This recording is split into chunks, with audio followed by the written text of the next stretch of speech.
Hey, hello? Anybody still here? I think it's back.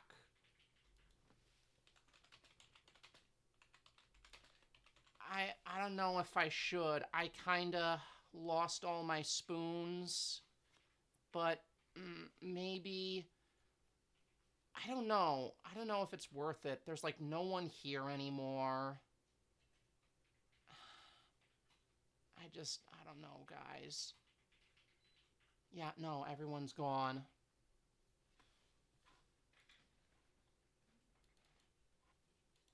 I have no audience anymore. I'm just gonna...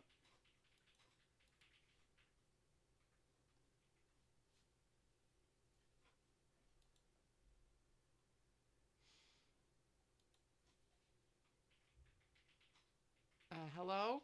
Hello? Oh, thank you, Cass. I... This is not at all how I wanted tonight to go. I'm... I'm really, really, really unhappy. This is just... It has been impossible to stream this week because of my constant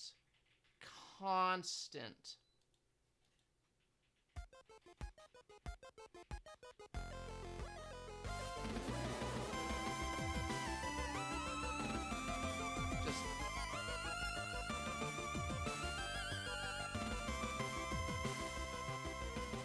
just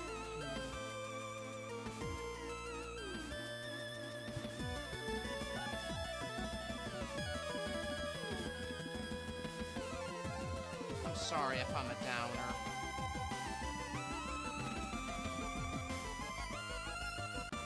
I've wanted to stream this game for so long.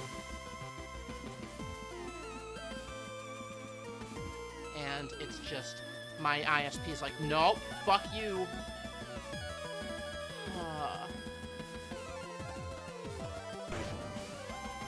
Oh, hey. I lost all that. It didn't save. Yeah, we saw this. Following a raft of oppressive policies and crackdown from the Earth-based government of the Solar Federation, the joint forces of Martian territories and the Jovian Unified Colony Fleet rebelled. This conflict came to be known as the Solar War. Plot of Gundam, we get it. The war carried on for 3 years, but eventually the combined forces of the Martian territories and the Jovian Unified Colony Fleet managed to push the Federation military all the way back to planet Earth. In the final days of the conflict, a pitched battle was fought in lunar orbit that would decide the war's victor. Aboard the Jovian carrier JFS Kalik, reflexively tighten your grip on your armored frame's twin flight sticks. We're doing all this again because apparently nothing got saved. Nothing got saved. You reflexively tighten your grip on your armored frame's twin flight sticks as another wave of vibrations reverberates through the cockpit. The creak of your new flight suit and quickening breath are the only sounds that you hear above the gentle hum of the frame's subsystems. As you squeeze the controls tighter, the plastic casings creak under the pressure. If it goes down again, I'm just gonna give up. I have reason to believe it might go down again, and if it goes down again, I'm just gonna say fuck it. I'm just gonna say fuck it. And that'll be that, cause I am miserable right now, and I kind of don't want to beat this to be a downer stream. You try and stay calm, knowing that these gentle vibrations are remnants of huge shockwaves that are buffeting the Kalik, the carrier that you're stationed on. Each one is a near miss as an explosion tears through the space around the ship. You try to push the thought from your mind and focus on controlling your breath. Okay, I'm gonna need inhaler. You try to push the thought from your mind and focus on controlling your breathing, but you've already realized their frequency means that the Khalik must be approaching the front line. By the way, today is Wednesday. Yeah, I'm gonna have to do my injections tonight.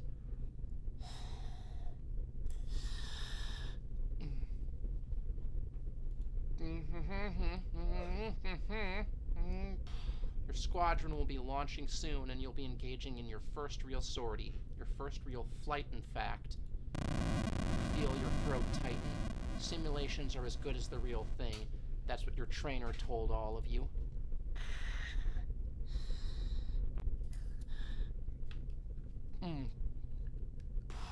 But you know that pilots are supposed to have hundreds of hours of live flights and training exercises in real armored frames before they're allowed anywhere near the front lines. Of course, that didn't happen. Can we save? We can. I should have saved before everything, and I mean everything went down. Nothing got saved. We gotta replay the whole intro. Well, not the whole intro. We only got like partway through it, and we got to the part where everyone was dying. Command had told you. Of course, that didn't happen. Command had told you that the modern simulators meant cadets could graduate without the need for these exercises. You'd overheard the rumors, though. The Jovian fleet had lost a lot of pilots and, still wanting to keep pace with the Martian advance against Earth, had resorted to fielding anyone who could fight.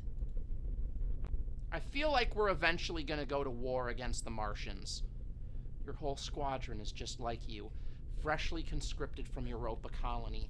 You'd undergone basic training there, but almost none of your flight training had taken place on the cruiser journey from Jovian space. You wonder how the others are feeling right now. Whether... Khalik 5, this is flight deck. We're preparing your squad for takeoff. Running last-minute diagnostics on your frame. Activating all systems. Now! Alright, looks all good to go. We'll run a few more checks, then we'll have you spaceborne in a few minutes. You ready to show those Terrans who's boss? Your mind races as you try to think of a response that will convince not just the engineer, but yourself too, that everything is going to be alright. Instead, your mouth dries up and your heart feels like it's about to burst from your chest.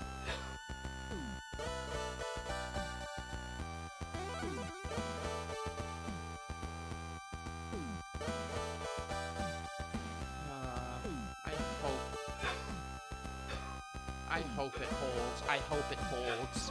I hope my ISP doesn't drop me again. But if it drops me again, I'm just gonna give up for the night. Because, I'm not gonna lie, streamer morale is pretty low after my ISP has been dropping me just constantly this week.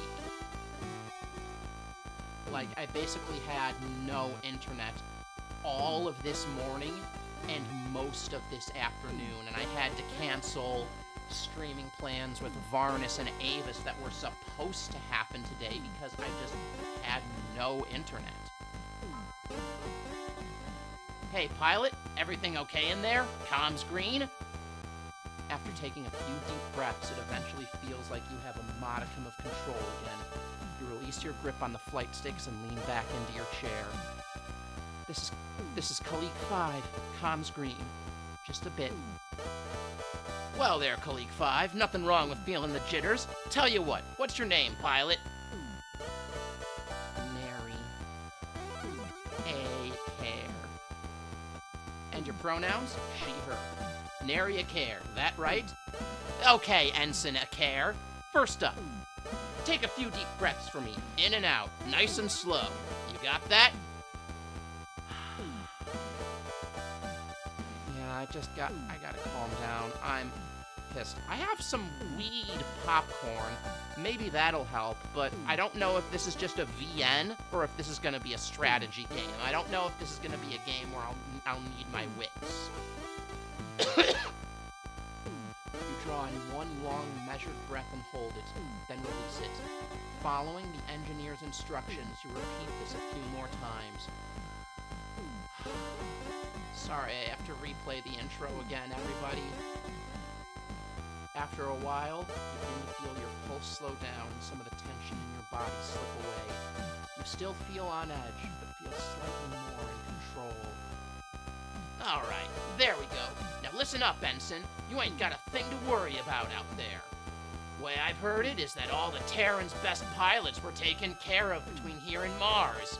Heck, Martians are the ones who have been leading the charge today, so they're gonna be the ones taking all the flak.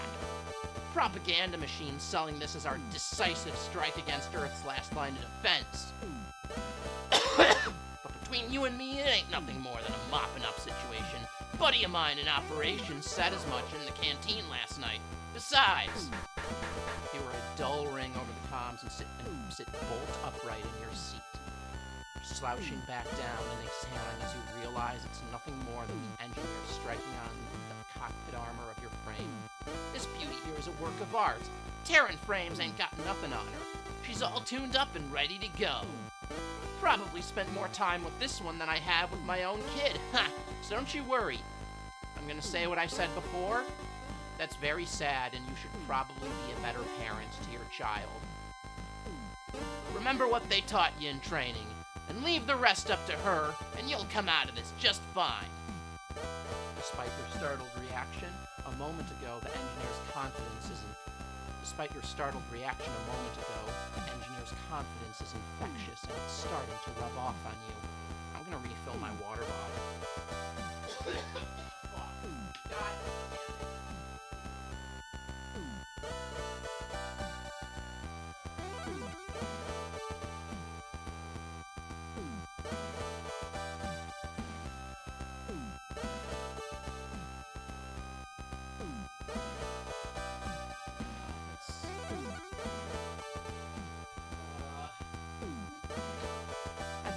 Really, really bad about the whole, maybe just having a stable connection will cheer me up. Though, it's like half the people that are here were gone, but, yeah, I just hope, if it goes down again,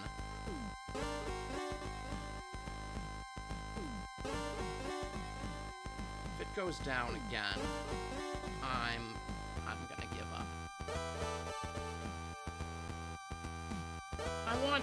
I want to stream, Cassie. I think it might cheer me up after. I was so upset earlier. I was so upset.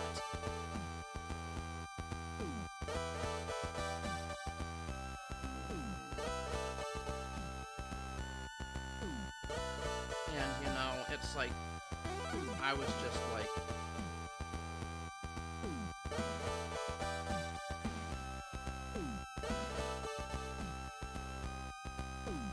but if it goes down again tonight, I'm just gonna say fuck it.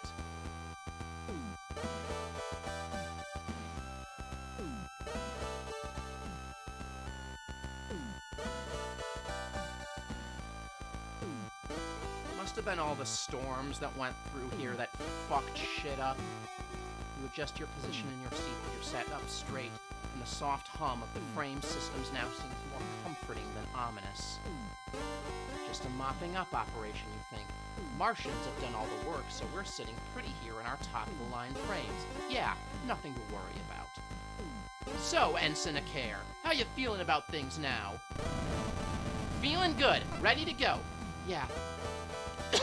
I'm ready to get out there and kick some ass, you declare, channeling your newly tapped well of confidence. That's the spirit, Ensign. Now hang on to that and we'll have you out of those hangar doors and kicking Terrans around in no time. Left alone with your thoughts, you tune back to the gentle hum of the frame. You watch the seconds tick away on the cockpit clock while you wait for the order to launch. The wait seems to drag on and on. You carry out a few last-minute flight checks, but as you'd already completed them when you boarded, nothing has changed. Alright, pilots, listen up. This is Khalid 1. We've been cleared for launch, so be ready for immediate action.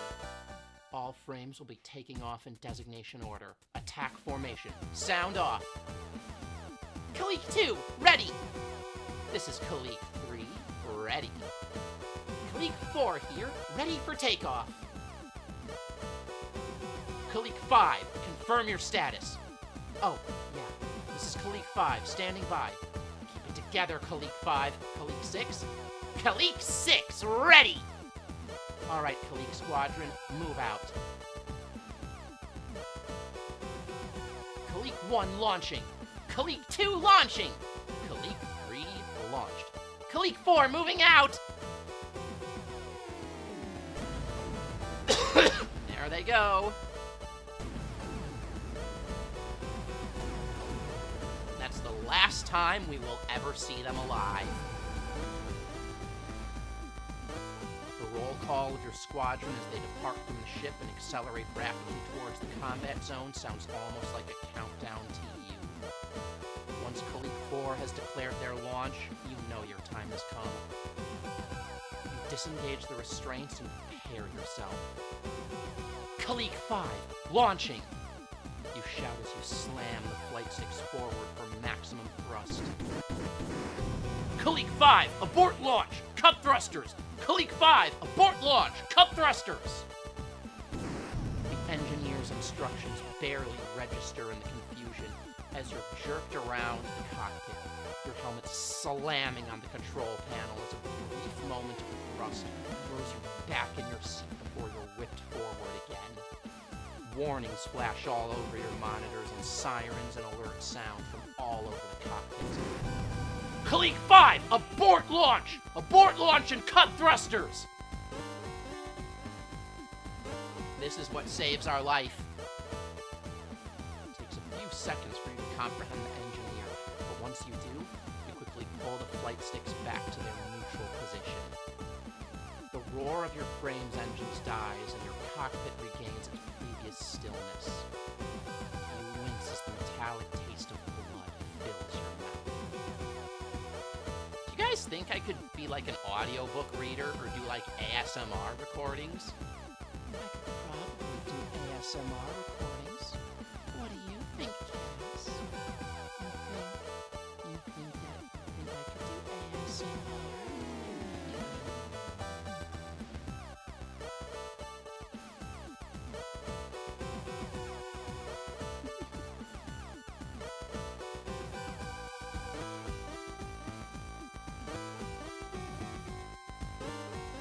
I think Arthur would have to be put into a bucket afterwards.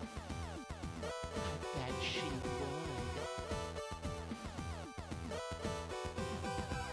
Alright, Kalik 5, hang tight for a moment. Your frame's restraints didn't Alright, Kalik 5, hang tight for a moment. Your frame's restraints didn't accept the disengage command, so you're still attached to the Kalik. Going to need to run a diagnostic. Shouldn't take too long. You slump in the cockpit chair and exhale deeply. Your heart still pounding 1,000,000 beats per minute and your lips stinging.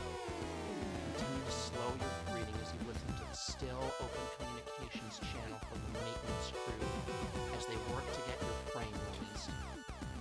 Hey, yeah, looks like the restraints disengage command didn't register. Yeah, Unit 5, alright, yeah. Get Unit 6 out. No sense waiting for this one. Okay, start the diagnostic, then reboot if necessary. Kalik 6, launching! There he goes. Last time we'll ever see him alive. What do you mean hardware fault? We checked this 10 times since Mars at least. Who was assigned Unit 5? No. Fine. Right. Shut down systems and run the diagnostic again. I want this frame out there in the next 5 minutes. Kalik 5, we're gonna shut down your frame systems for a moment so we can run diagnostics. Stay ready, though. We'll have you launching soon. How's audio, by the way? Can you guys hear me okay? Do I sound alright? Everything sound good? Audio's good? You can hear me okay? Cool. Kalik 5, understood. Ready and waiting. As your cockpit fades to darkness again, you realize that you release your flight sticks and suddenly realize just how long you've been clenching your fists around them. You flex your fingers and roll your shoulders, exhaling again as you begin to hear the muffled sounds of engineers working on your frame's restraints. Staring at the dead monitor, you slowly begin to smile. This was what you wanted, wasn't it? You spent so long worrying about this mission that you'd thrown up twice in the past 24 hours, and now it looks like that was all for nothing. You'd got what you wanted, and you were safe. As safe as you can be, strapped to the outside of a military carrier in an inactive armored frame anyway. Your smile widens inadvertently at that thought.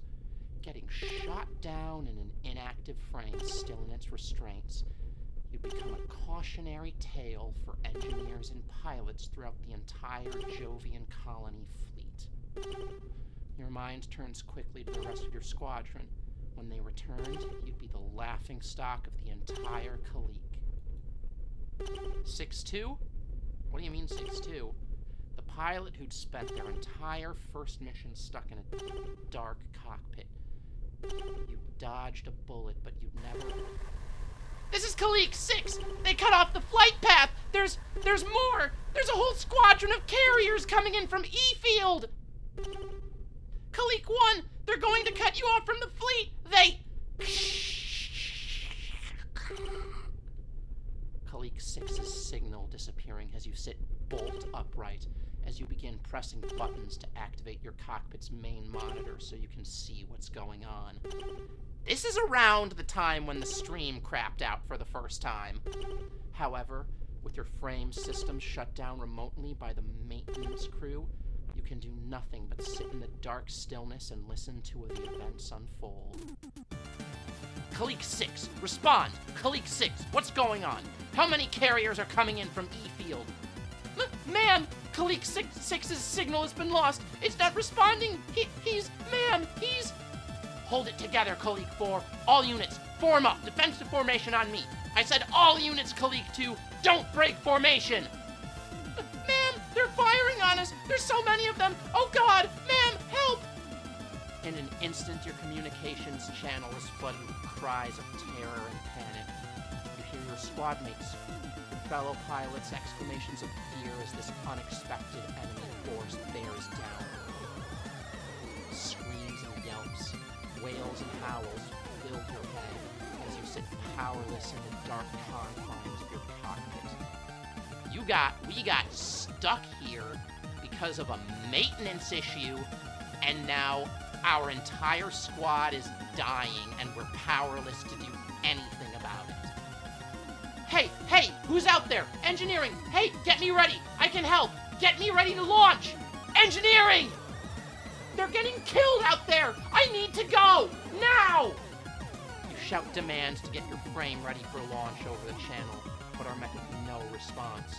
In the dark of the cockpit, with your controls unresponsive, you can't be sure whether the channel is closed or if no one's listening. With all the attention returns to receiving the battle-damaged units from your squad. Listen to me! Anyone, get me out there! You desperately begin attempting a manual override of your systems, but find that nothing responds to you.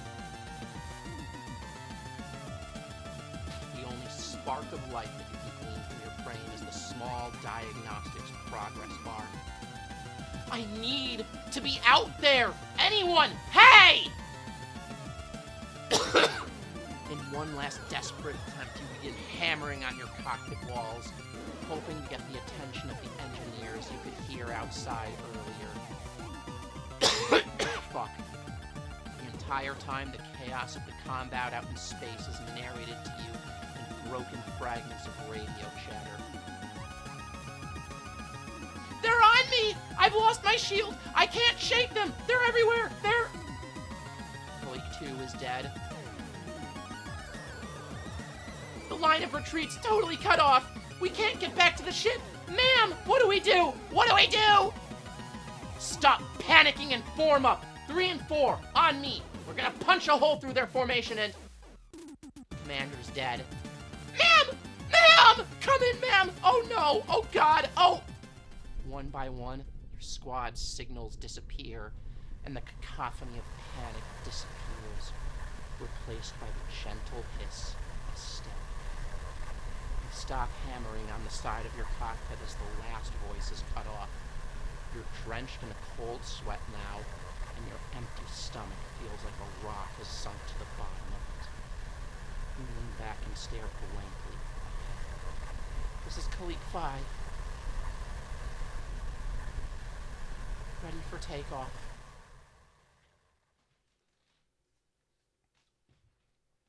September 21st, Planetary Calendar 2009. Despite last-minute reinforcements for the Solar Federation from their headquarters on Earth, the battle above Lunar is a victory for the joint Martian and Jovian forces. This would be the final battle of the Solar War. Having lost their last stronghold on Lunar, the Solar Federation would agree to a ceasefire and sign an armistice to end hostilities. An uneasy peace fills the solar system. With the conflict between the Solar Federation and the Martian-Jovian alliance concluded, the Kalik and her crew soon returned to the Europa colony near Jupiter. April 19th, Planetary Calendar 214. The reduced need for pilots away from the delicate space between Earth and Mars saw Ensign A. Care reassigned to security detail aboard various Jovian ships. She is eventually promoted to lieutenant. 4 years have passed since the battle above Lunar. The Jovian colony fleet, fearing fresh aggression from Earth, has increased patrols near its colonies after picking up unusual signals coming from further out in the solar system. I'm gonna get something for my throat. My throat's a bit sore. I'm gonna make myself some tea.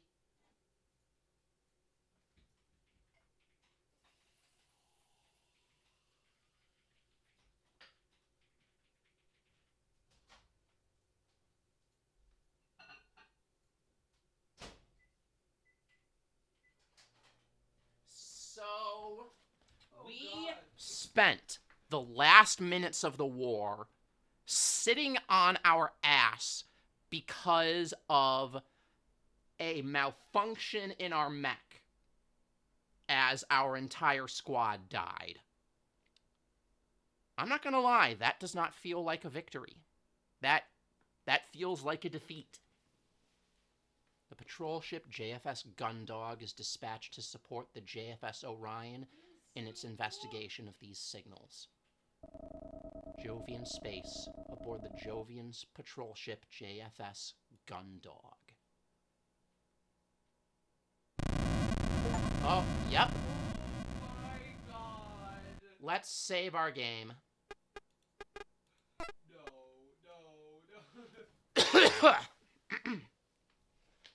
As the rumble of the Gundog's engines roaring to life reverberates through the ship, you clench your fists.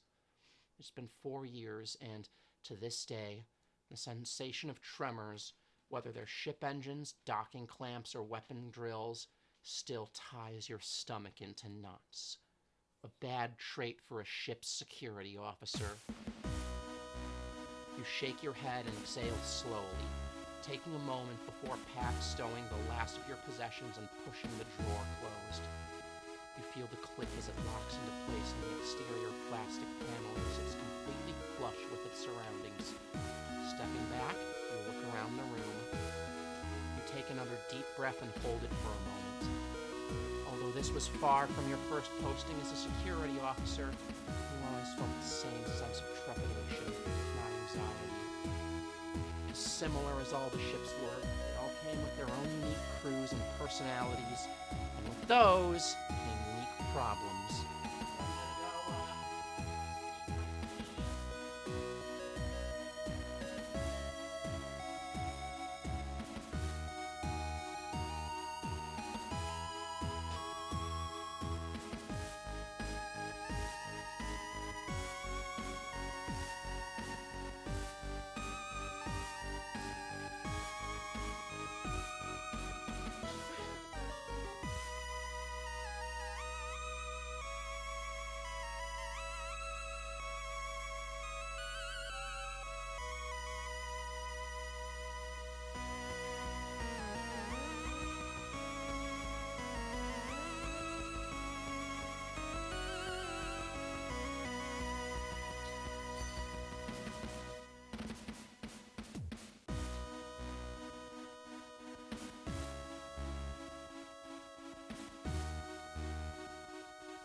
Tea for my throat because my throat feels globby right now.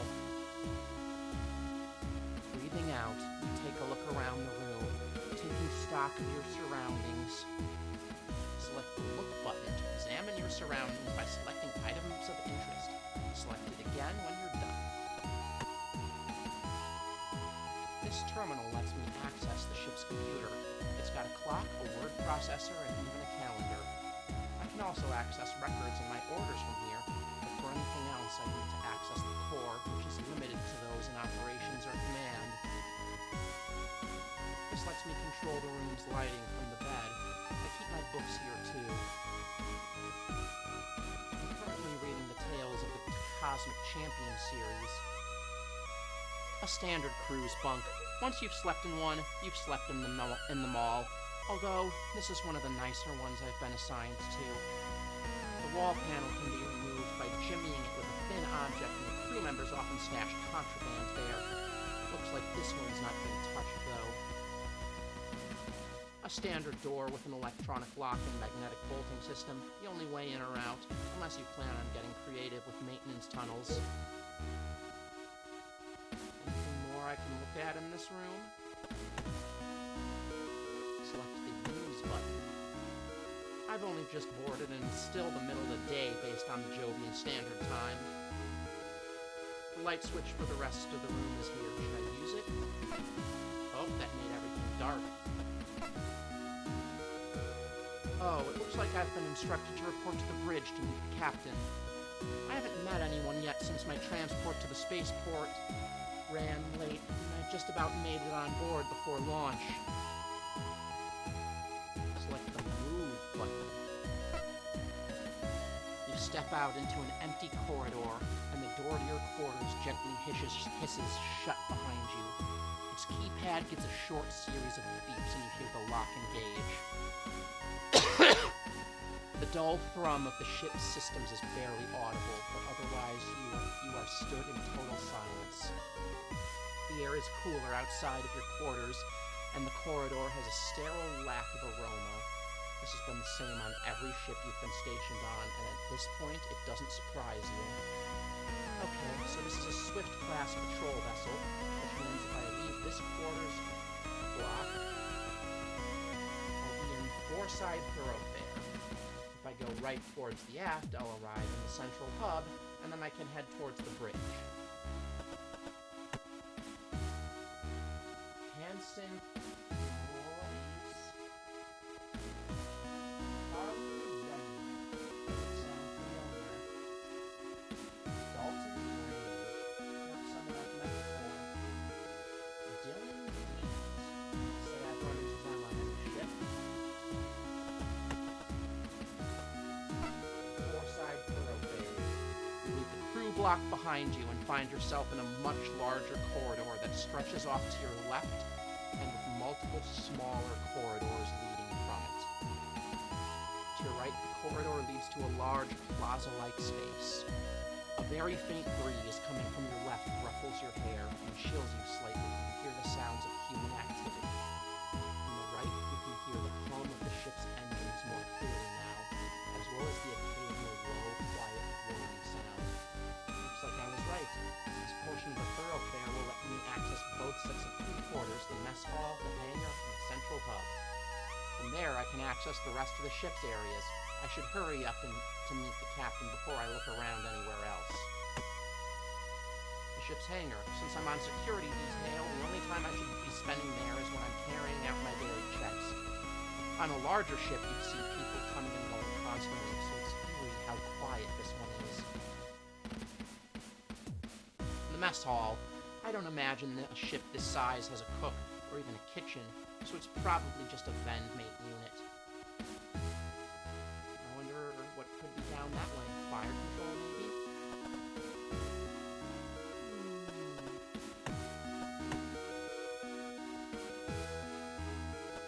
Central hub. As you enter the central hub, you hear a low whirring noise and the engines grow louder. You can see the readouts above one of the elevators change, letting you know someone is using it to travel to another part of the ship.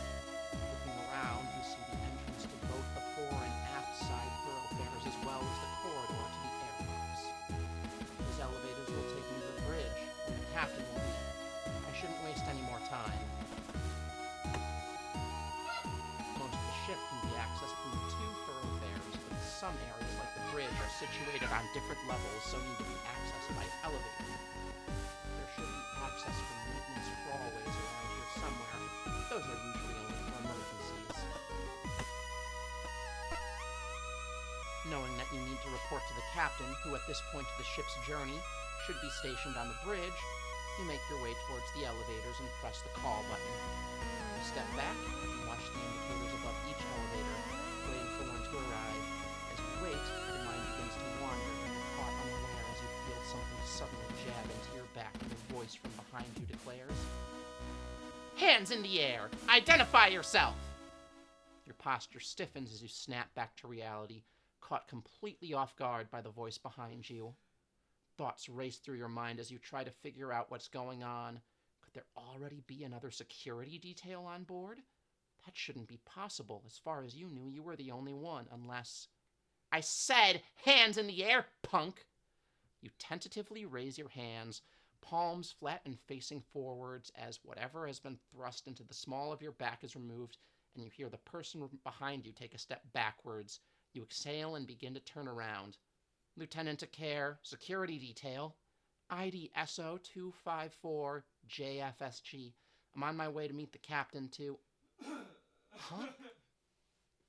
Where you'd been expecting a gruff crew member, instead you're met with a bright and cheery officer waving a pen around with a large smile on her face. You're taken aback for a moment, as this isn't just any officer, this is... Cassie! What are you... Oh, I guess Blondie is me. Nary! I've missed you so much!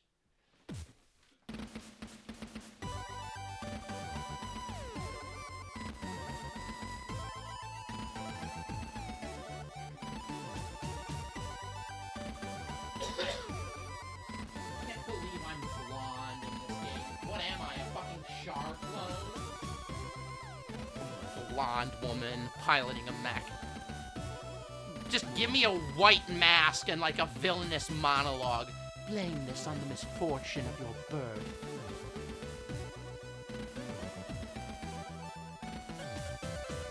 Ooh, tea is hot. Tea is hot, but it is definitely helping my throat. You big doofus! Either that or you're losing a hand or an entire arm. You big doofus! I should have seen your face when you turned around. You were all... Huh?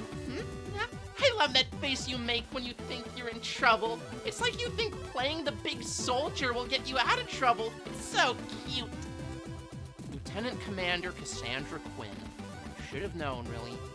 She's always been one for bad jokes and stupid pranks as long as you've known her. Her less than professional attitude and penchant for irresponsibility is the reason why, despite her talents, she's not commanding a ship of her own. So, on a scale of 1 to 10, how good did I get you? You totally thought you were being busted, right? But if you're being honest, her playful nature is what attracted you to her in the first place.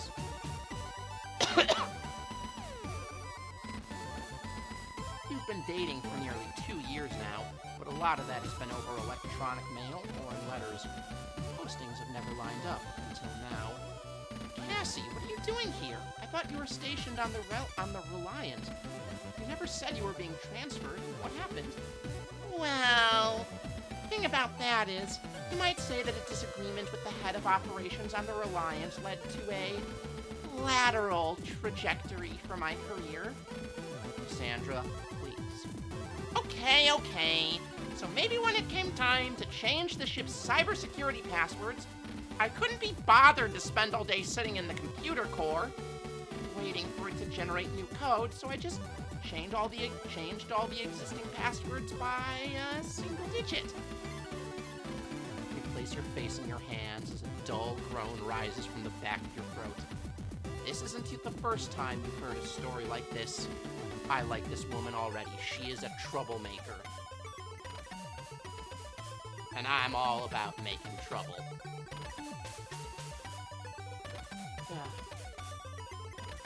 And maybe it turns out when they run cybersecurity drills, they assume that the enemy have your old password, so they try to... maybe it turns out when they run cybersecurity drills, they assume that the enemy have your old passwords, so try brute forcing from those. And maybe that meant the ship was compromised in 0.5 seconds. But at least they found out I'd done that in a drill and not in a real engagement, right? I basically saved the entire ship in advance.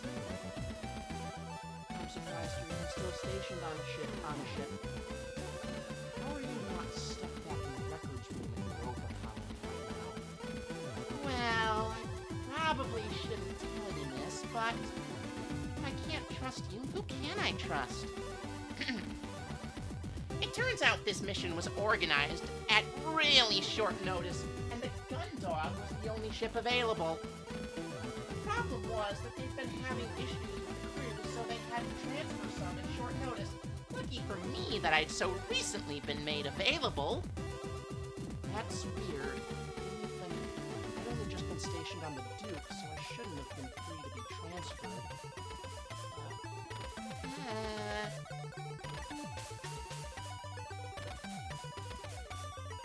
Okay, you figured it out. I may have used one of my contacts from the Academy who works in resource to transfer you over here. I'm pretty sure you know every regulation you broke by doing that. Oh, what was I supposed to do? Get stationed to some tiny ship heading out into the middle of nowhere with no one I know on the crew? We haven't seen each other in months. Aren't you glad to see me? Of course I'm glad to see you. I've missed you too, you know. It's been a long time. You don't become part of the Reliance Operations Department without some serious talent. I'm not going anywhere. Goddamn. My throat right now. Ugh. Oh, you said you were on your way to see the captain, right? Hold on, let me do that line again. Oh, you said you were on your way to see the captain, right? Have you had a chance to take a look around the ship yet? No, not yet. I was going to. Great! Great, I'll show you around. I've been here a few days, so I basically know the ship like the back of my hand. Where do you want to go first? I was on my way to see the captain. I felt the engine start up, so I know we're launching soon, and I thought that I should probably report it as soon as possible. Oh, don't worry about that. I've already logged you on board, so it's just a formality now. Besides, Captain Bartermuse isn't exactly a stickler for procedure, so we can check out anywhere you want before we head up. Well, alright, in that case. Great! This is gonna be the best tour you've ever been on! By the time it's over, you'll have seen every inch of this ship and met everyone on board. It's been so long since we last saw each other, too. We definitely need to take time to stop by my quarters and get reacquainted. You can now access every area of the Gundog. select the talk button to view a list of who is available to talk to. If you change your mind, select the talk button again.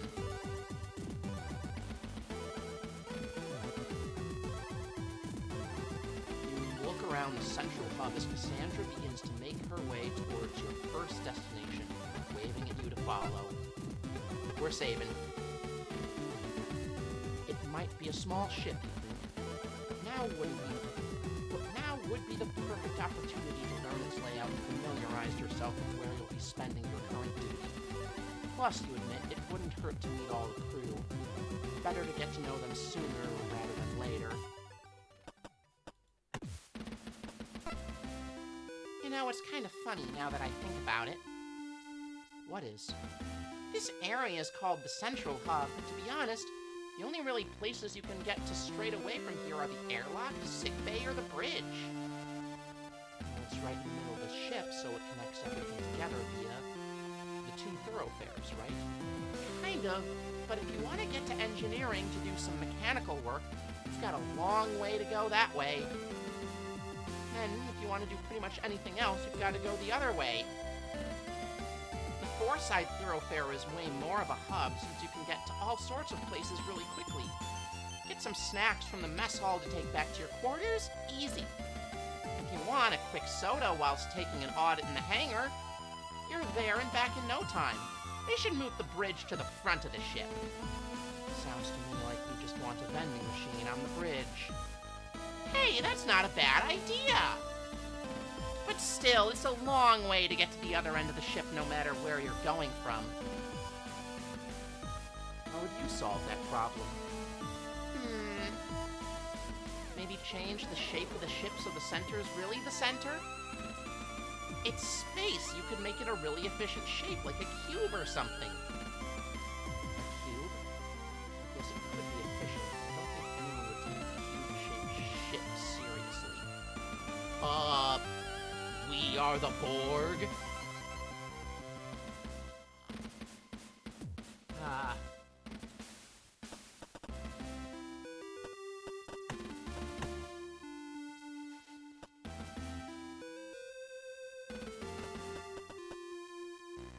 Let's go see the aft thoroughfare. As the two of you leave the central hub behind and travel down the aft side thoroughfare, the hum of the engines continues to grow louder. You effectively filter the noise out in the rest of the ship, but as you get closer to the rear, its volume increases considerably. Are the engines supposed to be that loud? Are the what? I said, are the engines supposed to be that loud? The what? I said, are the engines? I heard you the first time. I'm just messing with you. You could have fooled me. I've never been on a ship where the engines are so noticeable. Is it supposed to be like that? Supposed to? No, not really. The Gundog is a swift class, a type of patrol ship that's designed for rapid response. They're made to cover large areas of space quickly and offer basic assistance to ships in distress. That, or to be the first on the scene to gather intel and issue warnings if anyone comes too close to Jovian space. Which means, design-wise, they've prioritized speed above everything else. I guess the best way to sum it all up is that the Gundog is basically a huge set of engines with a tiny ship strapped to them. Well, that's reassuring. Oh, it's fine. It just means there's no space for systems like motion dampeners or soundproofing. You'll miss it when you leave.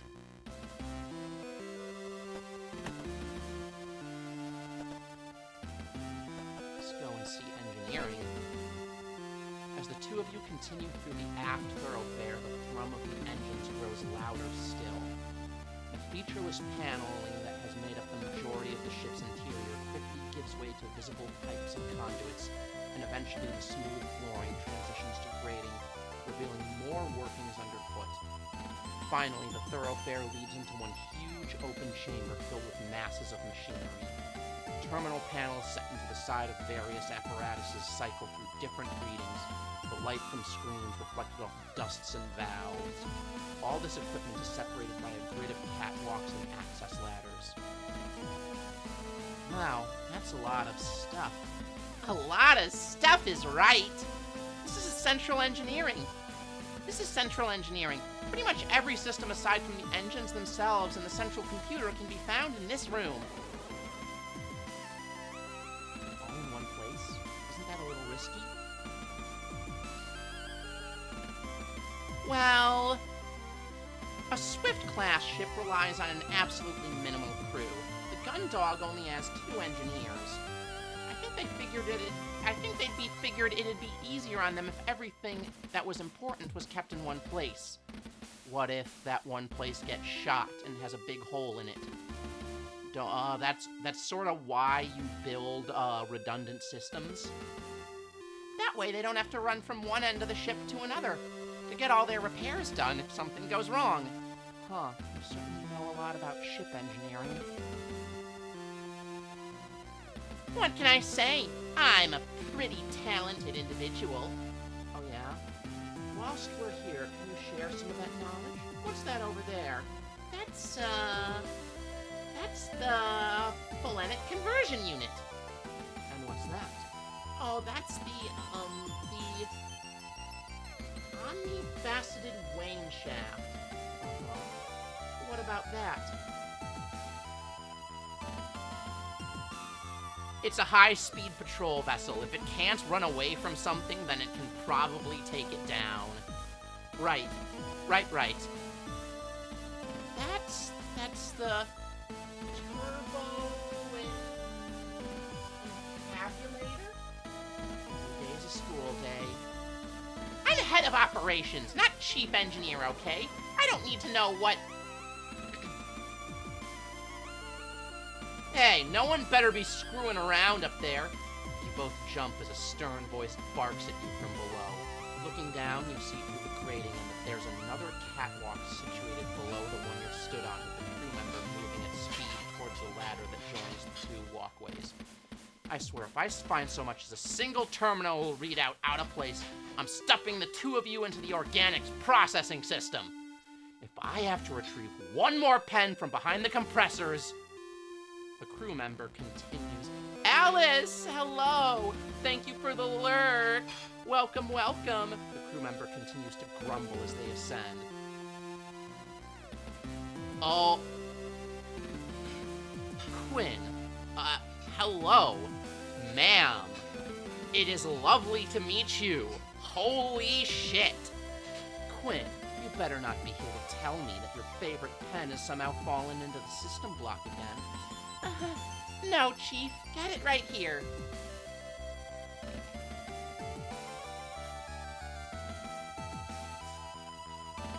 Damn straight with you. Now make sure you hang on to that one, or you're going to need someone to pull you out of the system block instead. And who's this?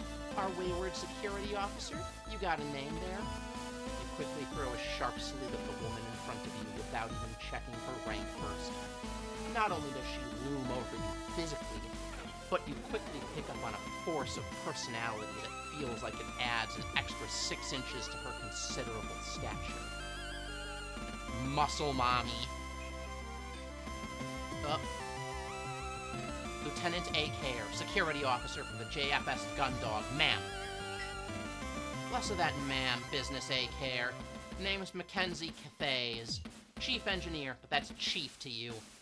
Yes, ma'am. Chief. Damn straight. Now what are the 2 of you doing in engineering? I was just giving Lieutenant Care a tour of the ship, Chief. That's so. You never been on a ship before, Lieutenant? First assignment? Never on a Swift-class, Chief. I've only ever served on Striker supply classes to date. So, which strike vessels? The JFS Victory and the JFS Thunderbolt, Chief. Victory and Thunderbolt, huh?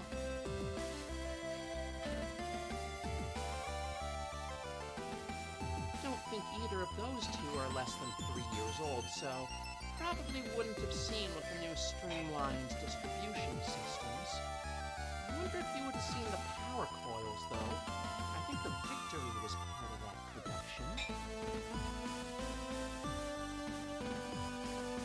you and Cassandra exchange a quick, nervous glance at the chief, who previously seemed like she was about to physically throw both of you out of engineering, suddenly begins a conversation with herself. You continue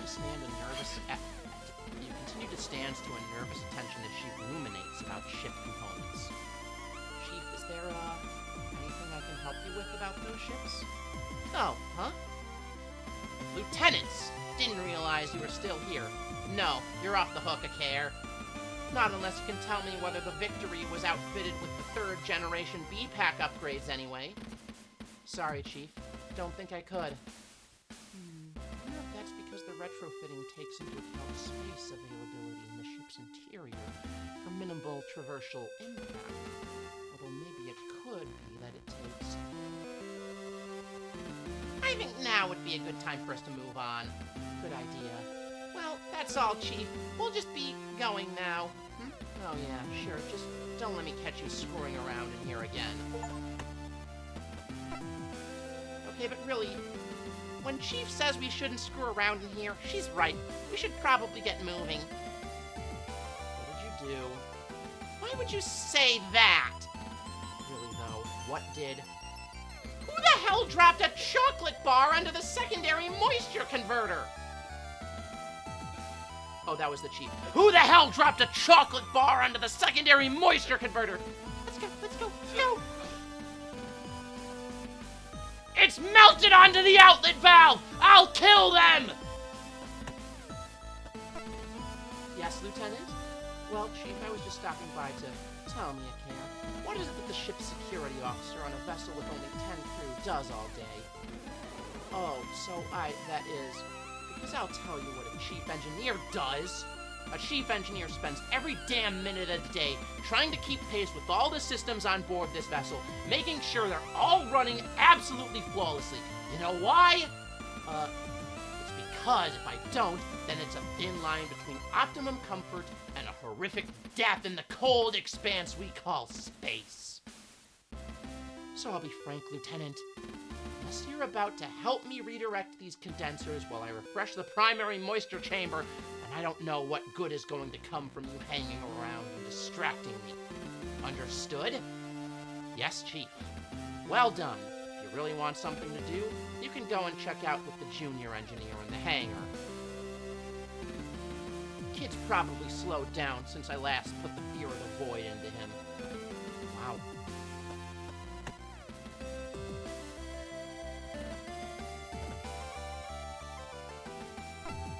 The two of you watch from around a corner as Chief Cathays, continuing to mutter to herself, paces back and forth, checking terminal readouts and various displays. Eventually, she heads down the ladder that she climbs to confront you. Now out of sight, Sandra darts towards the engine room, gesturing you over.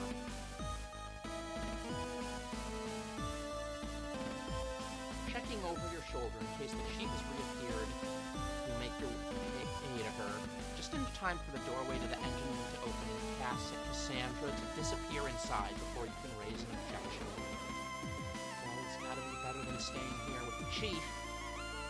The room you find yourself in is a similar size to the area you just left.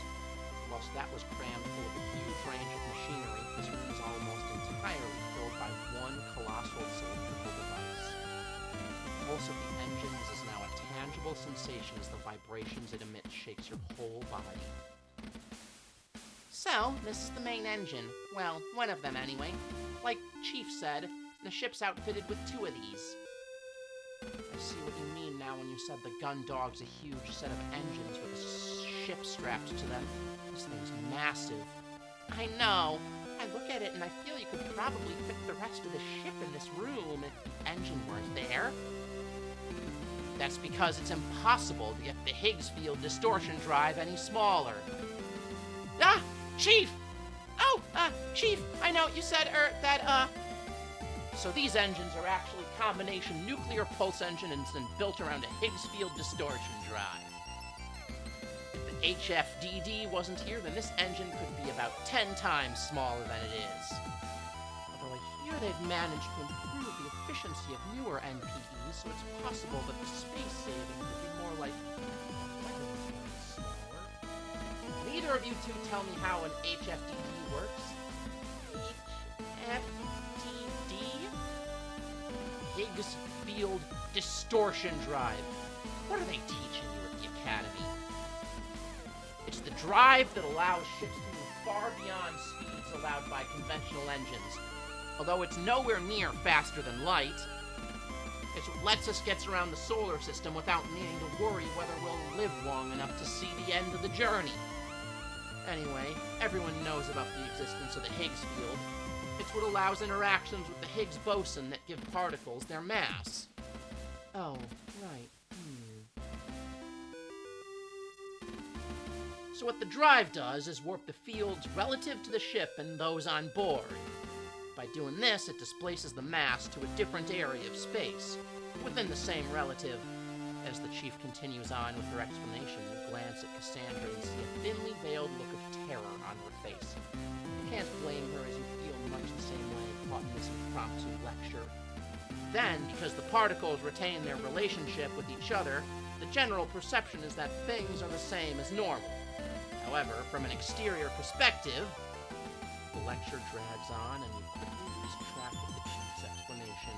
When you recognize the words she's saying, it can no longer make sense in context when they come to seem like meaningless string sounds. Does that make sense? Yeah, so the field is it's got the mass, which is, pushed? No! How to put it? Okay, so imagine that space is a ketchup packet, and you're the sauce. Sauce? Right, the sauce. Now what the distortion drive does, it's like a thumb on the universe of the packet. It moves the sauce around by changing the shape of the packet to push the sauce. The packet is the universe, so where the sauce and the drive is a thumb? You got it. Oh, that was me. The packet is the universe, where the sauce and the drive is a thumb.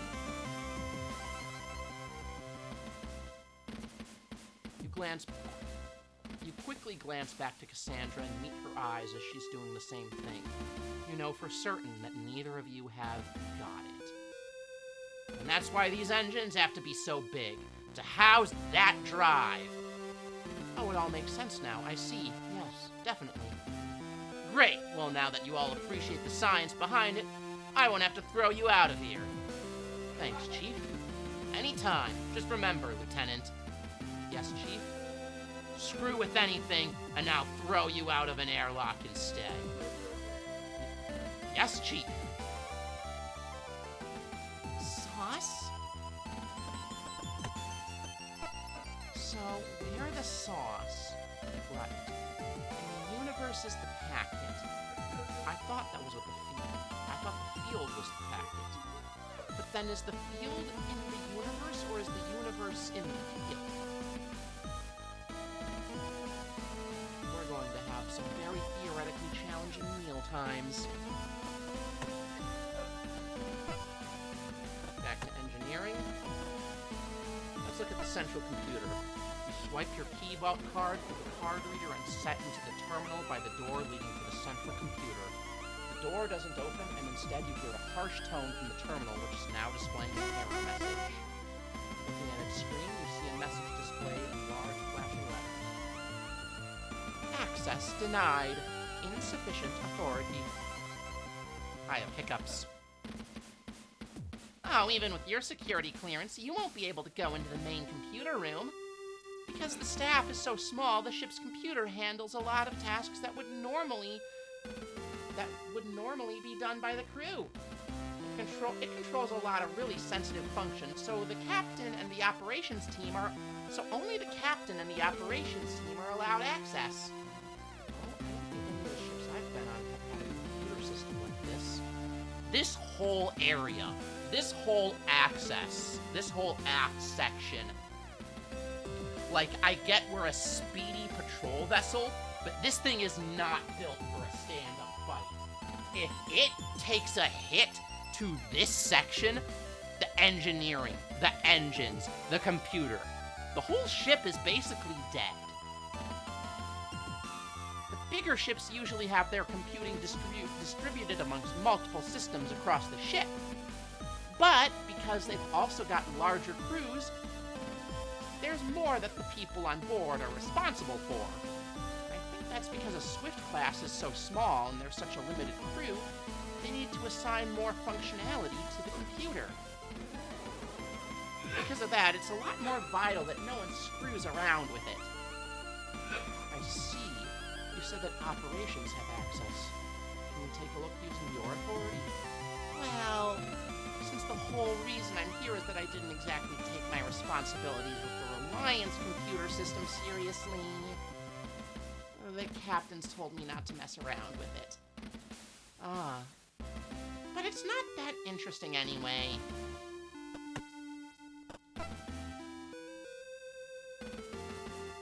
Oh, we saw this dialogue already. Alright, let's move to the aft thoroughfare. See the armory. You swipe your keycard through the card reader, set into the terminal by the armory's door. Instead of the door opening as you would expect, you hear a harsh tone from the terminal. Looking at its screen, you see a message displayed in large flashing letters. Access denied. Insufficient authority. Looks like your clearance hasn't been fully processed yet. You'll have to meet the captain before you can get into that room.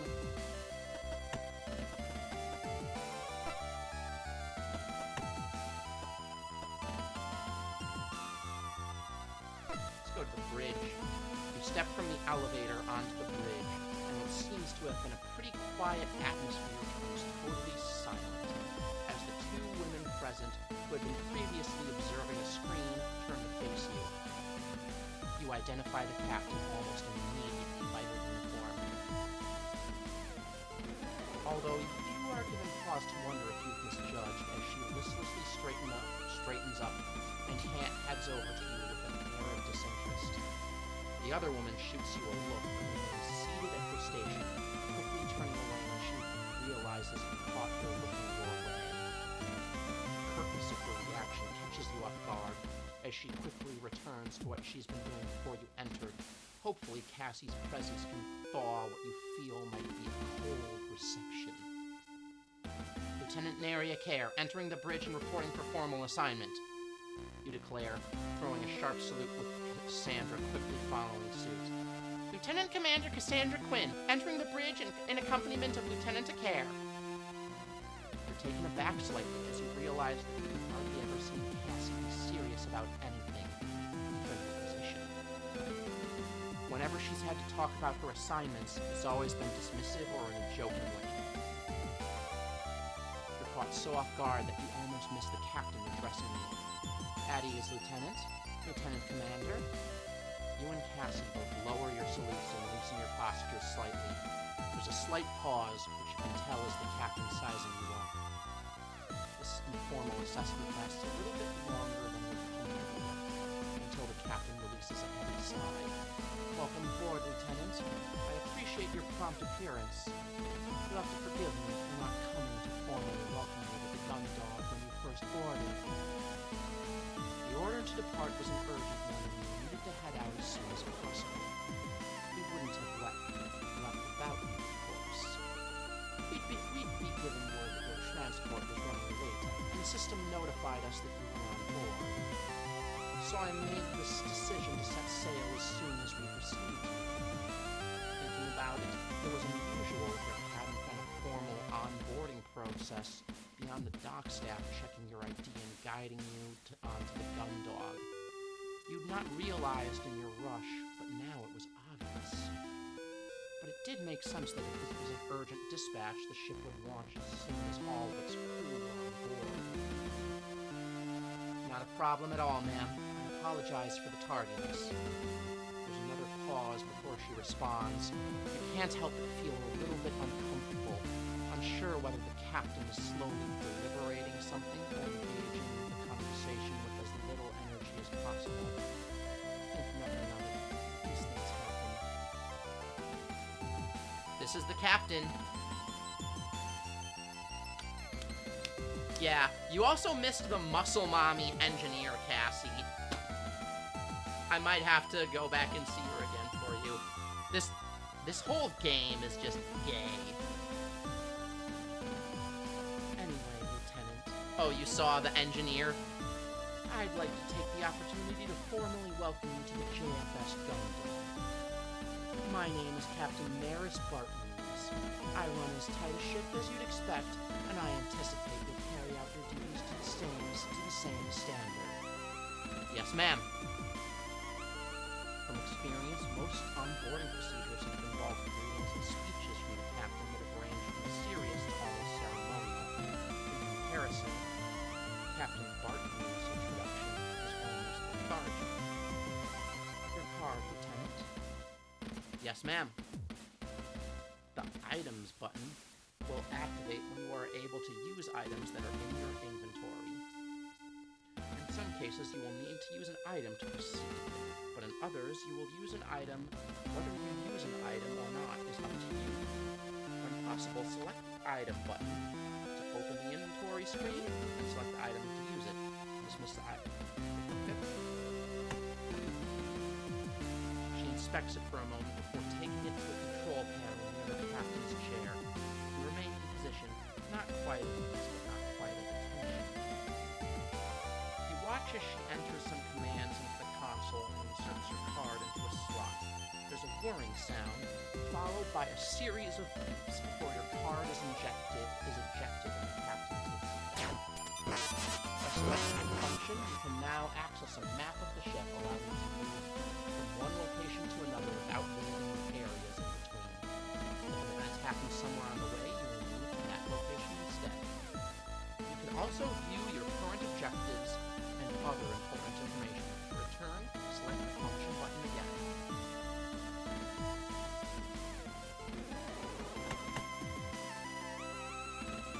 This, Lieutenant Care, you now have access to all areas and authorities within the ship's security detail.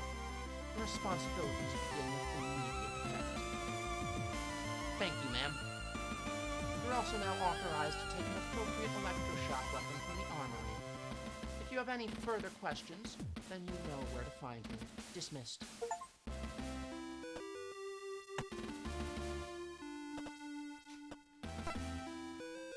Yes, Lieutenant? How can I be of assistance? Cassie, you're being... Respectfully, Lieutenant, I care. I appreciate if you'd address me as Lieutenant Commander Quinn. Ah, I see.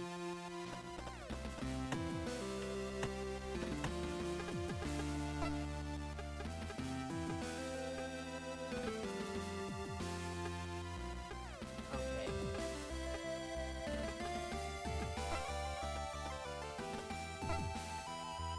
Not yet. Excuse me, Lieutenant. I'm currently on duty, so I would appreciate it if you did not disturb me. Lieutenant Lord, Lieutenant Care is the ship's head of security. Since I'm here, you can take the time to introduce yourself formally. Great! I've got this. See you in 5. So you're the security officer that Sandra's been going on about? That's right, Lieutenant Naria Care. Pleased to meet you. Well, I'm Vanessa Lord. I serve on the bridge as part of operations. Sandra's told me a lot about you. Is that right? What kind of... I'm disappointed that you're nowhere near as attractive as she made you out to be. Hey! Oh, is that, right? I thought it was too good to be true that some dashing officer would be transferred here at the last moment. Instead, we've just got another lunk. Well, how is it you even got transferred here on such short notice? I was looking over your records earlier. You were mid-assignment on the duty. Why would they transfer you instead of... Whoa, hey, look at the time. I think your break's over, Lieutenant Commander Quinn. I think Vanessa needs to get back to her station. Of course. I hope this is the start of a productive working relationship between the two of you. Vanessa, I'll catch up with you later, okay? We met Vanessa. Yes, Lieutenant. Captain, when I received my posting to the Gundog, I was informed of my role, but I didn't receive the ship's briefing documents. If I may, what's the Gundog's objective? We've been alerted by another Swift Class patrol vessel, the O'Brien, about signals coming from the edge of our territory. We O'Brien is currently on a solo patrol in outer Jovian space, so we've been sent to provide backup or support as necessary. Of course, if something were to attack two Swifts, it's not as if they could put up much of a fight.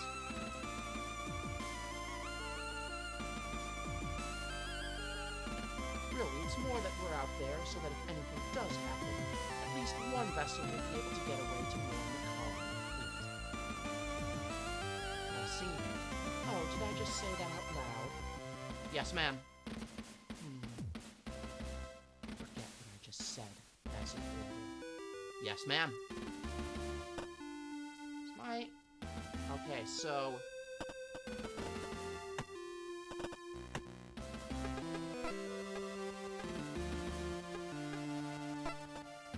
To the armory? Yes. Swipe your keycard through the card reader set into the terminal by the armory's door. There's a slight delay, but quickly enough the terminal flashes the message, "Access granted," and the door slides open. The first thing you notice about the armory is that the benches and lockers remind you of the changing rooms from the training center back at the military academy on Europa Colony. As you walk past them, take a closer look and realize that there's the same kind of benches used on larger ships you've been stationed on. The ones with sports facilities and changing rooms on board. Instead of sports clothing and equipment, these lockers are filled with a selection of combat gear from body armor to electroshock weapons to a variety of small and light weapons. You know, this is the first time I've ever actually been inside the armory. This is the first time I've actually been inside a ship's armory. That's not really surprising. It's only the security detail that would have access. Even in a situation where a ship's expecting to encounter a boarding party, it's security's responsibility to distribute weaponry to the crew in advance. It's to ensure there's no panic and that our crews don't get a hold of weaponry they're not trained to use. Huh. That's standard regulation. You should know that. Well, all I remember from my firearm training was when I dropped my electroshock weapon and accidentally zapped one of the other girls from operations. Our trainer made me use a hand-cranked battery charger to recharge all the power packs as punishment. That must have taken forever. You bet! You should have seen my gun show afterwards. Pew pew! Which reminds me, the captain said I was authorized to collect my sidearm. I should get it whilst I'm here.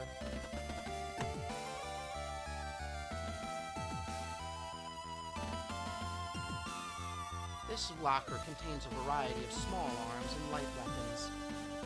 They're only for use against external hostile forces. Even then, their stocking power is relatively low because of the dangers of using live rounds inside a ship. This locker contains electroshock weapons for non-lethal and intended to be used for crew control in case of a movement or violence that breaks out for some reason. The spacesuits in here are for the ship's security detail. They're a little more robust than the suits handed out to the rest of the crew for obvious reasons, but aside from that, they don't offer much of a technical advantage.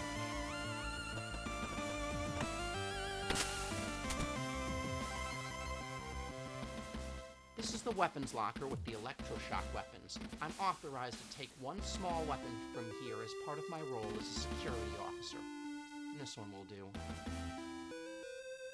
We got an electroshock gun. It looks like the Blade Runner gun.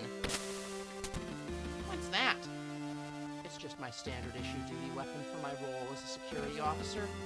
It fires a barbed projectile that contains a miniature battery. It's non-lethal, but more than enough to stop someone in their tracks. I see.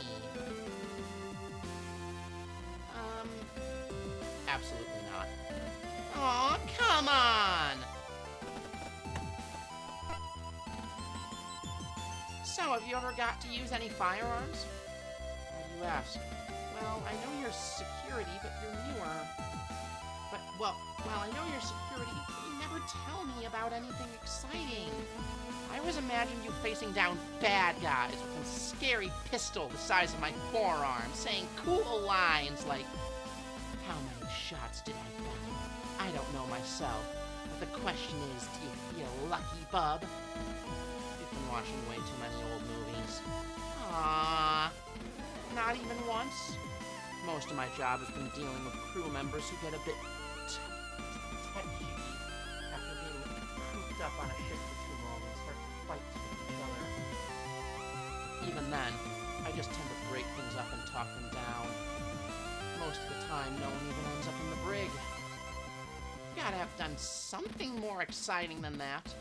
Well, I knew you were an exciting action hero. Tell me! So this one time, a pilot found out that someone on the maintenance team had been trying to hit on his girlfriend. He got so mad that he got into his armored frame and used it to corner the guy in the hangar. No way! He was threatening to turn the guy into paste and he made a real mess of some cargo containers. Because the hangars are low-gravity zone, I was able to make a jump from a gateway to the armored frame and then overrode the cockpit access from the outside. The pilot was too focused on this engineer to notice me. Whoa, a frame jack! Did you use a cool line when the cockpit opened? Pick on someone your own size or something? No way. I put 50,000 volts into the guy's shoulder the second I had a clear shot. Aw, come on, you're no fun. Let's go to the aft thoroughfare. I didn't really look at anything in engineering. There's so much gear going on here that I have no idea what anything is. This could be a waste processing unit, or it could be life support. Ah! Oh, sorry, Chief, what was that? This unit's part of the life support system. To be exact, this part is an assessment center of sorts. It continuously samples the atmosphere on board the ship to ensure that it's at an optimum level to keep us all alive. Oh, huh. So, don't mess with it. The central computer room. It's the mainframe for all the ship's terminals is in there, but apparently it can only be accessed by the captain. One of the ship's engine rooms is that way, surprising no one. It contains an engine. There's so much machinery in here. If what Cassie says is true and that all of the ship's systems are packed in here, it could be anything. It's certainly giving off a lot of heat, though. That's the power distribution module. Oh, Chief, it's you. What is it? The power distribution module. We're situated above the Gundog's main reactor, and this is the system which distributes the power to all the ship's various systems. Oh, is that right?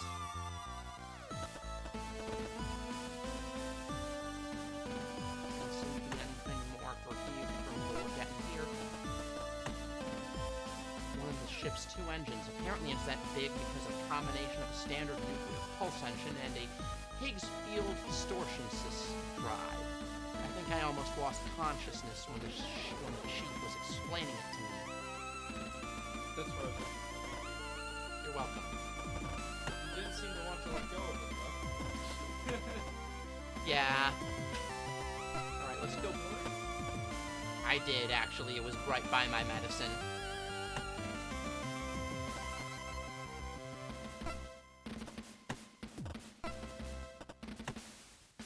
The bridge is one of the few places on any ship where you can actually see out into space. During combat, these windows are covered by blast shutters, and the bridge crew rely on sensors and small cameras mounted on the ship's exterior. With the exception of some physical controls, a ship the size of the Gundog can be controlled entirely from the bridge. Navigation, automated combat systems, security measures, you name it. It can all be done by a few crew members in this room.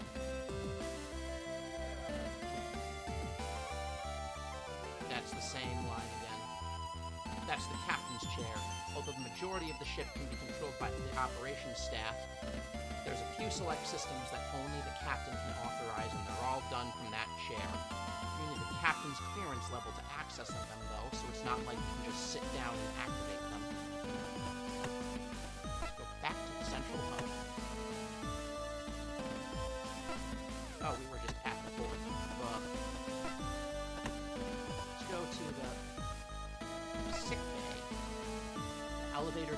hiss open, and you both step out into a wide open room.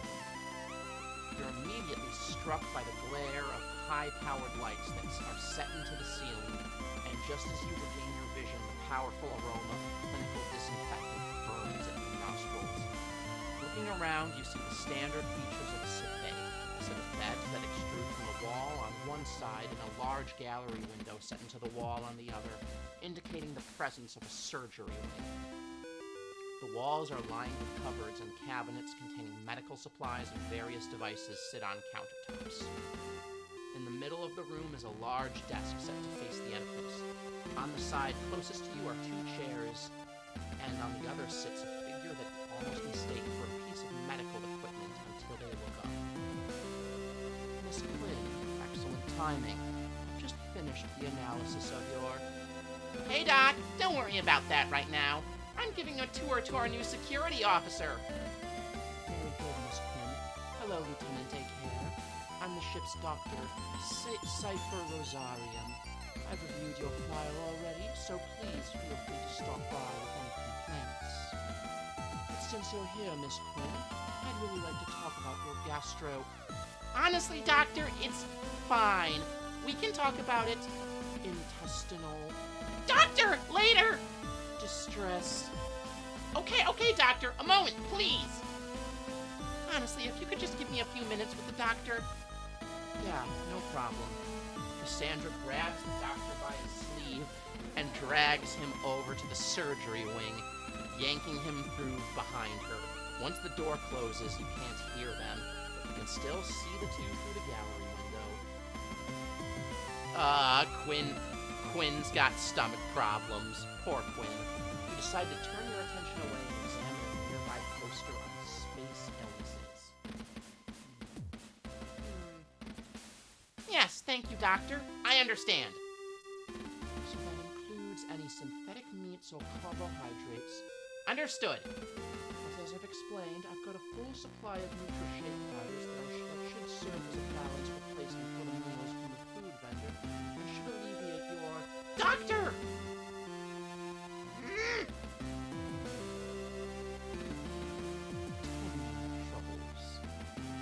This tour is moving on! Well, we met Dr. Rosarium. Oh, Lieutenant, are you feeling unwell? No, I'm feeling fine. You come to pick up any medication? No, I'm totally alright, thanks. You come in for a precautionary checkup? No, nothing like that. Then are you here to ask about my mechanical elements? What?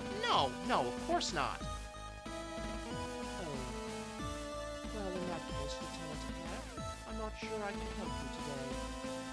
Don't worry about it. So, I swear! Not one for patient-doctor confidentiality. That man is like a laser beam! He gets straight to whatever task is in front of him with no time for things like common courtesy, bedside manner, or privacy. Yeah, I got that impression. The worst part is after all of that, he tells me I'm allergic to the synthetic elements they use in the mess hall's food vendor. Can you believe that I'm on a NutriShake diet between now and when we return to port? I thought those ingredients were supposed to be hypoallergenic. No animal product suitable for anyone. I know, but the doctor's saying that it's a rare condition that means I react to one of the compounds they use in its production. So, no more hamburgers for you. There's one silver lining. What's that? The vending machine uses real ingredients. Chocolate and chips are still on the menu. An important part of any balanced diet. All those cupboards and cabinets are jam-packed with different medical supplies, tools, nutritional supplements, and so on. I guess it's good to have it all on hand. These beds are for patients who need to stay in the sick bay for whatever reason. All monitors behind them are to display the patient's vital statistics. It's rare you'll see one used. That portion of the sick bay is separated off for surgical procedures. It has its own separate environmental controls and is completely sealed from the rest of the ship when in use. It also contains robotic assistant units. It's state-of-the-art. You still never want to end up here. Go back to the central hub. Check out the airlock next. And this is the main airlock. It's the main way to get on and off the ship when it's docked. Thanks, but I've already been here. Oh, really? When? Actually, I think I'm confusing it with somewhere else. What else can you tell me? Well, it's got one of the best views on the ship, for one thing. You look around, but can't see any windows. You wouldn't expect a military vessel where an intrusion like that could compromise the structure. Here, really? Yeah, really! Check it out! Sandra strides over to the terminal set into the wall next to the airlock hatch and quickly begins typing in commands to it. You hear a sequence of beeps as she stands back, gesturing proudly to the screen.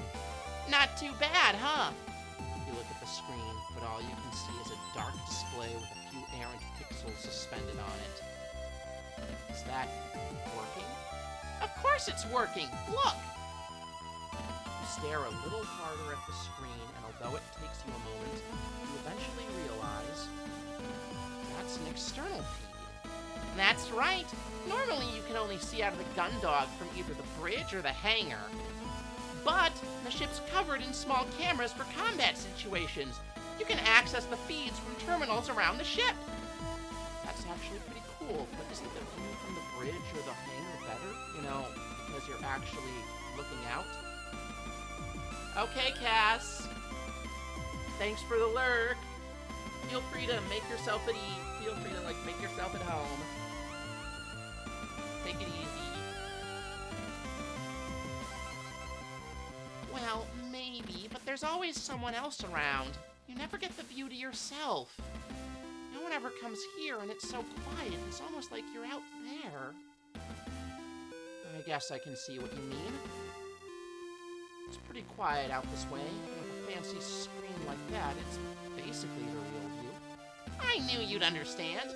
I'll add the command to your terminal access. That way you can come out here and see the stars whenever you want. Thanks. Underneath that panel is the manual control for the external airlock hatch. Just in case of a mechanical or power failure. I've had to open one as part of a drill before, and it's not easy. This is the main crew airlock. For crew use. It's used to load and offload basic supplies and equipment. Everything else is brought in through the hangar area. These spacesuits are for emergencies only. Each crew member has an assigned suit that's stored near their main station. These suits are here in case of evacuation when those stations are inaccessible. I'm gonna save again. Save my game.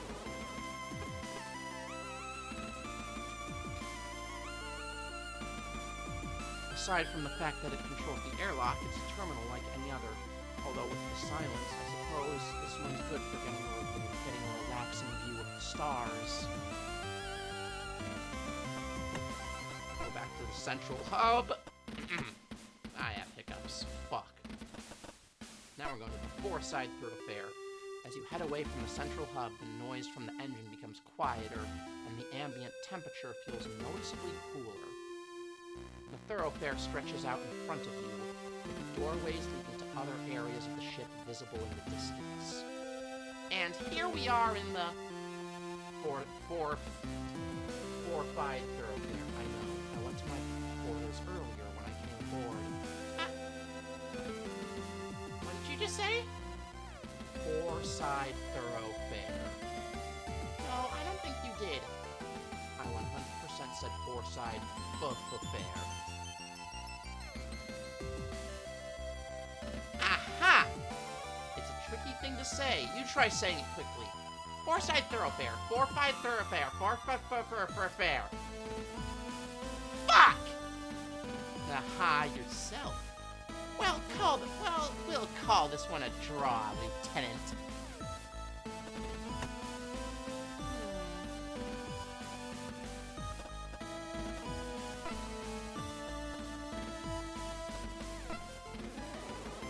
And here we have the highlight of this entire tour, the mess hall.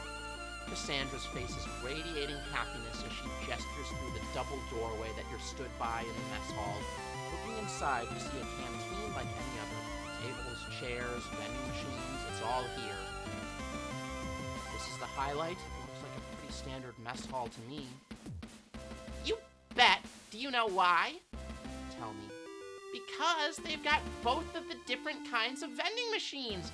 The red one that stocks the spicy potato chips and white one that has all the different chocolate bars. Wow.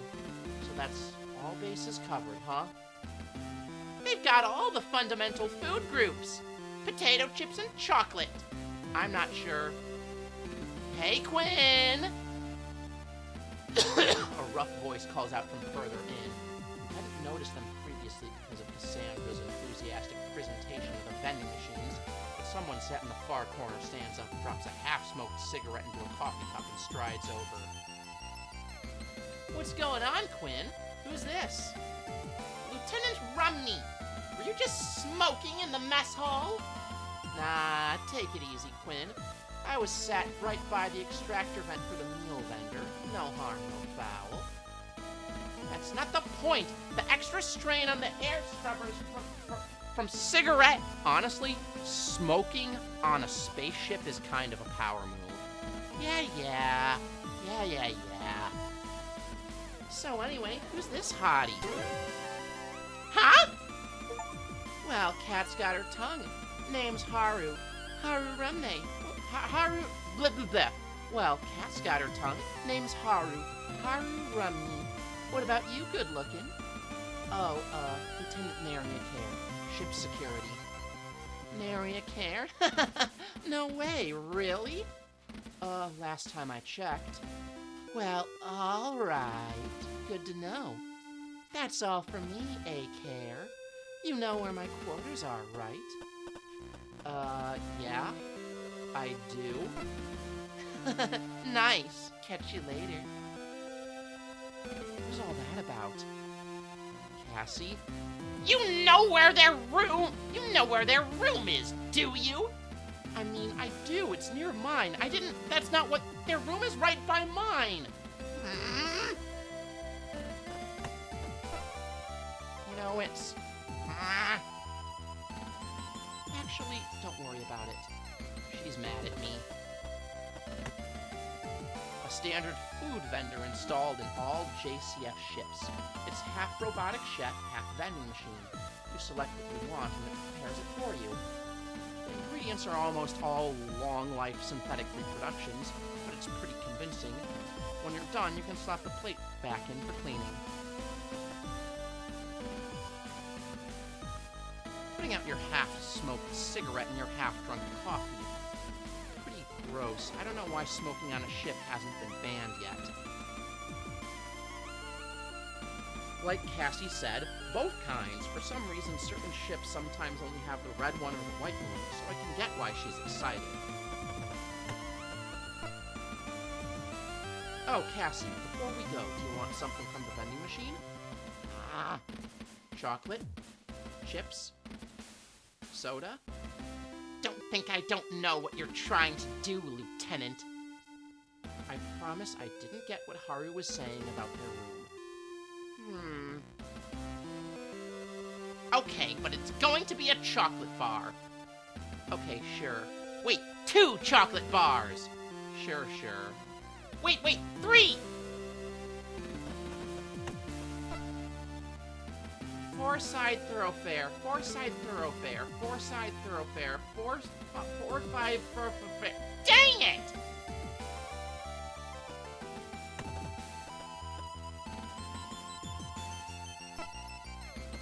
Let's go to the hangar next.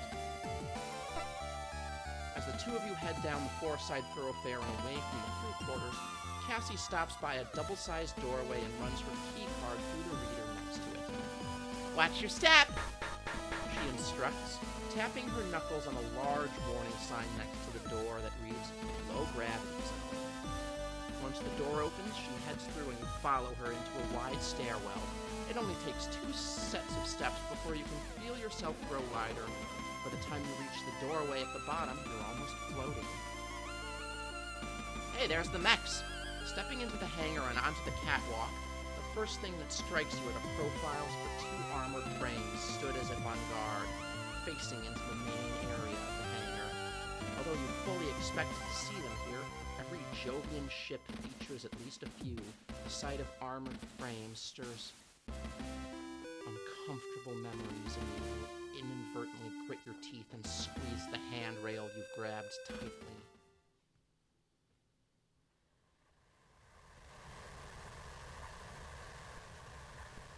Ma'am, they're firing on us! There's so many of them! Oh God! Oh God! Ma'am, help! The line of retreat's totally cut off! We can't get back to the ship! Ma'am, what do we do? What do we do? Stop panicking and form up! 3 and 4, on me! We're going to punch a hole through their formation and...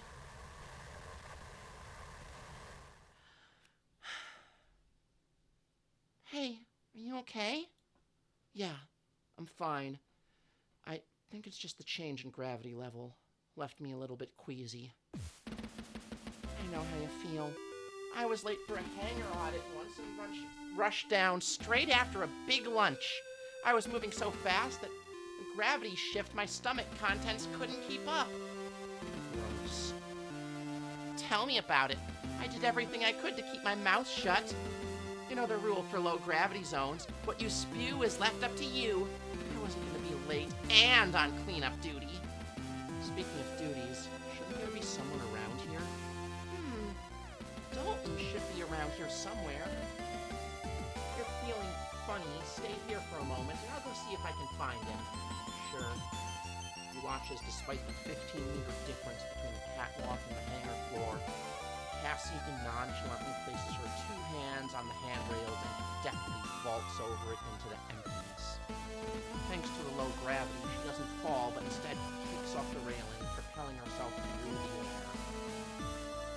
As Cassandra drifts off, eventually catching onto one of the armored frame's legs and using it to swing herself around to float in a different direction, you place your elbow on the railing and your head in your hands. You turn your attention back to the stoic features on the armored frame's heads and sigh deeply. Your attention is caught by the cockpit hatch on one of the frames being half open. Looking around, you see everything as you'd expect. Armored frame weapon racks, storage containers, various equipment, all of it restrained appropriately and fastidiously arranged. The only thing that the cockpit hatch is the only thing that breaks that pattern. It's weird. I can't find him anywhere. I know it's definitely his shift right now, so he should be around somewhere. Looking past Cassandra at the armored frame with the ajar cockpit hatch, a thought strikes you. I think I might have an idea. Follow me. You carry out the same vaulting maneuver that Cassie had performed and kick off toward the huge machine's cockpit. Once close enough, you grab a hold of its arm and pull yourself up towards the open hatch. A few seconds later, Cassie appears beside you and you both notice the sound of gentle snoring coming from within the cockpit. Well, Lieutenant Commander, I think this is an operations issue, so I'll let you handle it. Leaving the discipline up to me again, huh? Cassandra nimbly clambers up the armored frame, positioning herself right above the cockpit. Bracing herself on the machine's chest, she brings her heels down and sharply and repeatedly on the armor. Cadet Grange! Attention! You hear a muffled scream from within the cockpit, followed by a dull thud, a string of muttered cursing, and finally a figure emerges from the cockpit. Ma'am, I was just checking the, calibrations. The calibrations on the AF. I got some feedback that... Oh, it's just you, Commander Quinn. Excuse me? Just? Is that how you address a superior officer, Cadet? Oh, ma'am. No, ma'am. I was not expecting to see you in the hangar, ma'am. Okay, you can tone it down a bit, Dalton. Oh, yes, ma'am? Good enough, I suppose. Anyway, Cadet, this is Lieutenant Acare, Ship Security Officer. Ma'am, Cadet Dalton Grange, Junior Engineer. Good to meet you, Cadet. Looks like they've got you working hard. looks like a... Oh, no, ma'am. Well, that is... Yes, ma'am, but not so hard I'm falling asleep. No, ma'am, I was recalibrating the sensor array on the... Take it easy, Cadet. We've all taken a nap in a cockpit in our lives. Well... Of course, we never took cockpit naps with the chief giving us our orders. So you probably need to get back on with whatever you're doing, huh? Oh, I totally forgot. She's gonna kill me. Good kid, right? I feel sorry for him already. The main hangar door is typically only used when the ship is docked to bring onboard large containers or equipment. On a ship like this, the AFs launch from smaller hatches underneath them. There's also a maintenance airlock somewhere so that the whole hangar doesn't need to be depressurized if there's work to be done outside. Those two armored frames are both Juno models, the workhorse of the Jovian colony fleets and military. They look like they're a newer type than the one I piloted on the Kalik. Almost piloted. Most of these crates contain mechanical supplies, spare parts, tools, etc. There's a few that contain the long life ingredients for the vend make in the mess hall, and some that contain various essentials for the crew. On a ship like this, it's operations duty to act like a quartermaster. But I've been on some ships where if you're friendly with the hangar crew, they can sneak you out the good stuff. Not that I condone that kind of behavior, obviously. And we saw this dialogue already. And we saw that dialogue, too. Oh, wait, no, wait. The hangar's also used to store the various tools and equipment that the engineering team used throughout the ship. A lot of the machinery is used for moving freight or AF equipment around. Hey, Cadet, how's it going? Oh! Hey there, take it easy. It's just me. Oh, Lieutenant, sorry. I thought you were someone else. What's this crew possibly doing this got you so jumpy? Oh, it's not the crew, it's just the chief. She really likes a surprise inspection, making sure that I'm working as fast as she expects me to. At least once a day, I'll think I'm alone somewhere, and then suddenly, Cadet Dalton, report! I don't know how she does it. I'll have an eye on the entrance the entire time, and she can still appear from nowhere. I think she uses the maintenance ducts. Okay, take it easy. I'm pretty sure it's just us in here. Okay, if you're sure. Anyway, how can I help, Lieutenant? I'm just getting to know the ship and its crew, finding out what they're all about. Oh, huh? Yeah, I guess that makes sense. So, what are you up to here, Cadet? Oh, I'm actually working on 2 projects at the moment as part of my engineering degree. The first is my own project, a high-density rapid expansion emergency sealant for hull breaches. I'm working on a compound that's designed to be released in case of a breach and seal up cracks to prevent atmosphere loss. Sounds pretty impressive. How's that going? Not too well, Lieutenant. I intended it to be used within the ship as a safety measure for the crew. But the technical officer who oversees my progress back to the Academy has instructed me to find a way to weaponize it. He thinks it'd be good for immobilizing enemy AFs. It still seems like it's being put to good use if it's out cutting down casualties, don't you think? I guess so. What's the second? Oh, that's just something I'm working on for the Chief. It's a set of modifications for a Juno to increase its mobility in space. Cadet Dalton, report! Oh, ma'am! Chief! Yes, Chief. Currently in the process of... I think I'll just leave him to get on with it. Where did she come from, anyway? Alright, I'm gonna save again. I'm gonna take a quick bathroom break, and then I'll be right back.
Sorry for disappearing, but Neri needs to do her injections. Arg, I wish I'd worn my uniform trousers today. What's up? I was thinking we could play low-gravity tag or something, but now that Dalton's back up and about, we can't. I don't think he's going to snitch on you anytime soon. That's not what I mean. Don't follow?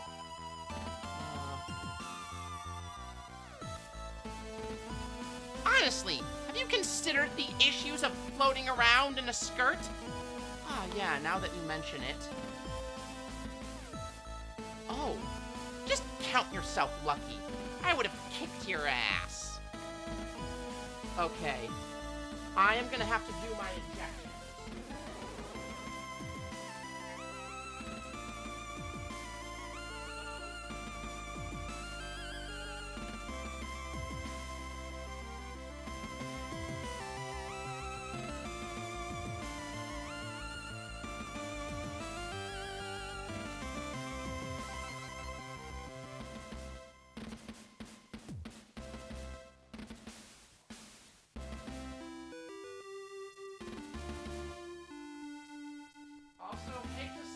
How you doing? Sorry, I'm running around a bit, trying to get stuff for my girl juice injections, which I'm going to be doing live on stream right now. It's still... Alright.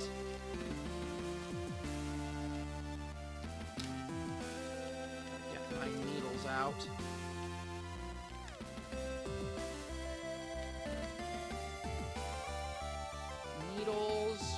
Alcohol swabs, syringe, vial of girl juice, and Band-Aid.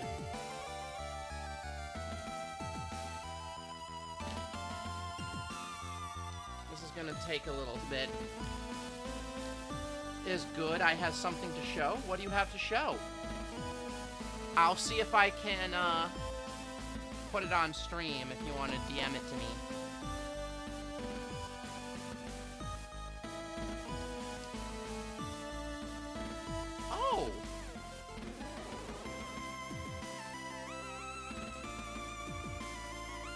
Looks really good.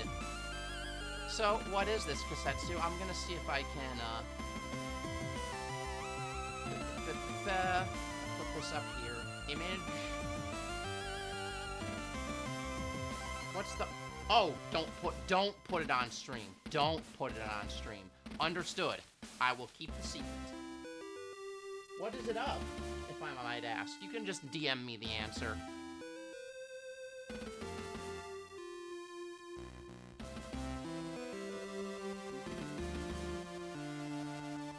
Alright, I still gotta do my injections. Hang on, give me 1 second. By the way, yeah, if you haven't taken your meds yet tonight, everybody, please take your meds. Please do everything to take care of yourself.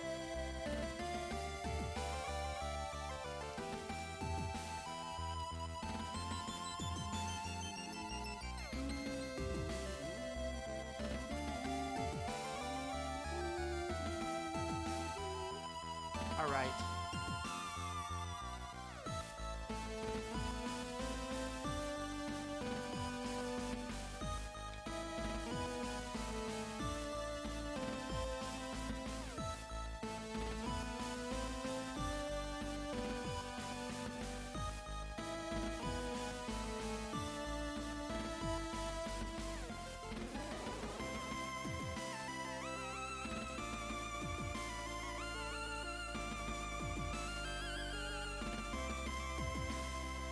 Okay.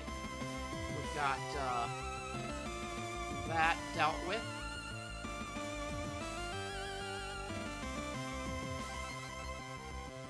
Oh, okay. Nice. I'm excited for your debut, Kasetsu. Alright, have to take my pants off. Ooh, Neri going pantsless on stream. Oh, no. Yeah, it's just too,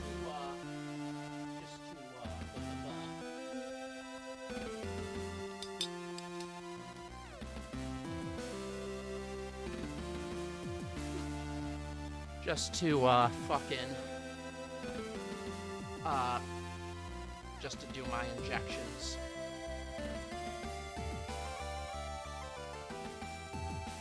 Yeah.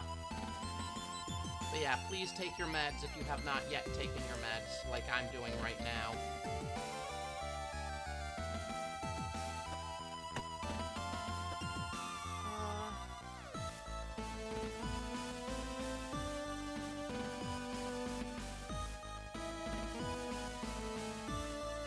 Okay, here goes. Stabbing time. Time for Mary to stab herself in the butt.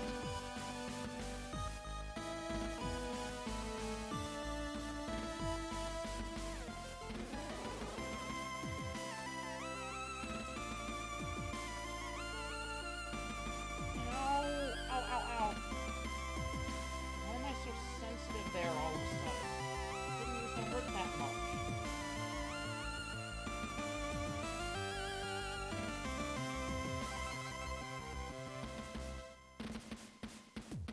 Okay, Band-Aid time.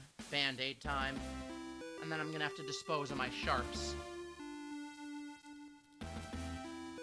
Yeah. But yeah, doing my estrogen injections.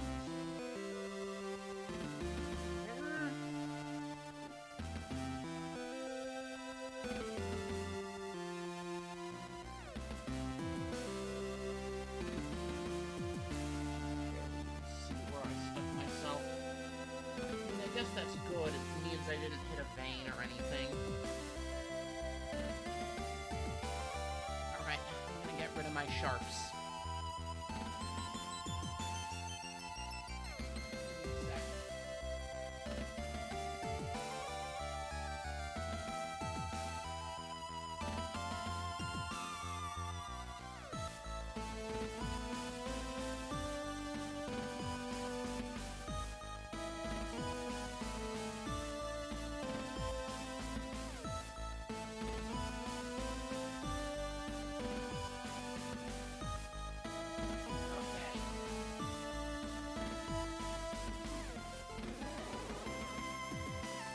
Okay.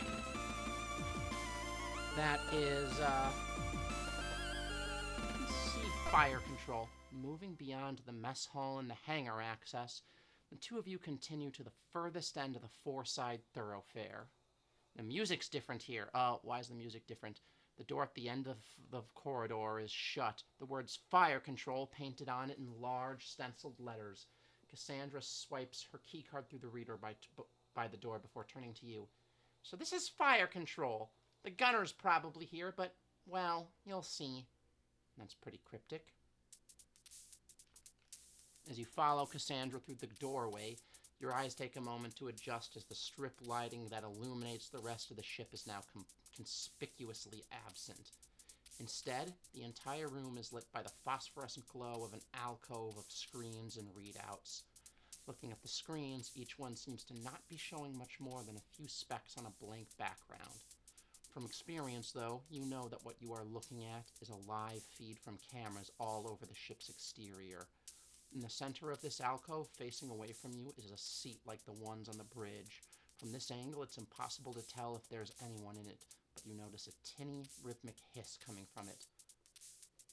So anyway, all of the ship's weapon systems are controlled from here. The screens give the gunner a panoramic view of... Is the gunner here right now? You look over Cassandra's shoulder at the back of the seat. You swear that you see a quick flicker of movement, but you can't be sure it's not just the flash of a readout reflecting off the surface. Oh, Dylan. Yeah, he's here. Should we say hello? Well, normally I would, but... Cassandra leans back slowly as if trying to surreptitiously sneak a peek at what's on the other side of the chair without it noticing her. She quickly turns back to you after a moment's pause. He just looks so in the zone, you know? It seems a shame to interrupt him. Interrupt what? Cassandra leans back again and after a moment quietly gestures for you to come and take a look. Sat in the chair is a man who looks a little bit older than you. His eyes are closed, and his face a picture of absolute serenity. Over his ears is possibly the single largest pair of headphones you've seen in your entire life. As he sits there, oblivious to your presence. His right leg bounces up and down and his wrists flick constantly. You wonder for a moment if he's okay before spying a cassette player poking out of his jacket pocket. You realize that the hiss you hear is the slightest whisper of the music that he's listening to escaping from those substantial headphones. Is this okay? Shouldn't he be a bit more attentive? Don't worry, it's fine. He's not even on duty. Yeah, but what if there is an alert? Let's find out! Cassandra moves over to a panel just before the monitor-laden alcove, takes a receiver off the wall, and adds a few numbers into the keypad.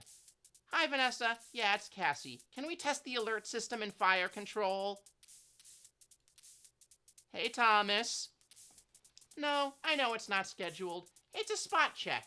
Yeah, random testing, you know? Chief's orders. Of course, she asked. Why would I be asking for a spot test of the alert in fire control if Chief didn't ask? You're a darling. Thanks. Okay, 3, 2, 1.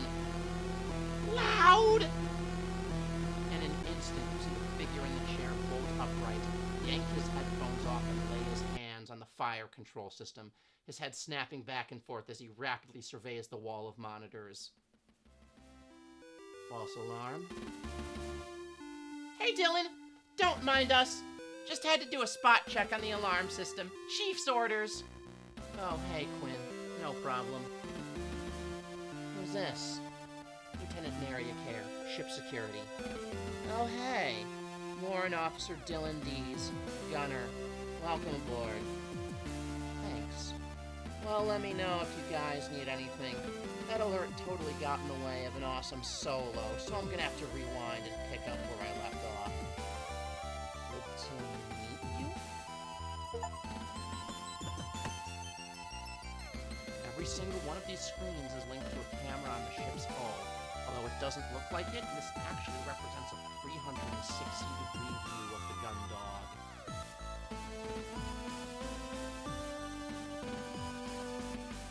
I've never been on a ship as small as the gun dog. The controls for the ship's weaponry don't look anything like they do on a bigger ship. They look more like they belong in a box or something. Just once I was hoping he wouldn't be here. Oh? Yeah, this place would be such a good room for relaxing and taking the view of the stars. But day or night, he's always here, either spacing out himself or drumming away. So jealous. Most heads of operations would kill for a crew member who was at their station day or night, you know? This is weird. The only time I've ever seen him leave is when the ship's docked. I've come by at all sorts of random times, and he's always here. I don't like it. How much of that is jealousy? Warrant Officer Dees. Warrant Officer Dees. Dylan! Oh, hey, Lieutenant. How's it going? Not bad, thanks. I was wondering if you could explain the control system here to me. It doesn't look like anything like what I've seen before. Huh? Oh, yeah. You've not been on a small ship like the gun dog. It probably does look weird. Bigger ships have more crew spare, so they have old-fashioned turret operators. On a ship like this, where there's only one dude flying solo, the whole ship's optimized to let them run the entire weapon system alone. Each of these track balls links up with a different weapon system, which is represented by a reticle shown on the screen. By rolling the balls, I move the targeting reticle from screen to screen, and to fire, all I need to do is point and click. That's pretty clever. Only works so well because we've got the computer doing most of the heavy lifting. On bigger ships, the gunners have a lot more physical control. On a ship like this, it's more like playing a really intense video game. I never really liked those spaceship video games. I'd rather play a racing game or something instead. It's not too bad. Now the war's over, we're not shooting anyone anytime soon. So I get to spend all my time here listening to music and staring out into space. Pretty much perfect. Listening to anything good?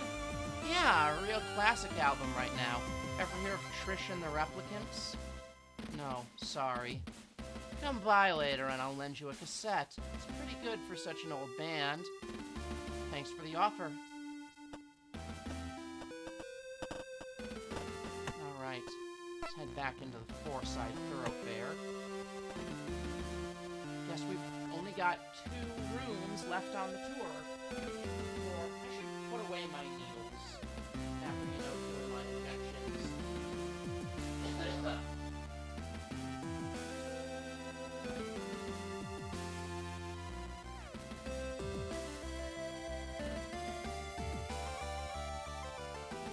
So, here's what I'm wondering. We're like 2 hours in, and is there gonna be like combat, or is this basically a VM?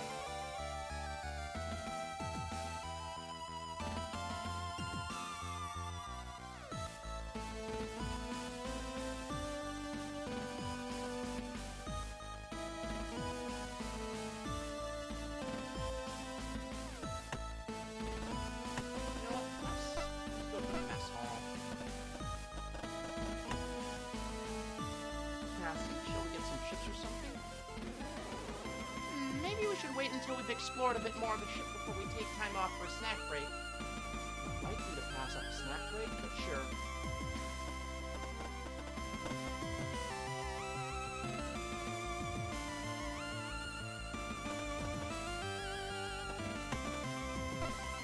Alright,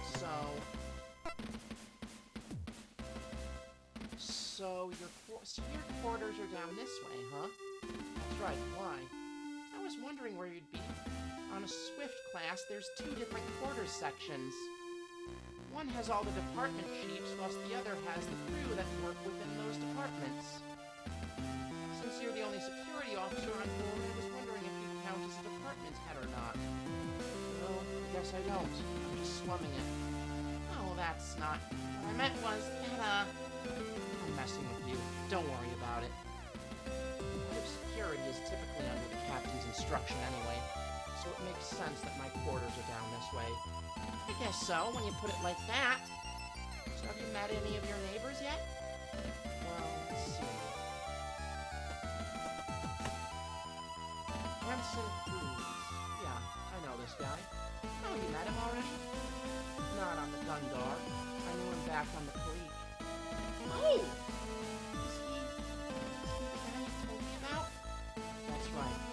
Not what you call my biggest fan.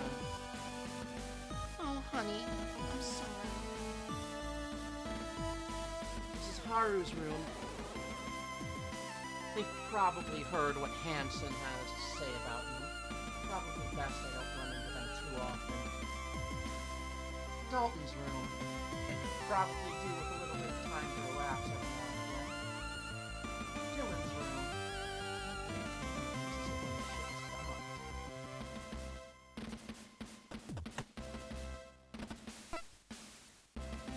Step into your quarters, Cassandra follows you in. She stands by the door for a moment, looking around the room before turning to face you. Wow, you really like to keep it tidy, don't you? You just got here. That's not a lot of time to make a mess. Are you kidding? I'm pretty sure my bag exploded the moment I stepped into my quarters. Jovian military supplies just aren't what they used to be. Or maybe it was operator error? What's that supposed to mean, Lieutenant? Nothing. Just considering all possibilities. Wait, is that... What? Lieutenant Acare, don't tell me that... What is it? Your chair, it's not perfectly aligned with the terminal. I guess nobody's perfect, huh? We made more of an effort if an officer doing spot checks was such a stickler. I suppose I won't have to report you to the captain this time, Lieutenant.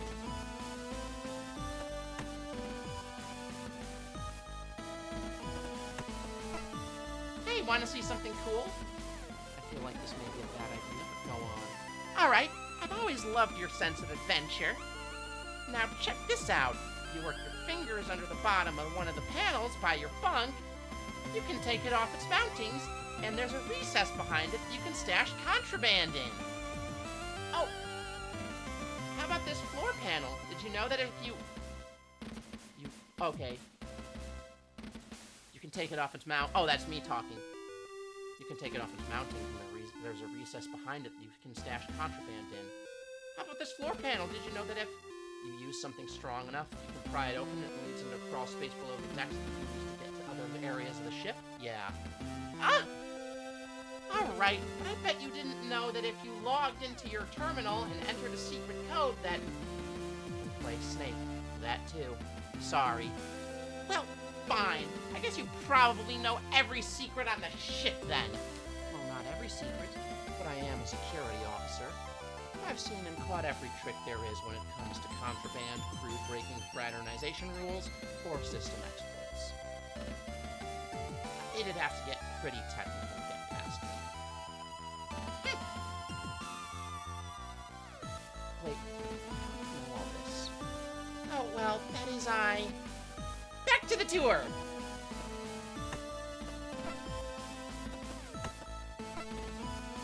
You know, it's rude to keep a girl hanging around. What do you mean? Here we are, just hanging out in the corridor like a pair of weirdos. Shouldn't you be inviting me to your quarters or something? Give me the tour? Well, it's probably identical to your quarters, so... But, you know, I guess it'd be good for you to see them. I mean, we just showed her my quarters. Let's go to the Foreside Thoroughfare. And this is the second set of crew quarters, where operations staff, that's me and Vanessa, the department heads, and the captain have their quarters. Makes sense? Of course it's obvious why you'd come this way so soon after finding out I was part of the crew. What do you mean? Wait, hey, I'm on duty right now, you know. I know, and despite that, you let your libido guide you to my quarters, you animal. Let's maybe save that for later, okay? You tease! So we're just gonna hang around in the corridor outside my quarters, then? Nowhere you're in a hurry to go to? Honestly!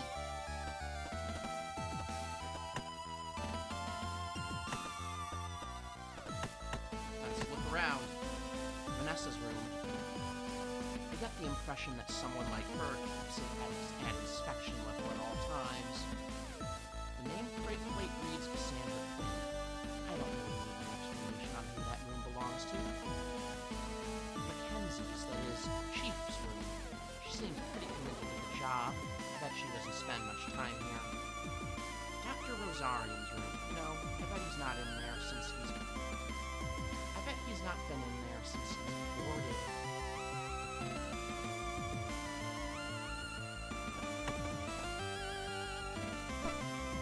Oh, by the way, if you ever want access to my quarters, the passcode for the lock is 0211. It's pretty much the same passcode I use for everything. 0211. Got it.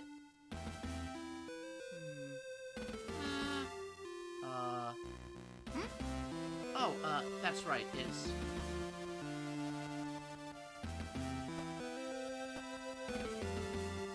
I'm gonna save right here. Our anniversary. Come on, you didn't think I'd forget, did you? Hey, good job! Oh, wait! Before you go in, can you give me a few minutes just to tidy the place up? I was almost late for my duty shift this morning, so it's kind of a mess. Let me put some stuff away, okay? Yeah, sure. Keeping herself between you and the entrance to her room, Cassandra opens the door using the control panel to its right.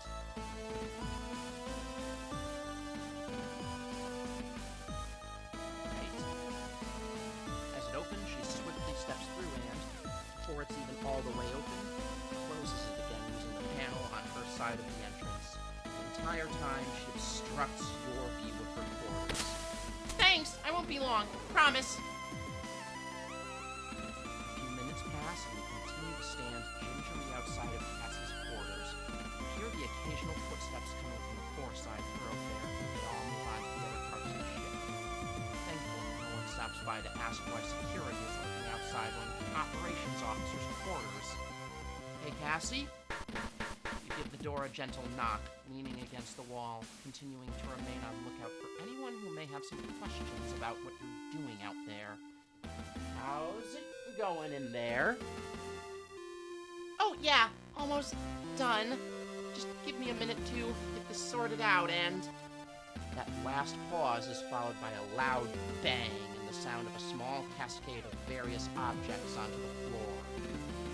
Okay, maybe a few more minutes. You sigh as you step back from the door. If anyone asks, you can always tell them that you're doing spot checks for contraband or something similar. Done! Come in! Welcome! Make yourself at... As you step through the door frame, the toe of your boot catches on a discarded pair of leggings, which are held in place by your other foot. As you begin to fall over, you reach out to catch onto something to stop yourself. Unfortunately, the chair you reached out for has a uniform thrown over the backrest, which slips as you grab it, bringing both the chair and the assortment of cosmetics on the seat, clattering down to the floor with you. Oh no! Neri! Are you okay? Are you okay? I'm sorry, I thought... Cassie... Yes? I thought you said you were tidying this place up. I was! Why did I just get brained by a falling hairdryer? There was a system! You get back to your feet and right the chair as Cassie quickly grabs the assorted bottles and tubes that fell down the tube, placing them randomly back on any nearby surface. You almost launch into a speech about securely stolen possessions in case of high-speed maneuvers. You stop yourself. Doesn't the captain ever carry out spot checks or surprise inspections? No, it's great! From what I've heard, reporters are a worse state than mine. Is that right? Cassie's bed. It appears to be acting as a makeshift wardrobe. She knew of all of these clothes before she goes to sleep, and they act like an extra sheet. How does she even have this much clothing on board anyway? These rented photographs? Aren't those cool? They're from our first date at the Europa amusement park. I took my pixie cam straight to a specialist printer's the next day and got copies made. I even wrote the date on the back so I'd never forget our anniversary. Oh, that's me. That's nary a care. I do look like fucking Char Aznavour. Like Lady Char.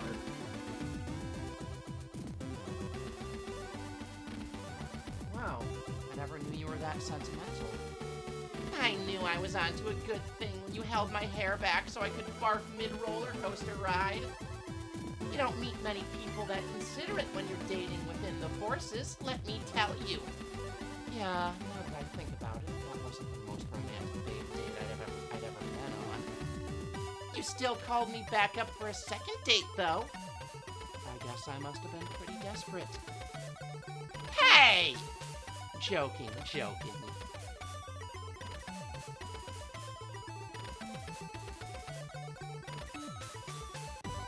Like everything else in this room, the terminal appears to be in use as extra storage space.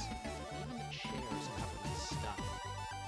Since Cassie's in operations, you'd think she'd make more use out of her terminal than anyone else on board, but I can't see how she uses it like this.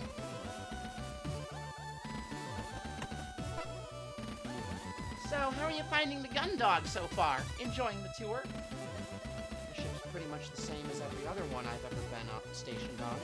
The tour's first class, though. Maybe it's working in maybe if working in naval operations doesn't work out, you could start your own business as a tour guide back on the Europa colony. You think so? Definitely. You seem to have all the insider knowledge already, and you've only been stationed here a few days. Imagine all the insider knowledge you could share about Europa colony. Yeah, you're right. And over here we have the statue of the workers who built this colony. If you sneak around the back, you can get inside plinth and hide from colony security. If you sneak around the back, you can get inside the plinth and hide from colony security if they catch you and your friends hanging out in the park after it's shut. And again, You don't think that's the kind of thing people would want to know? You don't think that's the kind of thing people would want to know? Maybe a bit more about the workers first. Anyway.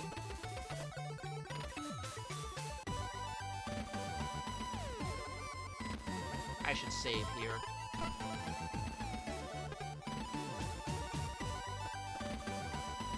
What do you want to do when we've got some shore leave? So now that we're on the same ship, our shore leave will line up. Do you have anywhere you want to go? Anything you want to do? I hadn't thought about it. I guess this means that we'll be able to go on a lot more dates now. Oh, I know. Did you hear about that new colony they've added to the Europa cluster? It's got an ultra-efficient water handling plant, and the planners have included a water park. We should go as soon as it opens. A water park? What's that? You've never heard of a water park? Never. They're one of the coolest new features on the new colonies they're building. They're like lots of big swimming pools with slides and rivers and all sorts. All the e-magazines are saying that they're going to be the coolest things to do on colonies once they're open. Pools and slides into pools? But like really exciting. Huh, okay.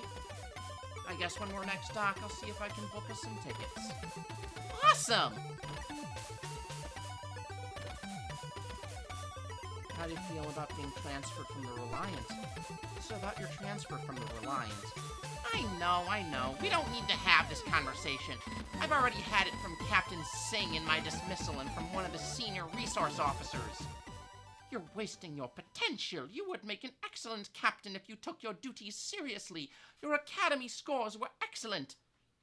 I wasn't going to give you the speech, I just... One of the only things about not having parents is that I don't have to hear it from them, too. Hey, Cassie.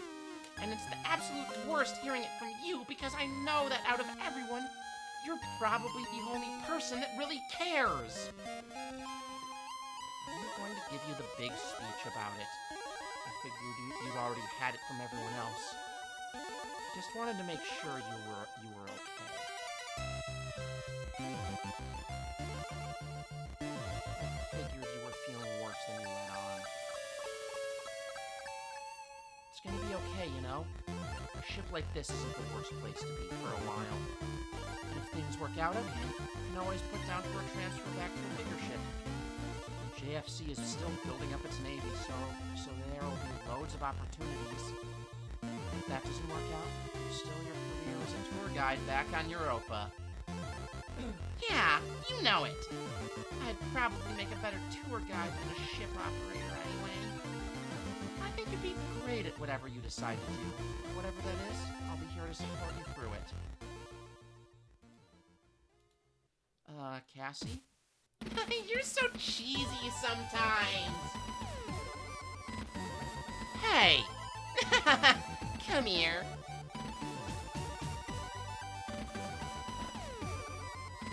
How are you finding the gun dog so far? So, you've been on the ship a few days now. How are you finding it? Well, it's not too bad. Obviously, it's not like the station on the Reliant. It's a whole lot smaller and way less people. There's also a lot less to do, so you get much more free time. Captain Bartnews is pretty lax compared to Captain Singh. I get the impression that this whole crew is a bunch of burnouts. Except for us! I obviously didn't mean that about you.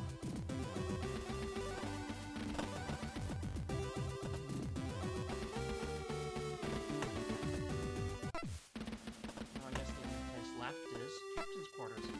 Captain's Quarters sit at the end of the corridor, differentiated from the other doors nearby by the small insignia that sits above the nameplate.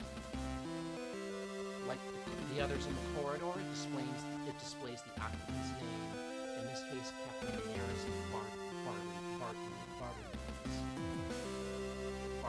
Bartnews? Even in your role as security officer, there are a few rooms in the ship that you don't have access to. Captain's Quarters is one of them. There's nothing for you out here, so you can't. Stand leading the way, the two of you leave the Captain's Quarters and you step into the crew pool.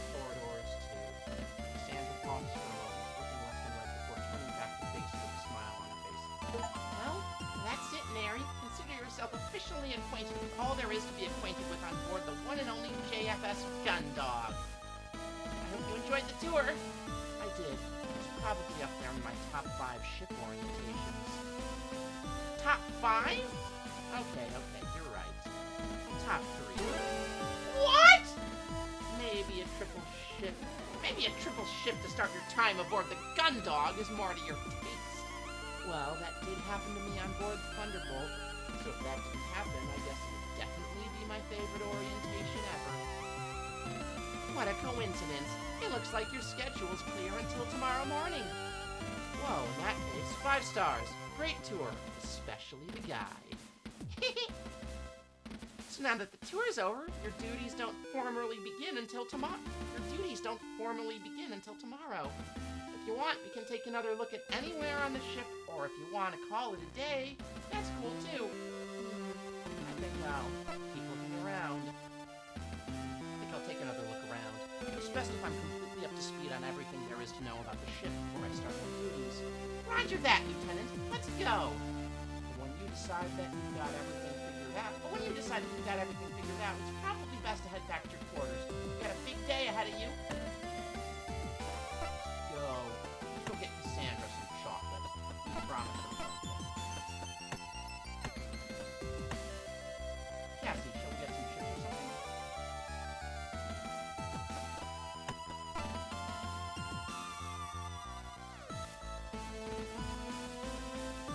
How much of a problem do you have the snack coming out before? You don't even want to know. On the Reliant, I was operating a preferential shift for chocolate system. It was tricky, but I did what I had to. Oh, thank you for the head pats, Alice. They're broken right now. I have to go back in and fix them again. That sounds like it breaks a ton of regulations. Regulations only get broken if you get caught. That's how it works. Yeah, I'm sorry. I have to go back into trigger fire. I just fixed it too. And it just broke again. I'm kind of upset about that.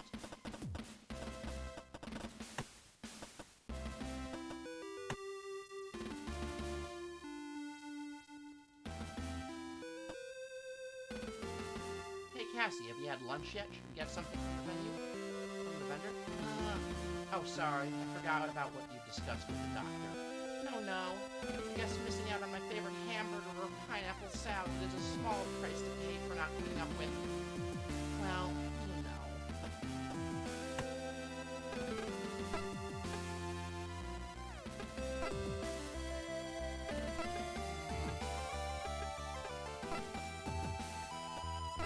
We don't need to go to fire control. We don't need to go to the hangar.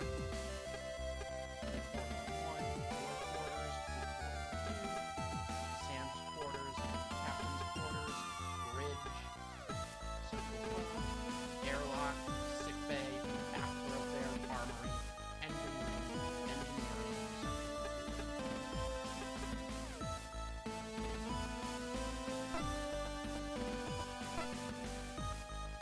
So now that the tour's over, your duties don't formally begin until tomorrow.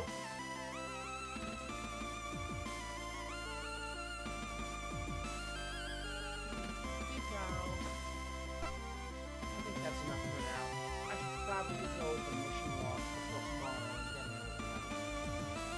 I know the captain seems pretty relaxed, but I don't want to make a habit of late starts. I'm quiet? Okay, how's this? Is this better? My volume on OBS is maxed out. I can't raise it any higher. Best I can do is move the microphone closer to my face. Maybe I just need a better microphone. Bit better? Okay. I think I might just need a better microphone. I'm hungry. I should get some food or something. So responsible. I've got the late shift tonight, so maybe I'll get a nap in too. Okay, I'll see you soon. Well, look who it is, the Khalik Coward. You don't even need to look beyond Cassandra to know who's standing at the entrance of the corridor. Although you'd recognize the mocking tone anywhere, the real giveaway is the nickname one you'd thought you'd escaped a long time ago. Hanson Cruise, or as you knew him, Kalik 3, one of the members of the Kalik squadron who'd taken part in the battle. He'd been the only one to return. Even then, that had only been after the ceasefire had been signed, a full 13 hours after he'd launched. From what you'd heard from the other crew members, he'd survived by playing a game of cat and mouse with the enemy forces in a debris field. By shutting down the majority of his systems and hiding amongst the wreckage, he'd been able to launch surprise attacks, taking down his pursuers one by one.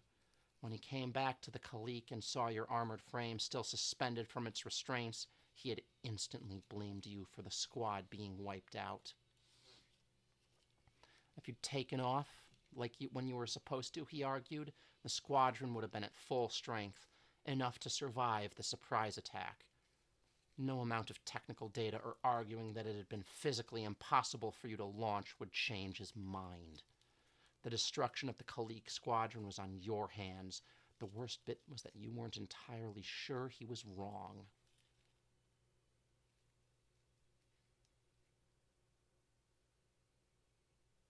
What's up, Lieutenant Neri? You're not thinking of finishing your first day without meeting an old friend, right? When Haru came and told me that some lieutenant called Neri Akare was our new security officer, I had to come take a look. No way could it be that wimp from back on the Kalik. She had to have been dishonorably discharged for dereliction of duty. But I guess JFC is so desperate that they'll hang on to anybody, no matter how much of a screw-up they are. How'd you end up here, Akare? They decided you couldn't handle a full-size ship, so they had to put you with the smallest crew they could find? You instinctively make your hands into fists, but unclench them quickly before Hanson notices. You haven't been stationed on the same ship as him since the Kalik, but you'd run into him a few times on board the colonies where you were both on shore leave. Each time had ended badly.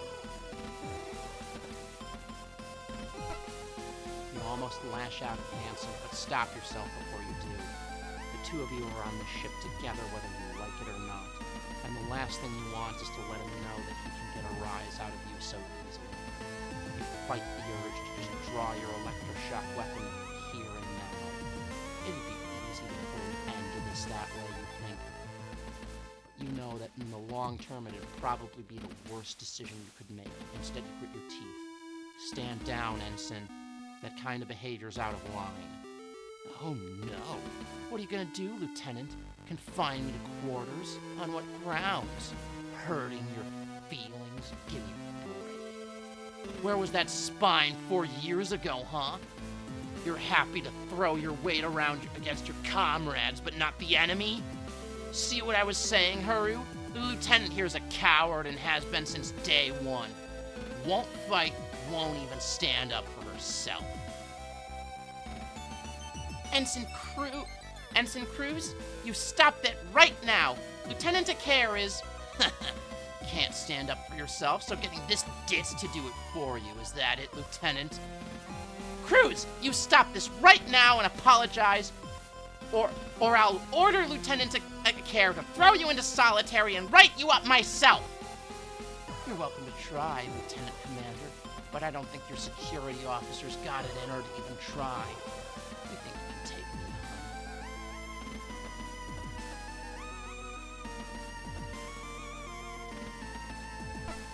You step back to Hanson and place your hands on your hips, squaring up directly to him. You lock eyes and wait for him to blink. A few 10 seconds pass, but eventually he blinks first.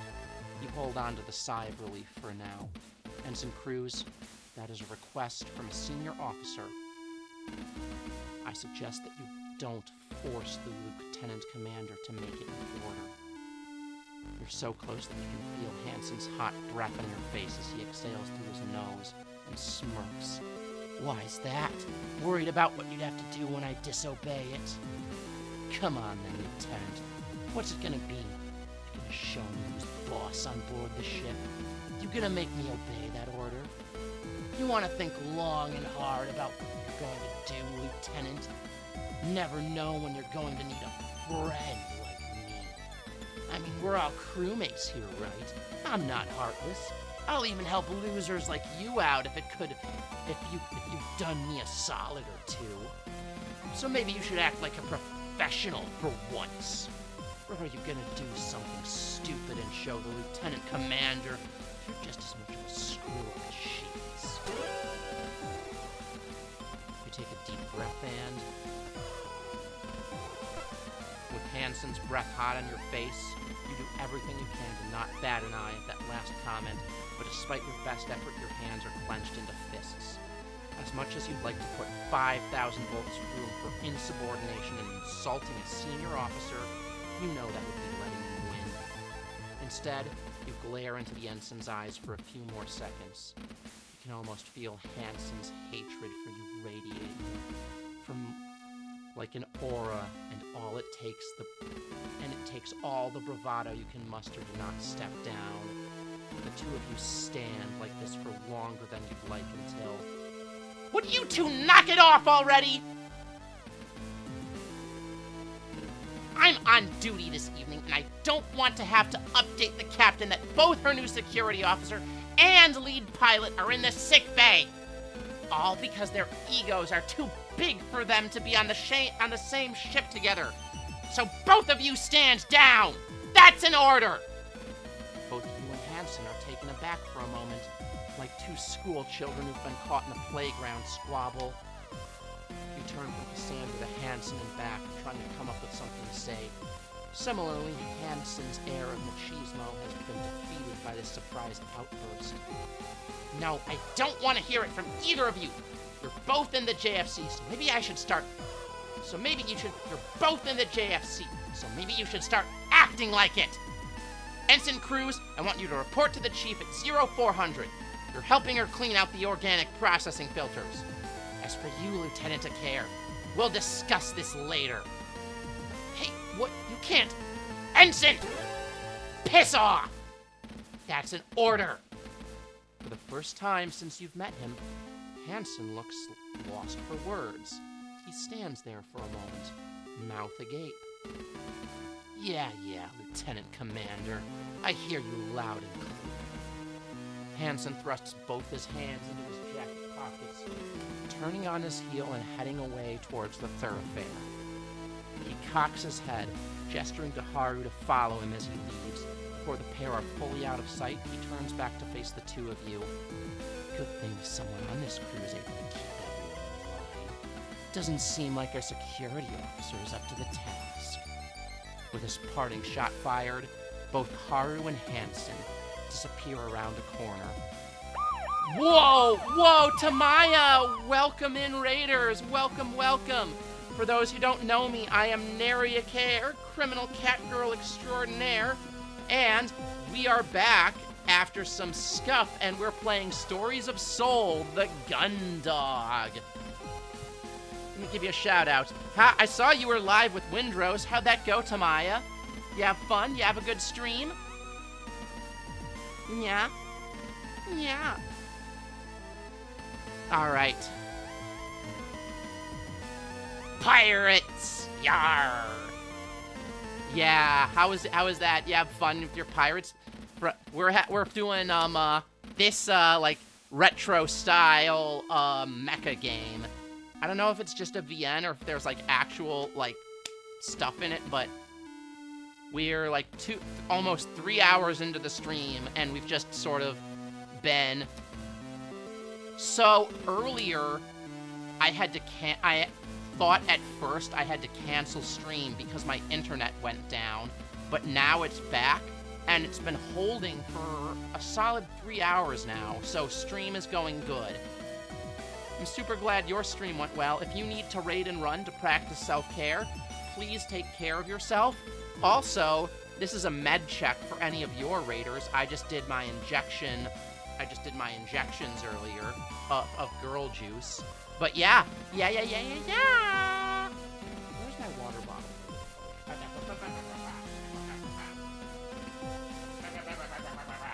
Yeah. We just had an encounter with a bully, but our girlfriend got him to back off. Cassie crosses her arms as she taps her foot furiously. What an absolute dick! Irresponsible and no sleep tonight before work tomorrow just to be a little... Tamaya? I mean, you're always welcome here, but Tamaya? I want you to take care of yourself. Okay, good. You almost brought up, angry mama bear, nary a care. I told you, he's a real... And you! What was that performance all about? I told you about him. Hello, motherfucker. Oh, thank you so much for the follow. War Necromancer, thank you so much. War Necromancer. Yeah, send her to bed. She is older than me. Being a mama bear isn't about age, it's a state of mind. Ow, ow, I'm being licked! Oh no! I've told you about him. He doesn't back down. You've got to... I know. You can't let him get to you like that, otherwise he'll just keep coming time after time until one of you does something they regret. You pause for a moment. You are very much not a bottom, less of a bottom than me, Tamaya. I can guarantee that. I wasn't even making it a sex thing, but I am 100%. Well, I'm a switch, so I can bottom sometimes, but honestly, I'm the sort of person who, like, bases it around what my partner wants. But, you know, I guess conversations like this are why this stream is 18+. You pause for a moment and feel your cheeks grow flush, filled with a sense of shame for being caught acting out so childishly. Hey, don't worry about it. I know what the two of you have been through, and to be honest, I figured he was a real asshole from the moment I met him. Plus, he's gonna be busy helping the chief clean out those filters for the next month, so don't worry about it. Anyway, I go to bed and dinner, not in that order. Good night, Tamaya. Get some memes and some food. I could use some food too, but everything's gonna be closed right now. So don't worry too much about running into him anytime soon. Still feeling a bit sheepish about your behavior in front of Cassie, who managed a smirk. Thanks for stepping in there. I shouldn't have stooped to his level. Don't worry about it. Just take it easy and don't let what he said get to you. I'm gonna get ready for my shift. I will take care of myself, and I'll get some food soon. I'm gonna go get ready for my shift, so I'll see you soon. Sure, I guess I'll catch you in the morning. Sounds good. Oh, one more thing. What's that?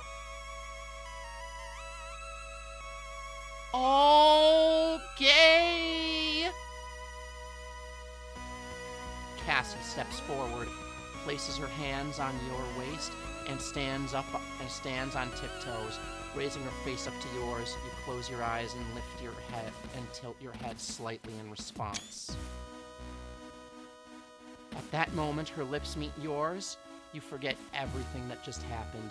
All you can focus on is the softness and delicate warmth.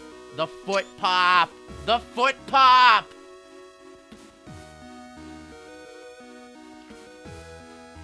After a moment, Cassie slowly moves back and you open your eyes to find her gazing at you contentedly. You both share the same gentle smile before she steps away. Sleep well, Nary. As Cassie walks away, she spins on her heels, gives you a quick wave, and then turns back, heading further down the corridor. As you step into your quarters and head over to your bunk, the door hisses shut behind you. You stand there for a moment, with a smile still on your face before you let out a sigh and sit down. Staring at nothing in particular, you mull over the day's events and Cassie's words from earlier. Big day ahead tomorrow, huh? You sighed. Let's see. April 23rd, planetary calendar 214. 4 days have passed since the JFS Gundog departed on its mission to rendezvous with the JFS O'Brien. In that time, her crew, including Lieutenant Neria Care, have fallen into the easy rhythm of life aboard the ship. Even as the Gundog enters the outer limits of Jovian space and is due to meet the O'Brien, there is little for the crew to do, and a general sense of routine permeates the atmosphere. Outer Jovian space, aboard the Jovian patrol ship JFS Gundog.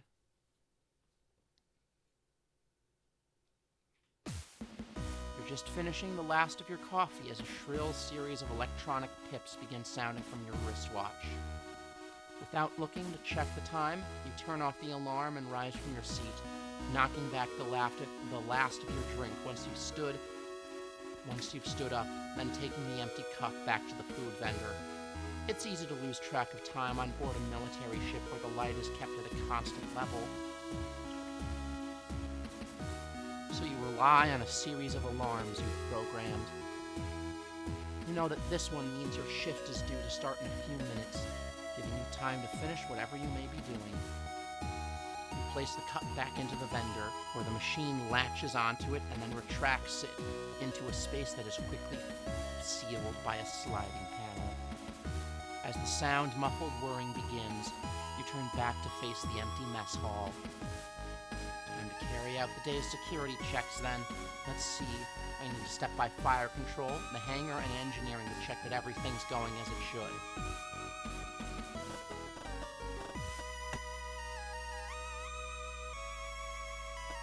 Buy a chocolate bar.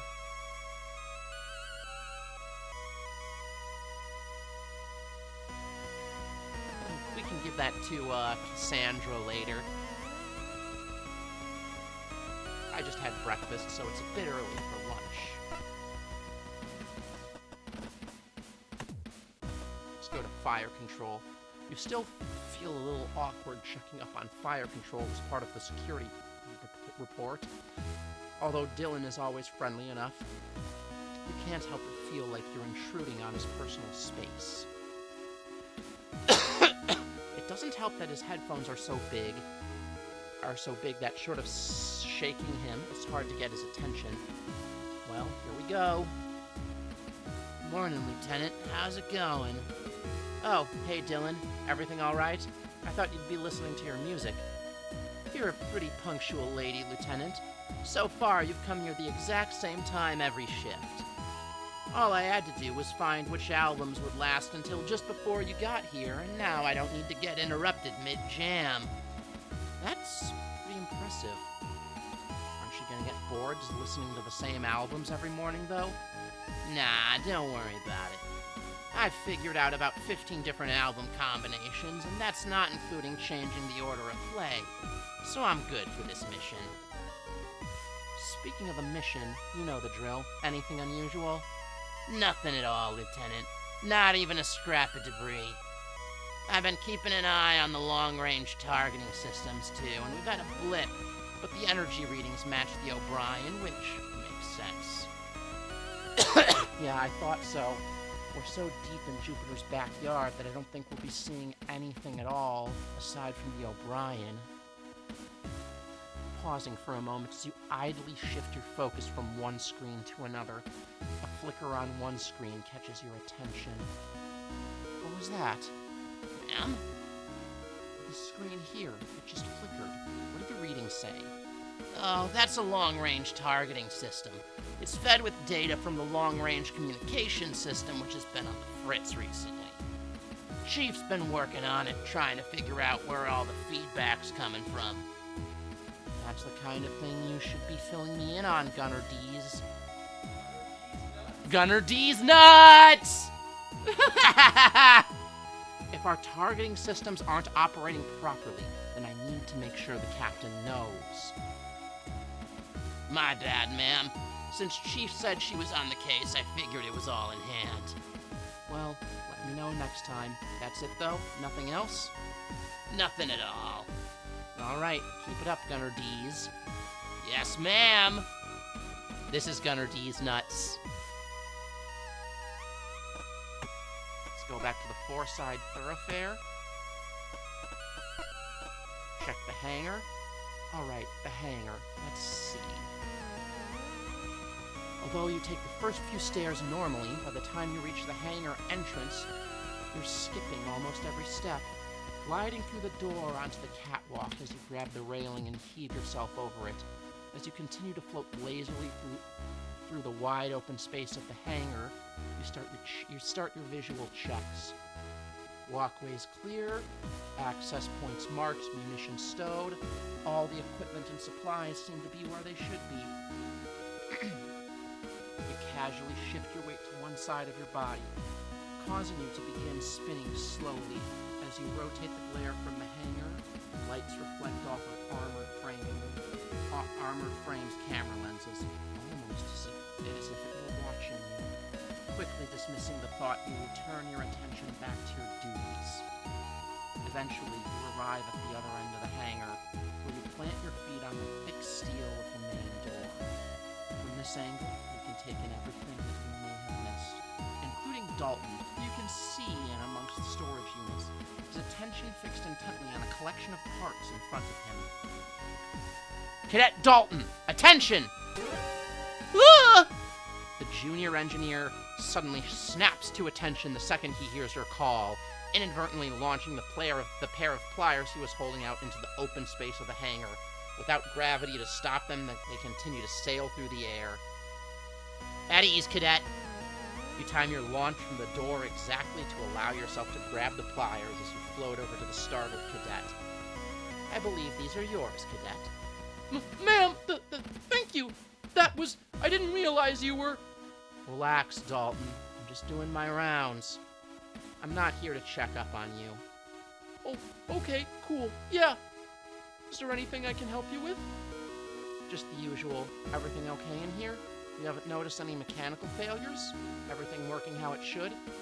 Any suspicious activity? Nothing to report, ma'am. I've just been working on my project. Ever since the Lieutenant Commander Quinn assigned crews to the filter cleaning, it's given me a bit of extra time to finish things up. Oh yeah? That's your high-density phone that sets rock hard, right? How's that going? That's right. It's, good. It's good. I'm hoping to get the chance to test it soon. These containers are full of the compound. I'm just about to try transferring it into some empty training rounds, you know, the ones normally filled with paint. The ones that the armored frame pilots use in practice combat to show when they've hit each other? Mm-hmm. The compound stored under pressure when it remains a liquid. When removed from that pressure, it expands quickly, and with rapid expansion, it sets. Okay. Okay. I got it. I gotta go. Okay, please put my phone... Please give my phone back to me when you're done. I'm going to be checking that you haven't stolen my phone, Lexi.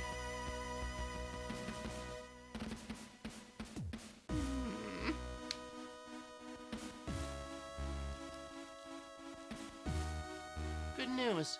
Well, if there's nothing I need to know, I'll head out. Let me know if you see anything out of place.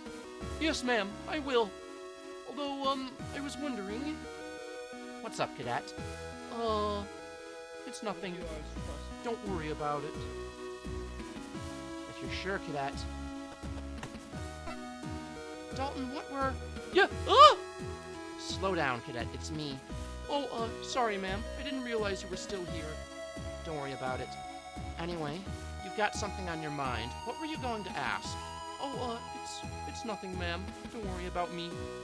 Come on, Dalton. It's not exactly like I'm rushed off my feet doing the security rounds. What's up? Well, if you're sure... The chief sent a message that she wants me to head over to engineering to carry out a job.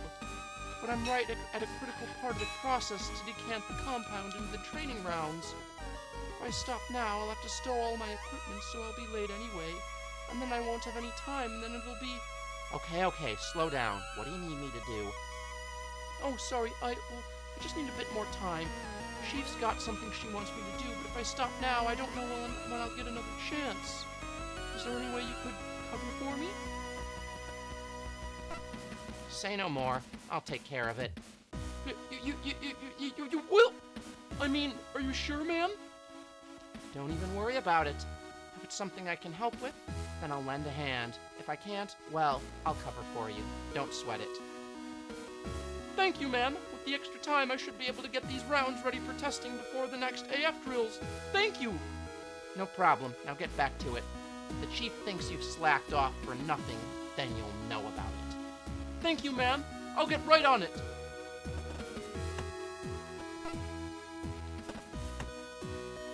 Okay, so...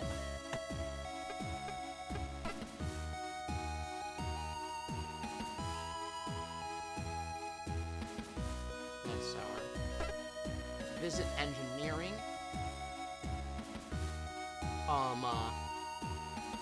Visit the hangar. We visited fire control. We visited the hangar.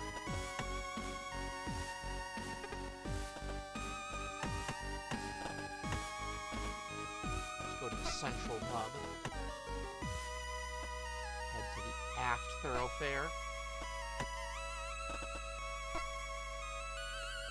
Lieutenant, nary a care, entering main engineering, you declare to the cavernous expanse of machinery and access ways that make up the engineering section. You've been instructed to announce your arrival by the chief, and since the last time you didn't, she nearly dropped a filtration unit on you to prove a point you made sure not to forget. Access ways clear, no visible detritus, nothing seems to be malfunctioning. You stop midway through your visual checks. No one's throwing heavy machinery off the higher levels to teach me a lesson in proper conduct. It doesn't take long for you to finish your daily checklist. The chief runs such a tight ship that you don't really expect anything less. Now that you think about it, though, she hasn't given you your daily grilling about how insulting it is that you think these daily checks are necessary in the first place. Chief, you here? Up here, Lieutenant. Chief, are you around? Damn it, Lieutenant, I'm up here! That's weird. It's not like the chief to not be at her assigned duty station. I'll have to tell the captain. Damn it, Lieutenant, I'm up here! Look up, you idiot! Looking up, you see the chief engineer leaning dangerously across the safety rail of a walkway a few levels above you. Behind her is a mass of cabling that's pouring out of an open panel above her. Oh, Chief, good morning. Good morning yourself. I've been calling back to you this whole time. You forgot to clean out your ears or something? Sorry, Chief, it's pretty loud in here. Nothing in here's running above a safe decibel limit, and if you tell me otherwise, I'll come down there and recalibrate your ears. You quickly mentally calculate the time it would take for her to get down to where you are, and the time you'd need to get out of the engineering. Although you fancy your chances, you wouldn't bet money or your ears on it. Must be me, then. Anyway, I'm filling out the daily report, Chief. What's going on up there? One of those clowns at the colony dock who took part in the maintenance process must have done something stupid to the long-range communication system.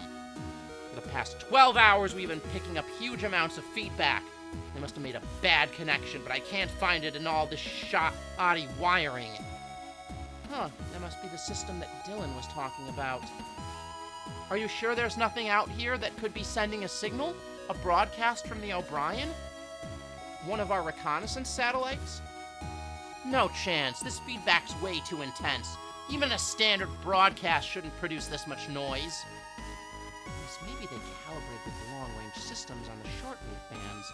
In that case, the sensitivity would be off, so it would... Chief? Huh? Oh yeah, like I was saying, there's nothing around here that should be kicking out a signal with this kind of capacity. It's like it's picking up something with an amplitude and frequency 10 times higher than our standard equipment. Uh-huh. Which could be the result of a processor loop. Maybe I should check out the initial conversion driver next. Okay, well in that case, Chief, I'm going to let the captain know, okay? Huh? I'll put that in my report for the captain, all right? Oh yeah, sure. I was gonna let her know when I'd fixed it. But those dolts have done a real number on this, so it's gonna be longer than I thought. All right, thanks for the heads up. All right, that's all of the routine checks carried out.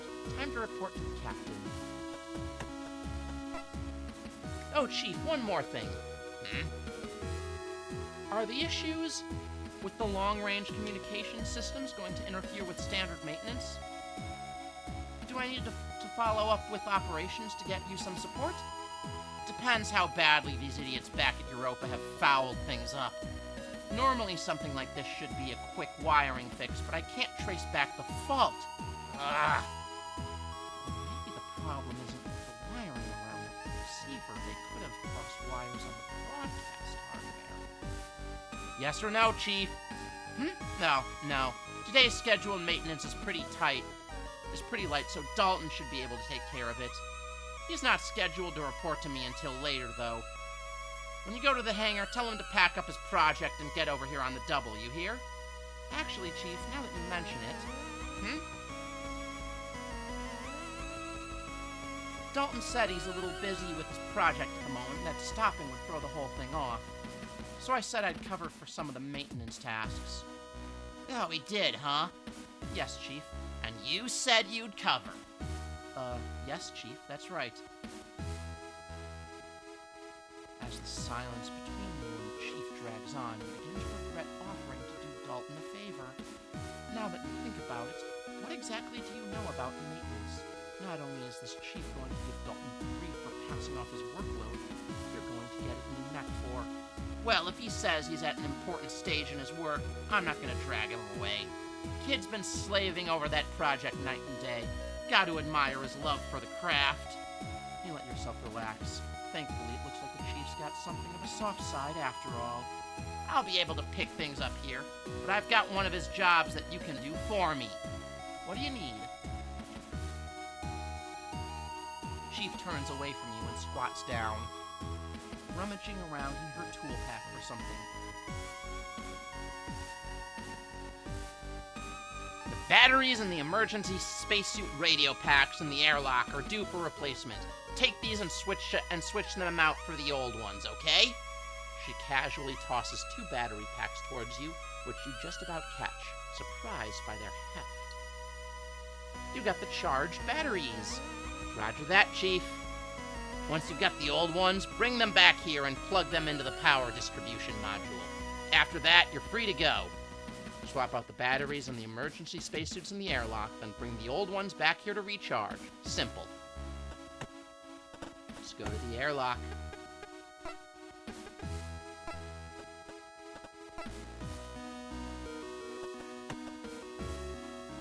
Alright, let's see. The Chief said it was the batteries in the suit radios that needed recharging. Firmly grabbing the locking mechanism's handle on the suit's container, you twist it 90 degrees clockwise and then pull.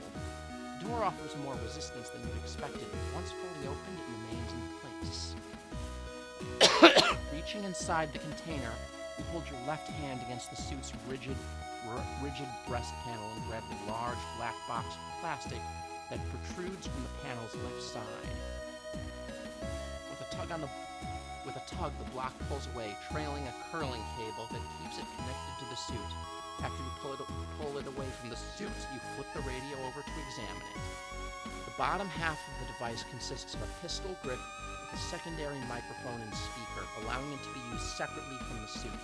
Your thumb rests comfortably on the push-to-talk button. The top half of the unit's underside is a backlit LCD screen showing the current frequency it's tuned to and battery level. Below the screen sits a few ambiguous buttons. To its side is a dial for tuning and a power switch. Whilst this unit holds the main workings of the radio's receiver and transceiver, the wires that still anchors it to the suit connects it to the small microphone and the speaker inside the helmet. Flipping the whole unit around to take a look at its underside, you see a small latch set into a recess which you pull down with your thumb, releasing the cover and letting the old battery slide out into your palm. old battery out. You murmur to yourself as you take it in your spare hand before sliding it into the opposite pocket from the fresh batteries. You've got the depleted batteries, and now to put in the new batteries. New battery in.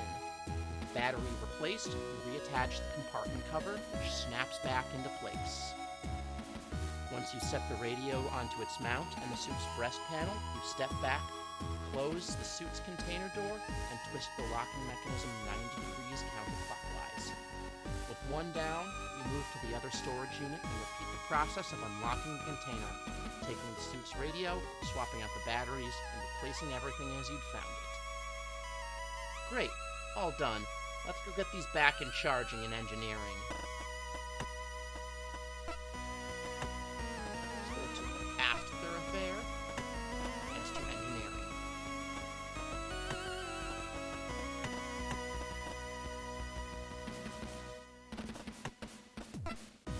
Lieutenant, have you sorted out those batteries yet?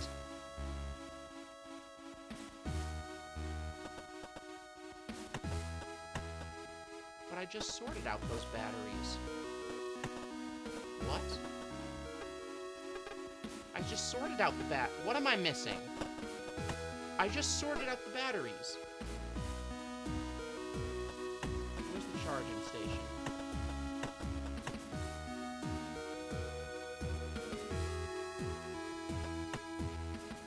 Alright, here we go. Okay, that's what we had to do.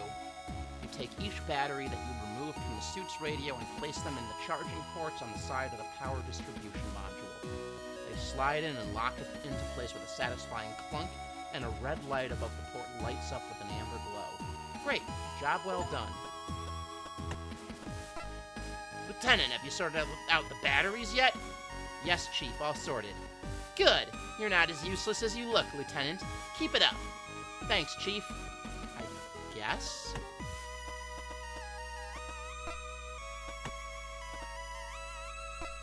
Central hub, I think my task for right now is to deliver the report to the captain. Oh. And talk to Dalton. Let's go to the hangar.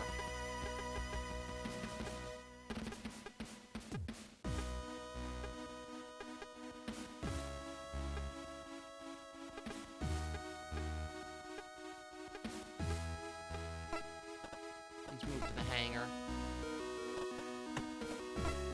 As you re-enter the hangar and pause for a moment by the railings, you can see Dalton in the center of the area next to a wide-open container. This container itself is crammed full of interconnecting pipes, tanks, and other various bits of technology and other various bits and pieces of inscrutable technology. You watch as he adjusts some valves and then retrieves a cylindrical object the size of a thermos from a recess in the device. As he holds it up to the light, you catch his eye. He excitedly turns to face you and immediately launches himself at you. Lieutenant! Great timing! Look at this! Whoa, slow down there, cadet. You grab hold of his sleeve to stop him from sailing past you and crashing into the wall by the entrance. Bracing yourself on the railing, you counteract his momentum and bring him down onto the catwalk. Good news? Great news! Check this out! Dalton proudly presents the object he'd been inspecting earlier. Although at first glance it looks like a standard 40mm round from one of the Juno's machine guns, the plastic casings gives it away as a training round that would typically be filled with paint. This feels heavier than normal, though, suggesting different contents. Oh hey, good job! You did it, huh? That's right! I've got the pressure right, and I figured out how the volume of sealant for each round. I even managed to get the training rounds to seal properly afterward. So there's no risk of spillage.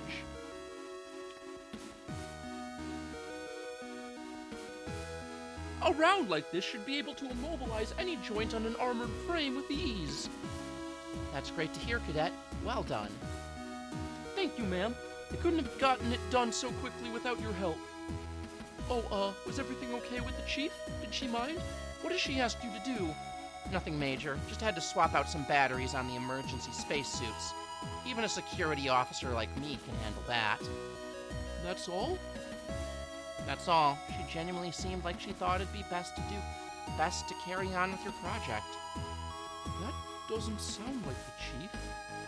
Hey, come on. I'm sure she can be all right. Sometimes. I'm sure she was going light on us because she knew what you were doing was important. Or maybe she's just saving all my jobs from today for tomorrow's shift and will want me to work double time. Easy there, cadet. I don't think she's that bad. Oh. Maybe. Oh. Don't sweat it, Dalton. It'll be fine. You did well today anyway. Now finish up producing all the rounds and we'll need for testing, and then get this hangar shipshape. You know the Chief likes it clear. Yes, ma'am. All right. Well, I should go and give my report. Take it easy, cadet. Yes, ma'am. Oh, Lieutenant? Oh, Lieutenant? Cadet? Thanks again. I don't know when I'd have gotten a proper chance to do this without your help. Anytime, cadet. Okay. Let's head to the bridge.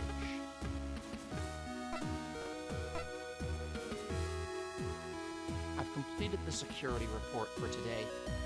Should I go up and give it to the captain or take a look around in case I've missed anything?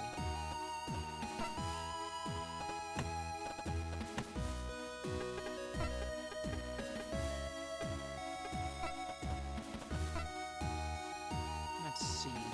She said her passcode was our anniversary, which is the 2nd of November. So that'll be 0211. You step into Cassie's quarters, being careful not to trip up on any errant clothing. Surprise! You announce to an empty room. Oh, I didn't think Cassie was on duty right now.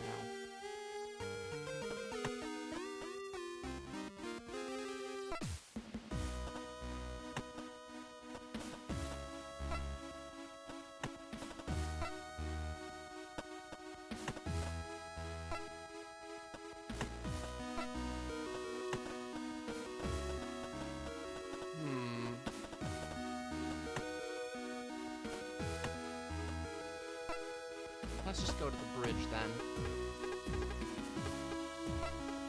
Where is Cassie?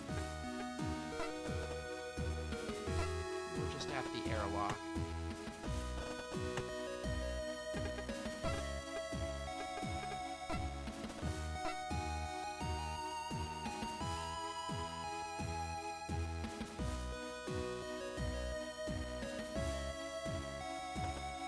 Okay, so I can't access the central computer.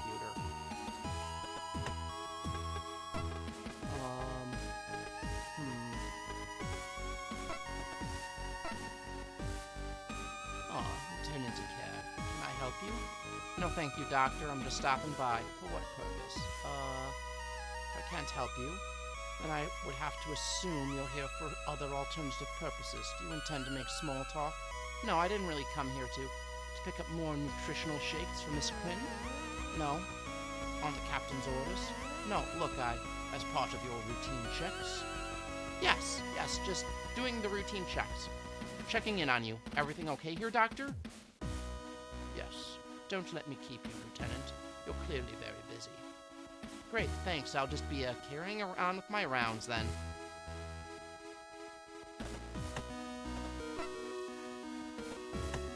Alright, let's head to the bridge. I don't see any... Alright then, no sense in delaying seeing Captain Bartermuse. Lieutenant Narea Care, entering the bridge. You declare, stepping from the elevator and throwing a salute.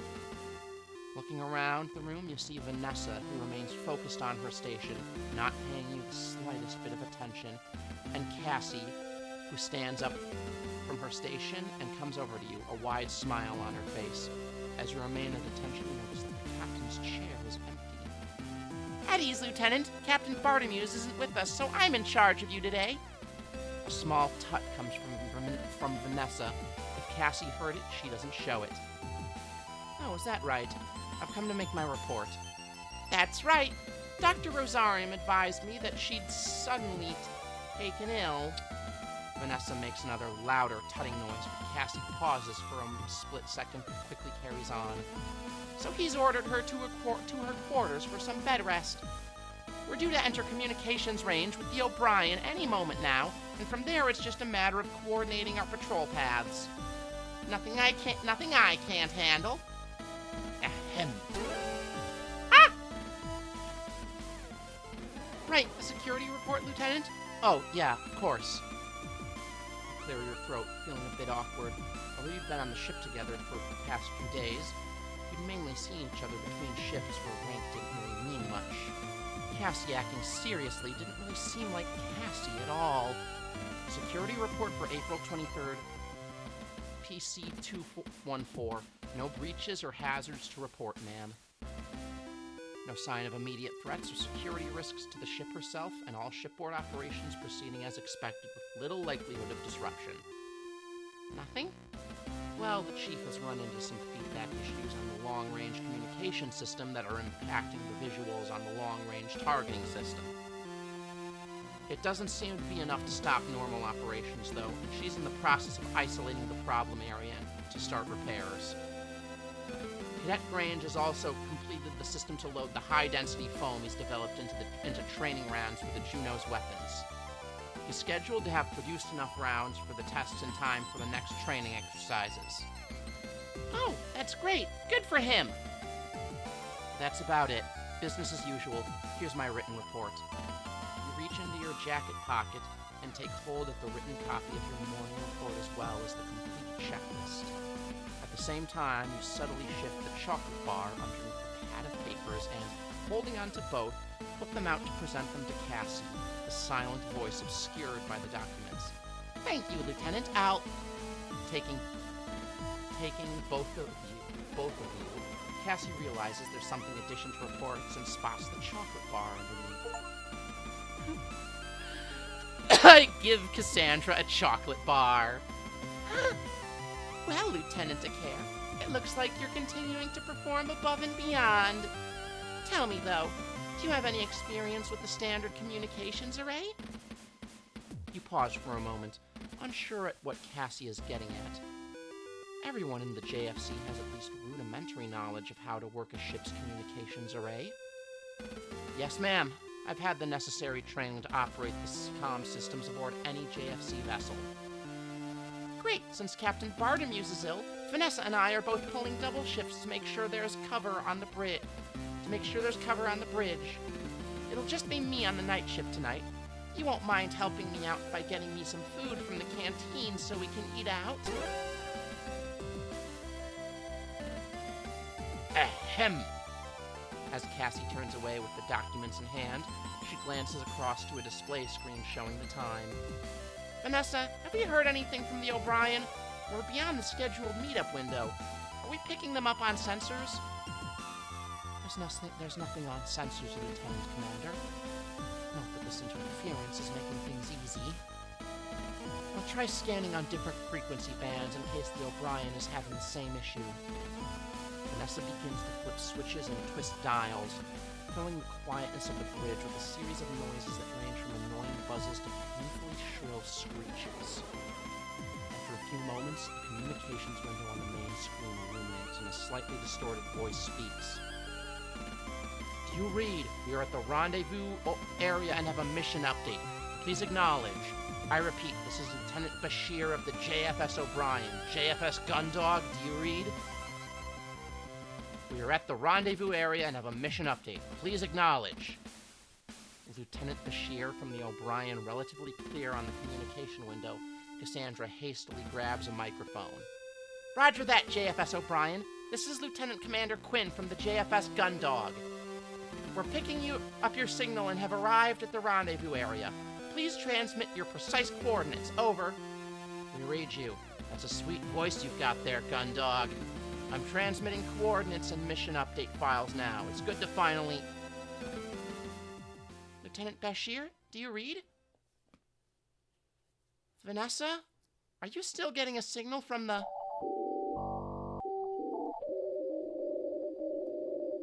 The comms are being overloaded. There's a powerful signal coming in on all bands, and it's... Ah! hell just happened? Is everyone okay? Commander Quinn? Commander Quinn! Cassie!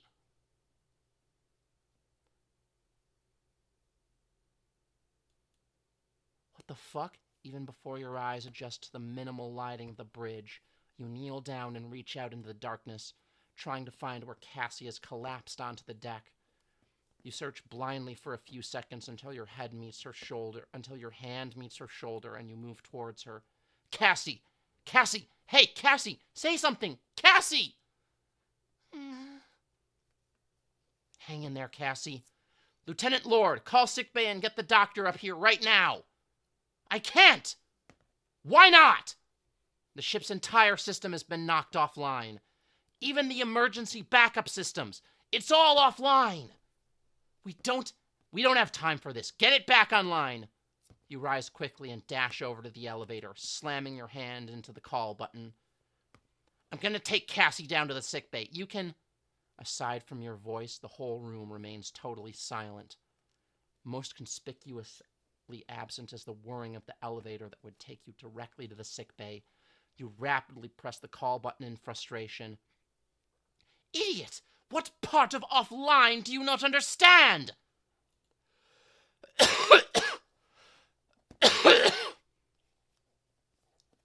Quinn's not going anywhere until at least the backup systems are online, but that can't be done from the bridge. What do you mean? How do we get them back online? It's an emergency failsafe. If there's a critical failure with the central computer and it can't function properly, then the entire ship will be shut down. Then it enters a lockdown mode until it can be rebooted. All areas are sealed in case the shutdown is the result of enemy action. The main computer in engineering needs to be physically rebooted to restore any sort of access. Of course, since this is a security system, you should know all of this. You grit your teeth to stop yourself from snapping back at Vanessa. In the heat of the moment, all thought of process and procedure had left you completely. All you'd been thinking about was getting Cassie to sickbay. Placing your head in your hands, you pinch the bridge of your nose and try to focus. That's right. But isn't the order to reboot the central computer given from the bridge in that situation? Why did you say we can't? 2 reasons. First of all, this lockdown shouldn't affect backup systems. But for some reason, everything seems like it's offline, which means there's no internal communications systems right now. Secondly, even if we did have the internal communication system, access to the central computer requires input codes which are known only by the captain.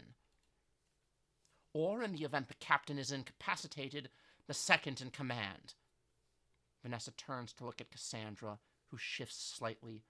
As she continues to talk, you head back to Cassie, kneeling beside her and placing her in the recovery position. Feeling the cold steel of the floor as you turn Cassie over, you take off your uniform jacket and lay it over her, which currently would be Lieutenant Commander Quinn. Meaning that right now, both people who know the necessary information to get the ship back up and running are out of action. There's gotta be some way around all this. Weren't you listening? This isn't supposed to happen.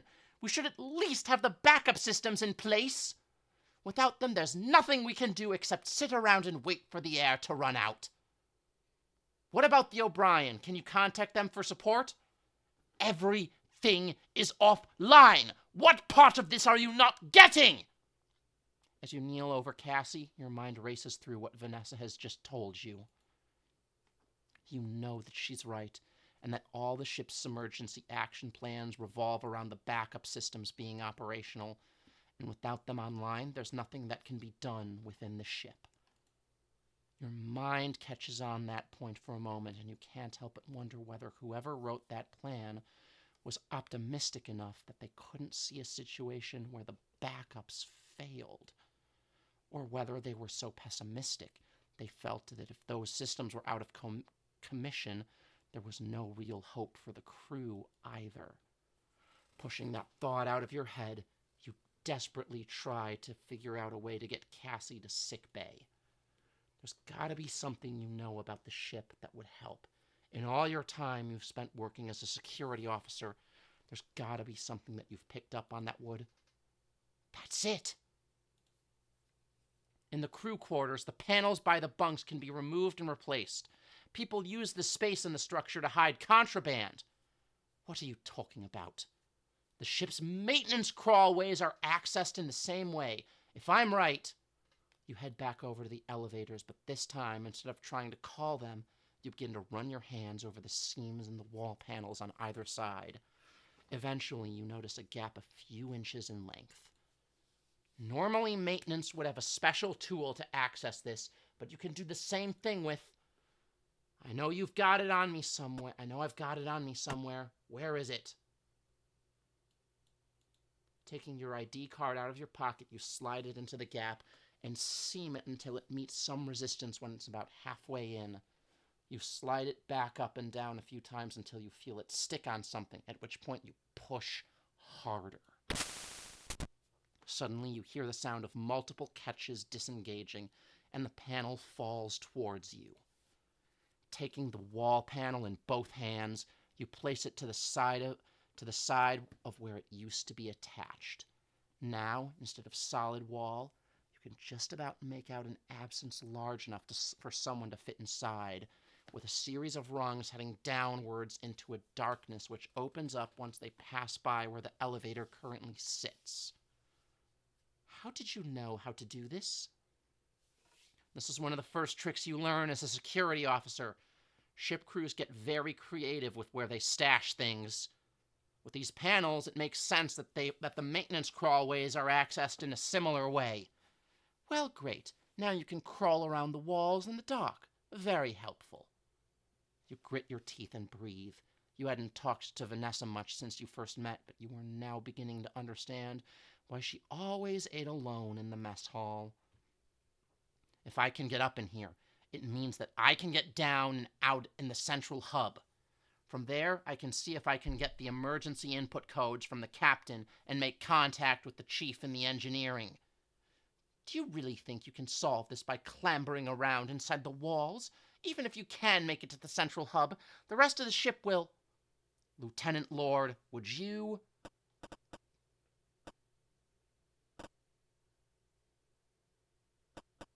Please keep your opinion to yourself. Thank you, Lieutenant Lord. You snap back, barely suppressing your anger at her constant pessimism. But right now, I don't see many other options except for this one, and for all we know, we're the only people on the entire ship who might be able to do something. I'm not about to sit around and let everyone down. Not this time. So I'm going to leave you here to look after Lieutenant Commander Quinn, unless you have anything you want to try that you think might help.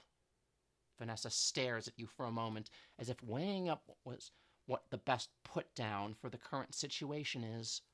Instead, she heads back to her station and starts flicking switches and pressing buttons on her control panel. All right, you do that. I'll try and get the internal communication systems working. Since the backup should work in a situation like this, maybe there's a way to get them back online.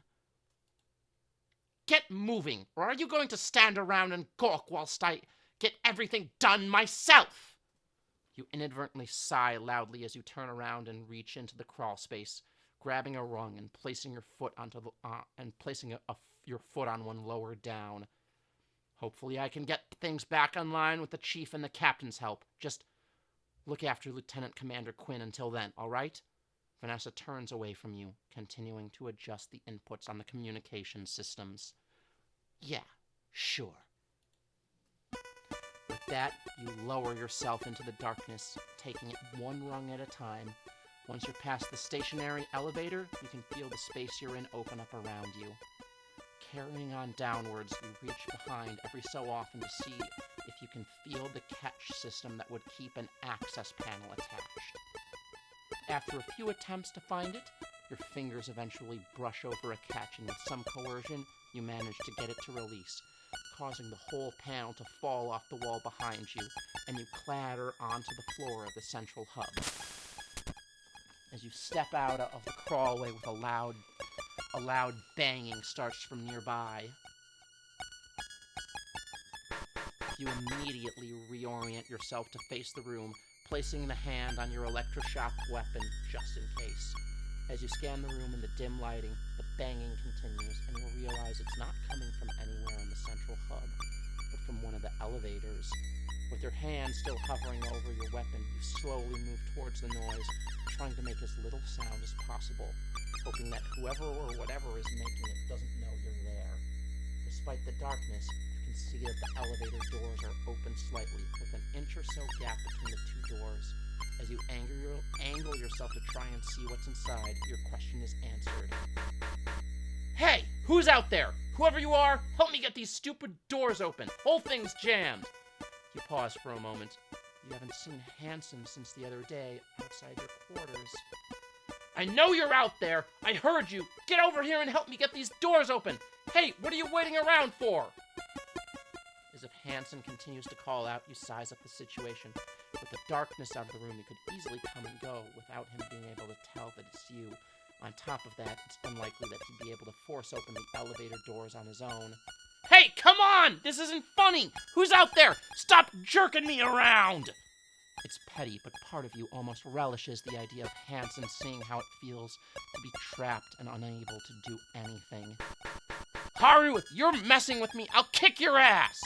Still, he's a member of the crew, and as a security officer, it's your role to keep them all safe, regardless of how much of a dick they might be. You take a dick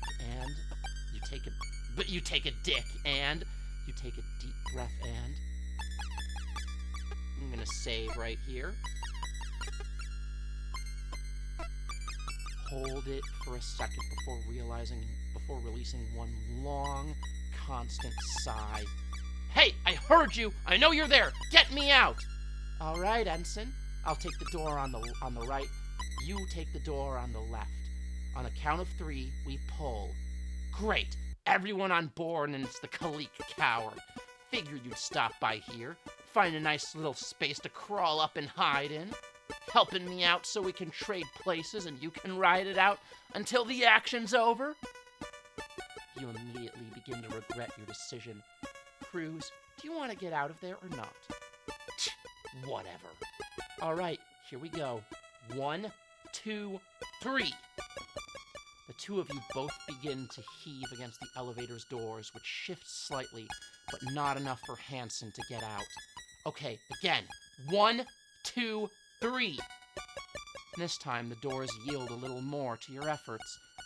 After they open a few more inches, you step back to catch your breath as watches Hanson sticks his arm through the gap but struggles to get any further than that.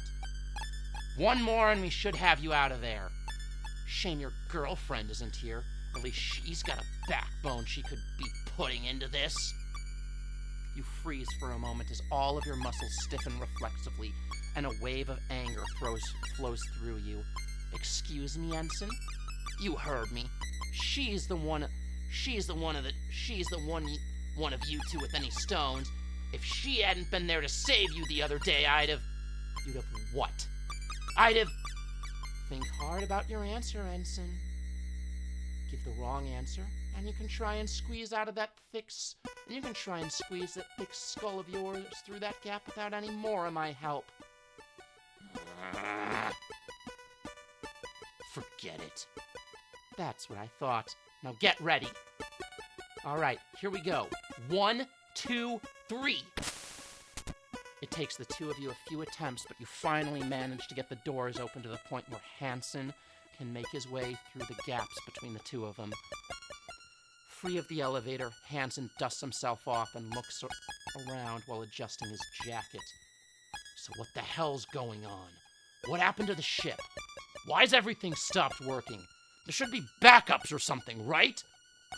You pause for a moment. Despite having been on the bridge when everything went wrong, you probably have as much of an idea as Hanson would. Honestly, we've got no idea. I was on the bridge when it all happened. We made contact with the O'Brien. There was this flash, and then Cass. Commander Quinn had been knocked out. All systems were offline, even the backups. I managed to get off the bridge using the maintenance crawlway. Now we're trying to figure out a way to reboot the computer to get everything back online. Just great. I knew the ship was a piece of junk the moment I stepped on board. You said you guys had a plan to get things back up and running, yeah? Yeah, kinda. Great. You can handle that. I'm gonna go check on the crew. Have you seen Haru? No, I haven't run into them. Okay then. I'll try their quarters. With that, Hansen heads into the darkness towards the foreside thoroughfare. He stops briefly, turning to face you. Lieutenant? Thanks. Or whatever. The pilot quickly turns on his heels and disappears into the darkness. Don't mention it.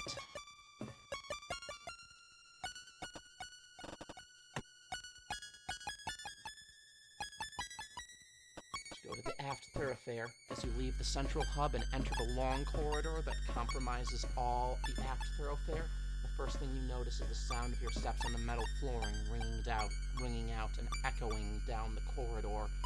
Normally, the vibrations from the engines would dull this noise and it would be barely perceptible over the low and steady rumble.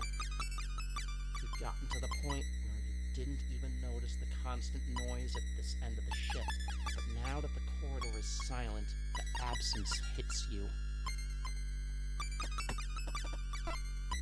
At the end of the aft thoroughfare, where the corridor would normally transition from corridor into the engineering, instead you're met with a substantial glass door with the word engineering stenciled onto it. You run your hand over the surface before rapping on it with your knuckles. Rather than the low ring, which would indicate it being relatively thin, this door returns a higher pitched noise, indicating that it's significantly thicker than normal. Unlike the rest of the doors on this ship, which are designed as entrances and exits, you can tell that this one exists more to block one section off from the other. You instantly dismiss any thoughts of forcing it open. It's likely that even the contents of the armory couldn't shift it. After a minute or two of fruitlessly inspecting it, you shrug to yourself. The only thing you can do right now is hope that the chief is nearby. Hey, Chief! You pound on the door with your fist, hoping that the sound makes its way through. Chief, can you hear me? You continue to pound on the door and yell, stopping every so often to hear if there's any kind of response. Chief, I'm out here! Chief, hey! After a few minutes worth of attempting to make contact, you stop and flex the fingers on your right hand, cracking your knuckles to try and dismiss the discomfort. Given the size of the engineering department, you begin to think about how close the chief would need to be to even hear you, and the odds of that happening. Before you can resume your attempts, though, you hear a dull, repetitive thudding coming from the other side.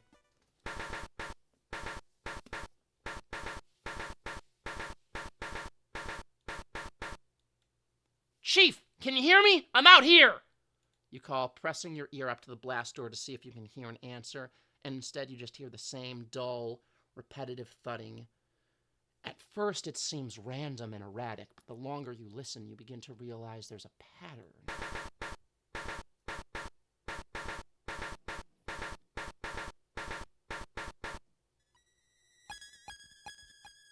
Arrgh! That's great, but what does it mean? In defeat, you slam your fists against the door one more time.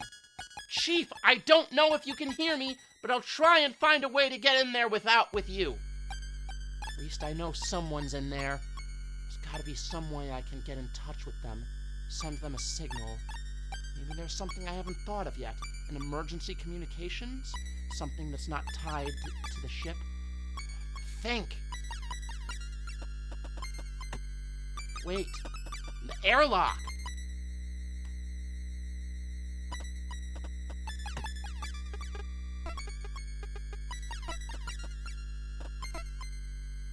As you enter, the airlock hatch on the door looms large in the darkness. A shiver runs through you and you rub your forearms. The airlock radios! The radios on the suit.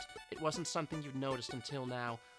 But as you feel the goosebumps that cover your skin, you realize the ship's temperature has now dropped noticeably. Gotta find a way to get things up and running again. Emergency space chutes for use in the event of ship depressurization. Failure with the life support systems, or if the crew have to abandon ship.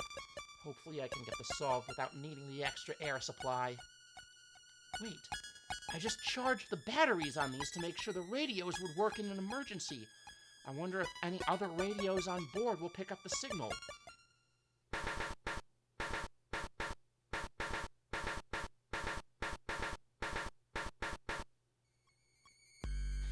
I bet that's what the chief was trying to tell me.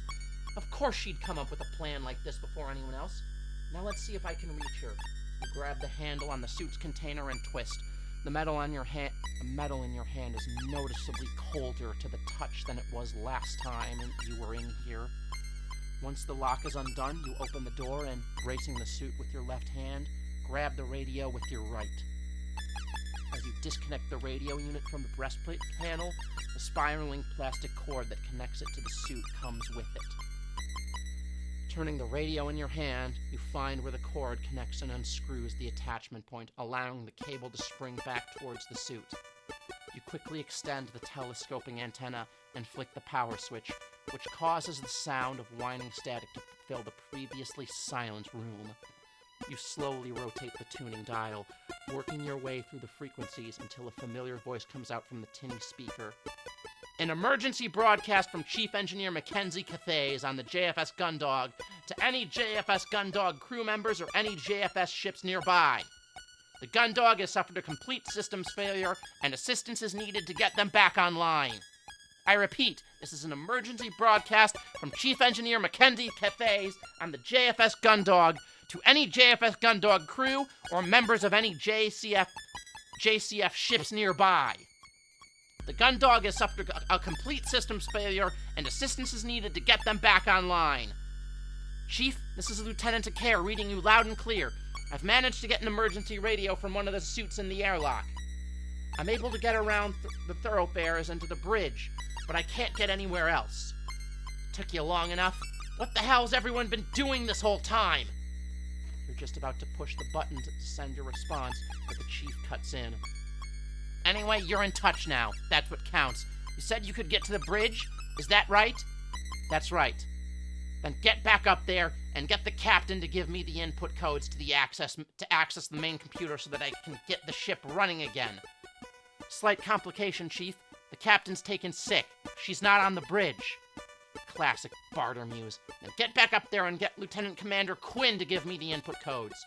She's out of commission too. She collapsed at the same time the ship's power went out.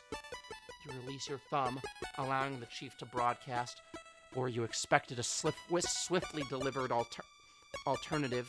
All you get is radio static. Chief? Nothing's ever easy, huh, Lieutenant? Who's currently on the bridge, then? That'd be Lieutenant Lord. Well, she's the commanding officer on board right now. I guess you're going to want to get up there. I've got an idea, but it's not something I can authorize. Your grip on the radio tightens as a sense of apprehension grows within you. You don't know what the chief has in mind, but if it requires the authority of the ship's senior officer, you know that it's gotta be something dangerous. Realizing you've been holding your breath since the chief's last message, you breathe out and push the button on the radio side to send your message. Copy that, Chief. Heading up there now. Radio in hand, you quickly make your way back from the airlock into the central hub and then head straight for the maintenance crawlway. It only takes you a moment of groping around in the darkness to find a ladder rung before you're on your way back up to the bridge. As you climb, each rung that you grip is cold to the touch, and the air that you breathe has a brisk chill to it. You know what this means, but for the time being, decide to push that thought out of your head. You've got other things to focus on. The climb up seems a lot shorter than your original climb down, and you soon emerge back on the bridge. Vanessa swivels in her chair and paces over to you. So, did you get in touch with anyone? Kind of. You bring the radio up to your face so that the microphone is level with your mouth and press the push to talk button with your thumb. Chief, I'm back on the bridge with Lieutenant Lord. Releasing the button, you walk past Vanessa Releasing the button, you walk past Vanessa, handing the radio over to her before heading towards Cassie. Vanessa looks from you to the radio with mild bewilderment before the chief's voice sounds out from the speaker. Lieutenant Lord, this is Chief Engineer Cathays. Do you read? As you kneel down by Cassie to check her pulse and temperature, as well as doing your best to tuck your jacket around her, the way the chief addresses Vanessa catches your attention. You hadn't heard the chief being that deferential towards anyone, even the captain. I hear you, Chief Cathays. Captain Bottomuse and Commander Quinn are both incapacitated, so I'm in command of the gun dog until such a time as they can return to duty. Understood? You frowned slightly, hearing Vanessa assert her position over the chief like that. Although she isn't the ranking officer in this situation, you've not heard anyone on board pull rank in that way, especially on the chief, who you were under the impression enjoyed the respect of everyone on board, including Hansen and Haru. Yes, ma'am. Good. Now, have you got a plan, Chief Cathays? Or has Lieutenant Acare brought me this radio so we can have a chat about how nothing's working on your end either? As you stand and turn to face Vanessa, you catch the last few moments of a distasteful look she'd been making at you while your back was turned, and you do your best to bite your tongue. Yes, ma'am. Lieutenant Acare has explained to me that both the captain and Commander Quinn are out of action, so I'm aware neither one of them will be able to give me the input codes required to reactivate the central computer. We know that, Cathays. What's the solution? The only hope we've got right now is that the captain has copies of the documents that contain the access codes in her quarters. If someone can get in there, and they can get the codes and tell them to me, tell them to me, letting me reactivate the ship's systems. If we'd been able to get into the captain's quarters, we'd have done that already. The whole ship's in lockdown and there's no way to get in there. You notice the slightest pause before the chief responds. You could be projecting, but you get the impression that she's just as fed up as you are. Not quite, ma'am. Although all the terminals and most of the hardware on the ship is dependent on the central computer, we've got a tool that we use when something needs to be disconnected from the system. We use it for maintenance or debugging, the PST, or Portable Subterminal. It's effectively a standalone power pack with a microcomputer built in that provides enough power to access the hardware attached to a terminal. It'll let us get into the captain's quarters, and then from there we can get the codes to start the computer back up. And so where is this PST? It's in the hangar. Can't get in the hangar either. I know you're stuck in engineering, Cathays, but the story's the same for the entire ship. Another silence follows, longer this time. That's true if you're trying to get to the hangar from inside the ship, ma'am. But the gun dog has two entrances that can be activated entirely manually: the main onboarding airlock and the hangar crew airlock. If someone left the ship via the onboarding airlock, they could make their way to the crew airlock for the hangar and re-enter there. Then they could get the PST and make their way through the ship as normal. I see. Correct me if I'm wrong, Chief Engineer Cathays, but aren't yourself and Cadet Grange the only crew on board qualified for extra vehicular activity in space? And you're currently stuck in engineering, whilst we can't get in contact with Cadet Grange to bring us the PST? Yes, ma'am. You begin to feel a knot in your gut and internally curse at Dalton for not having picked up enough of the chief's know-how to have found an emergency radio of his own. And policy dictates that all EVAs need to be commanded by an operations officer. The knot in your stomach tightens. As you take a deep breath in, Vanessa's eyes are now locked on you. Yes, ma'am. And the slightest hint of a smile forms on Vanessa's face. Well, Lieutenant, it looks like you're going for a walk. You'd seen this coming as soon as the chief had begun outlining the plan, but you'd be hoping that there'd be some extra part that hadn't been revealed yet, something that would allow you to stay on board. Nope, we're going to space! I'm gonna make myself some more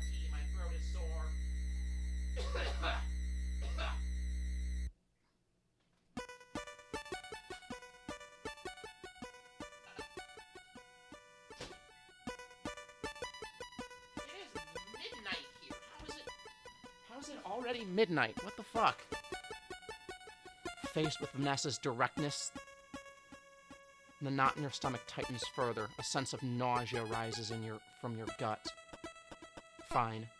Some people took well to spacewalks. Some even enjoyed them so much that they took careers in colony construction and repair when they spend more time in the vacuum of space than they did inside the colony or on ships. You were not one of those people.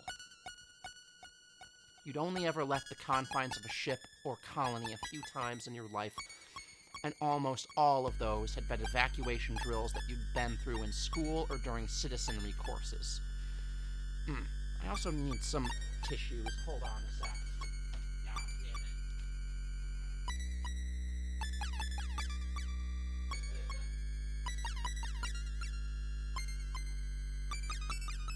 it. Why did my throat have to get so scratchy on me now? God damn it. On every occasion that you could remember, you'd reacted badly, but managed to keep it to yourself. Something about being out in the void, an attachment clip or handrail away from drifting off into the endless nothingness of space, had always filled you with dread.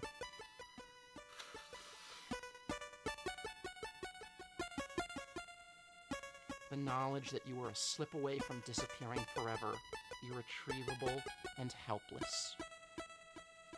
But despite all that, you know full well from Vanessa's discussion with the chief that there was not going to be any way around doing this, and right now, you were this ship's, Cassie's only hope. As much as you hated the thought of it, you pushed back against the fear that had been rising up inside you. Taking a deep breath, you resigned yourself to what you had to do. Fine, I'll do it. The chief can walk me through everything that I need to know on my way over to the airlock. The dashing security officer diving headfirst into danger. Isn't she great, Lieutenant Commander Quinn? So selfless. Vanessa rolls her eyes, covering her mouth with the back of her hand and putting on a mocking tone. Oh, my hero. So brave going into space to save us. Only you can... You snatch the radio off Vanessa and turn your back on her, heading towards the maintenance crawlway. At this point, you've had just about all you can take of her. So the sooner this situation is resolved, you decide, the sooner you can go back to avoiding her. Alright. My tea is ready to start steeping again. Why does my throat have to crap out on me now? God damn it.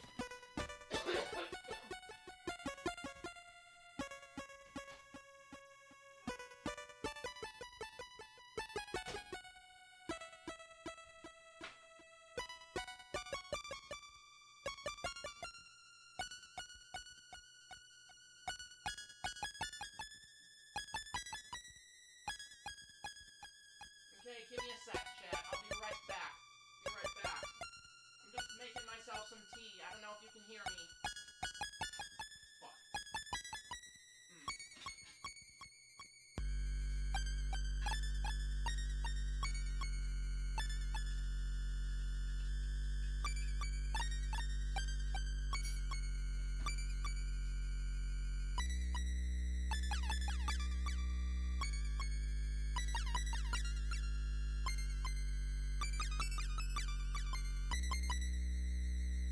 Timer to 5 minutes.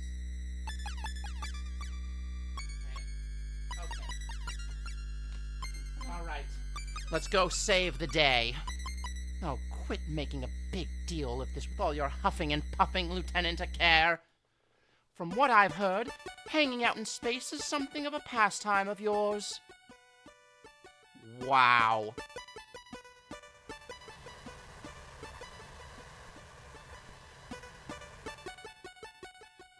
With that comment, you feel like your heart's dropped out of your chest. You quickly spin back to face Vanessa. Lieutenant?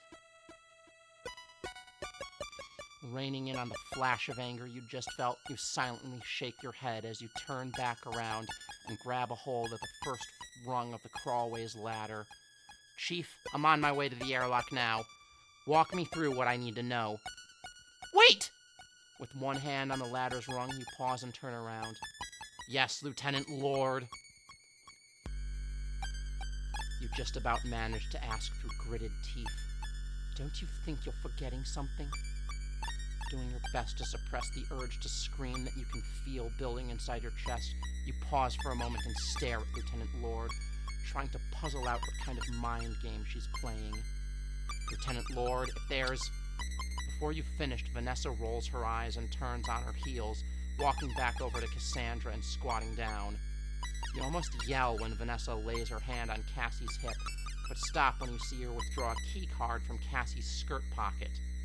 Holding it between her thumb and her forefinger with a flourish, she waves it at you as she stands up and walks back over to you. The central computer can only be accessed by the captain or members of operations.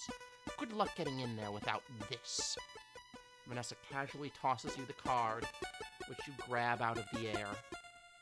You got Cassandra's key card. You turn the card over in your hand a few times before pocketing it. But the chief said that the PST used its battery power to open... I can see what you and her see in each other. As if hooking a battery up to a door would get you around a ship's security systems, you're still going to need to have the right authority levels to get through. Honestly, at this point, your jaws clenched so hard it feels like your teeth may crack at any second, with the cold chill of the ladder rung reminding you just how dire the situation is getting. You turn back around. Thank you, Lieutenant. Just about manage. Still there, Chief? I'm heading down to the airlock now. Have you got the radio coming through the helmet speakers, Lieutenant? The Chief's voice fills your helmet. The sound quality somehow worse than the speaker on the main radio unit itself. Loud and clear, Chief. You respond, securing the radio onto the suit's breast panel. You've got the emergency suit on and sealed? Yeah, currently breathing in the suit's oxygen supply. What now? Do you see the access panel to the internal airlock hatch? The spacesuit helmet is attached to the rest of the suit and in a fixed position. Although you turn your head to check, all you can see is the helmet's interior. You turn your whole body in an exaggerated motion to look for the emergency access panel and spot it on the other side of the hatch. I see it, Chief. I'm heading over now. Alright, you'll need to remove the panel in the same way that you did the one on the bridge. Once you've got it off, you'll see a large handle. Cranking that lever operates the manual override that will open the hatch to the airlock. Understood. Although you'd had to learn to operate the airlock manually in basic training, you didn't feel that now was the time to dismiss the chief and act like a know-it-all. She was likely getting her fill of that from Lieutenant Lord.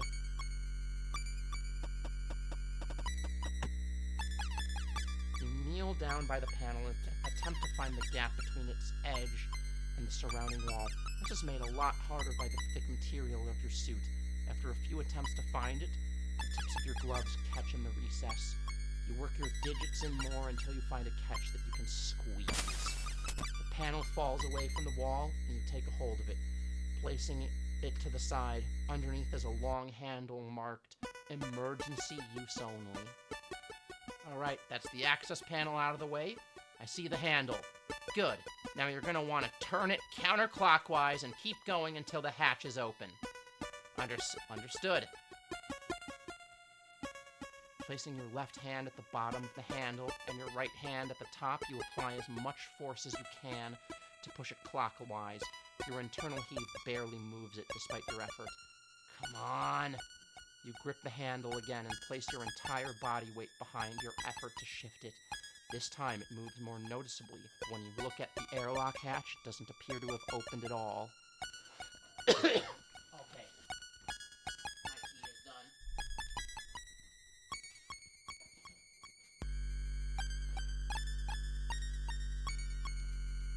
My throat is just fucked. I've gone through 2 cups of tea this stream. Good night, Thomas. I'm probably gonna call it a night soon once we save the ship and get the power back on. Although, with another grunt, you push the lever. the full 90 degrees, allowing it to return to its neutral position. Although it still resists you, you're able to feel the ratchet mechanism begin to move. Nothing's... You push the handle 90 degrees again before letting it reset. Ever? You adjust your grip and push the handle again. Easy! You complain through gritted teeth as you feel the mechanism slowly but surely moving a little bit each time. As you carry on this process of straining against the mechanism, you complete crank after crank. You can hear the mechanism airlock groan and strain with each turn. Eventually, something gives, and the mechanism and the airlock uncouple, releasing their locks, and the whole thing slides open.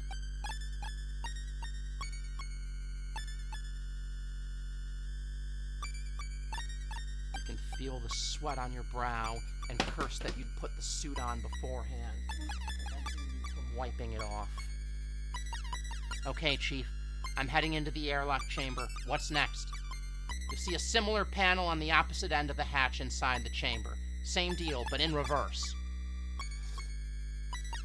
Make sense? Okay. Once inside the airlock chamber, you spot an identical access panel and quickly get to work. Unfortunately, it's just as hard to close the hatch as it was to open it.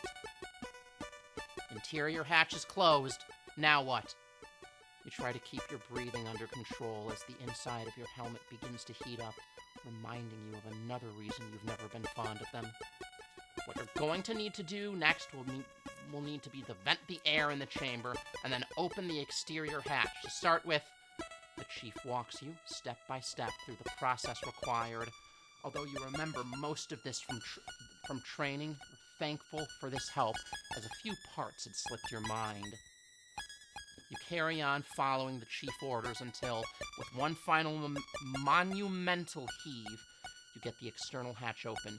You step away from the lever and head over to the opening. Seeing the stars in front of you, rather than through a terminal or a view screen, fills you with the familiar dread you'd felt on the bridge. All right, Chief, I'm heading out. Pressing firmly on a switch, the suit's breast panel, you hear a momentary high-pitched whine as the soles of its boots are drawn towards the airlock floor. With the electromagnetics now active, each step is an effort, but at least you won't go hurtling into space. You place one foot right on the edge of the airlock hatch and stare out into the emptiness. You see nothing but stars with light years of gulf between them and you. With your next step, you head out into nothingness, pivoting the axis of your foot at the edge of the airlock. The step that you took into space brings your foot back down on the Gundog's exterior hull. Even though the ship had fallen silent since its power had been knocked offline, that hadn't been true silence. There'd been the echo of your footsteps, the almost inaudible sounds of things other crew members were doing in far-off reaches of the ship. Out here, all you could hear was your own breathing and the whine of the magnets. You take a moment to orient yourself and turn 90 degrees to the right, angling yourself towards the front of the ship. With a little difficulty, you bring one foot up and away from the hull and place it back down in front of you. Slowly but steadily, you make your way towards the hangar airlock. Still with us, Lieutenant Acare? Haven't gone hurtling off into space or anything? You roll your eyes as you plod forwards. Still here, Lieutenant Lord. Good, good. What's your ETA on the hangar airlock? You quickly do some rough maths around what you know about the Gundog's dimensions. Airlock's around the midpoint of the ship, 250 meters long, about 5 minutes, Lieutenant. This isn't a Sunday afternoon stroll at the replica gardens, Acare. Pick up the pace. You allow yourself the opportunity to curse openly at Vanessa before hitting the push-to-talk button again. Yes, ma'am. You carry on the laborious march to the hangar's crew airlock, slowly heaving one foot at a time away from the ship's hull before placing it back down in front of you. There are a few awkward areas where the ship's hull rises or falls, and you have to navigate your way across them. The loss of a constant bearing begins to disorient you, but you march onward, ensuring that you're heading constantly in a straight line, regardless of orientation. Eventually, you see the distant markings that indicate an airlock hatch in the distance. Although it's marked in the same way as the one you'd emerged from, this one is much smaller, scarcely bigger than the typical doorway inside the Gundog. You enjoy a momentary celebration, then pick up the pace. All right, Chief, I'm at the hangar crew airlock. Okay, if you look to the right of the door, you should see an access panel with a lever underneath, just like the others. Okay, let's see. Due to your orientation from standing on the ship's hull, the airlock entryway is laid out at your feet. You shift yourself to be able to look to the right and see the panel, which you head over to and squat down in front of, running your fingers around its edges to find the now familiar access. With a practiced movement, you undo the clip. Unlike the panels inside the ship that freely come away, this one swings on a hinge, revealing the lever underneath. Hopefully, this should be easier on a smaller hatch. You mutter to yourself, reaching for the lever. Chief? What is it? It's the lever. You run your hand over a few times over the lever, which is visible, but inlaid into the hull, perfectly level with its surroundings, where you'd been able to remove the panel by finding the recess. There was nothing like that here, making grasping the lever impossible. I can't get any purchase on it. It's completely flush within the hull. There's no way to grip it. Chief? Lieutenant Lord, do you know what the current security code is? Of course I don't. They're like the emergency input codes. Only the captain or the second-in-command knows them. Why? Chief Engineer Cathays, I asked you a question. There's a moment of radio static, but you can hear the chief sigh through the crackle and distortion. In order to gain entry to the airlock from outside, you need to input the ship's security code into the number pad. It's an analog locking mechanism, but you still need that code. God damn it! God damn it! God damn it! God damn it! God damn it! You miserable excuse for a captain! God damn you, Quinn! You absolute airheaded bit! Hey, watch yourself, Lord! Now shut up, Picare!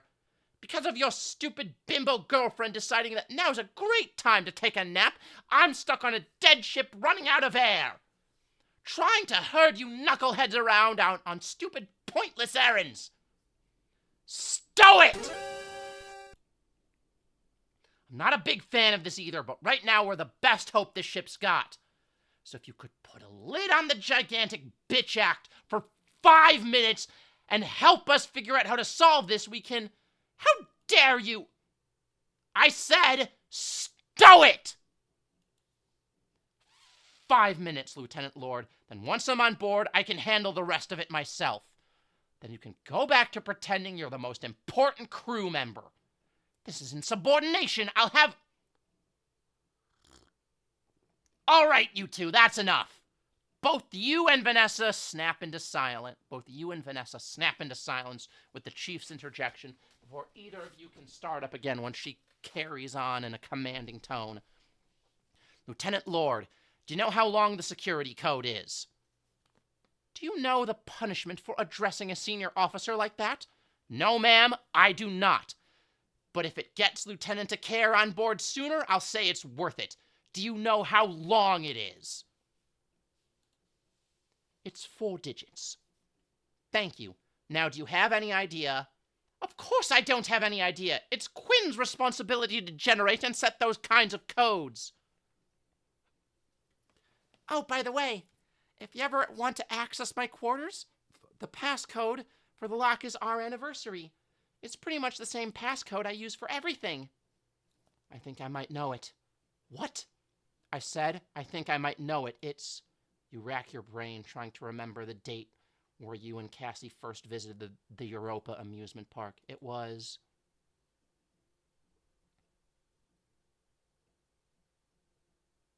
Fuck. I don't remember.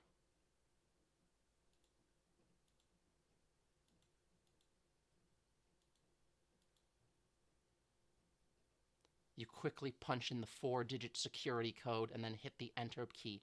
As soon as you do, the lever rises out of its recess. Haha! Yes! You've got it, Lieutenant? Yeah, it was 0211, in case that helps. And how did you know that's what the security code was? That is sensitive information! You don't want to tell Vanessa the reason you were able to guess the code, that it was yours and Cassie's anniversary, so instead you scramble for a lie. It's, the passcode for Lieutenant Commander Quinn's quarters. I can't believe it. These codes are supposed to be secure. How could she... For the time being, Lieutenant Lord, how about we just focus on the fact that I'm able to get into the hangar? Shifting your position away from the number pad, you squat down by the raised lever. Taking it in both hands, you find it much easier to crank than the ones on the main airlock, and in no time at all, the exterior hatch of the airlock is open. As you step inside the ship, you find yourself in a chamber almost identical to the airlock you'd left earlier, with the exception that it was much smaller. Moving quickly now, you close the exterior hatch behind you and follow the inverse process you carried out to leave the ship, pressurizing the chamber with oxygen and opening the internal hatch.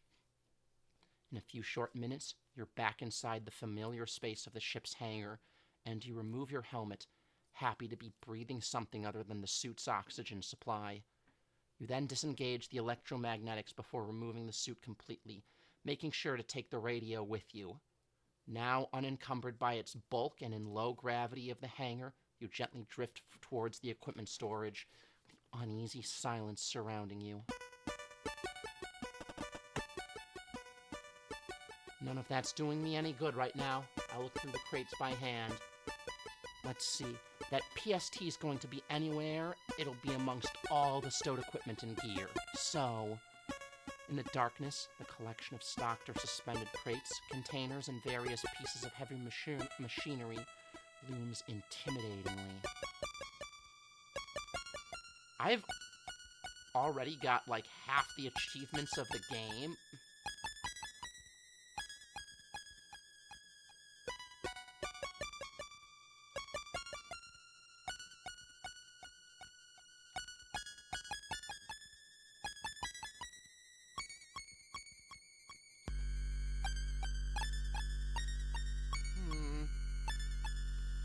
Looking from the container, you realize that none of them are marked in a way that makes any sense to the uninitiated.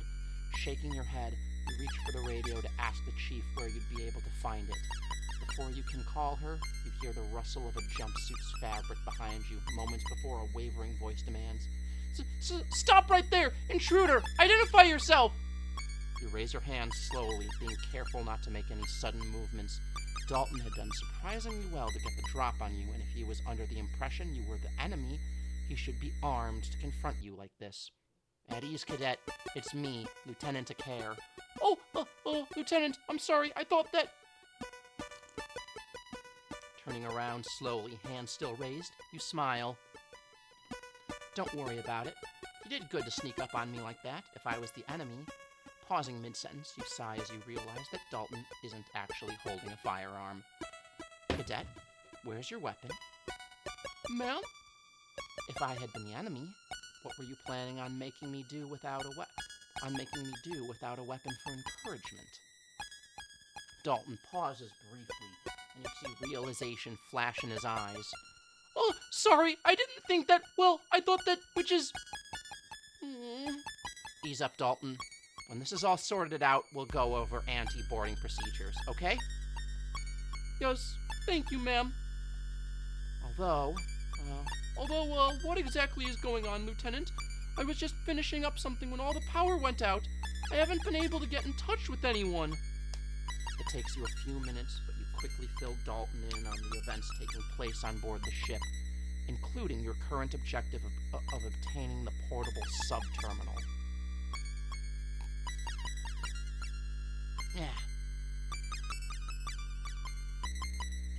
emergency suit.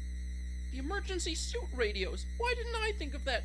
Oh, the chief's gonna be so mad. She was teaching me suit maintenance just last week. Ah! Hey, take it easy, Cadet. No one else on the ship figured it out on their own either, so don't beat yourself up over it. I guess. So don't worry about that. What we need to do now is find the PST. Do you know where it's kept? I think so. Let me look. With a kick against the container next to him, Dalton propels himself towards a set of smaller crates. Once he arrives, you watch as he opens one, managing through various bits of electromagnetic adjacent-looking hardware, which he fastidiously replaces before closing the lid and moving on to the one next to it. It takes the cadet checking a few different storage crates before eventually he withdraws a device the size of a briefcase. With it firmly in hand, he slowly drifts back towards you, presenting it once back. Here we go, Lieutenant. This is what you're after. You got a portable sub-terminal. So this is the portable sub-terminal, huh? You take the hefty device from Dalton and turn it over a few times to investigate it from different angles. The exterior is largely one off-white plastic shell with a handle attached, allowing you to carry it like a briefcase. The one visible seam that runs around the entire casing has two conspicuous clasps that you release, causing part of the device to fold out, revealing a keyboard alongside various screens, buttons, disk drives, and withdrawable cables. Alright, Cadet, can you give me the quick rundown of how to use this? Oh, yes, ma'am. I guess the entry to the thoroughfare would be a good place to try it out. Sounds better than going for another walk outside the ship. Let's go. The two of you make your way through the hangar and up the flights of stairs that led to the four-side thoroughfare. Once at the top, you're faced with the unyielding set of double doors. Okay, ma'am. First, you need to take the cable from the PST and connect it to the underside of the terminal next to it, whichever door you want to open. After that, you turn the device on. If you do that now, I'll show you the rest once it's active. Following Dalton's instructions, you kneel by the terminal and withdraw the cable from the device. It's awkward in the darkness, but you eventually connect the cable to a port on the bottom of the terminal. Once you've got the sub-terminal connected, you can use it in the same way you would the normal terminal. Just select the right function from the menu and insert your keycard into the slot when it requests you to. Give it a try now. Alright, let's see.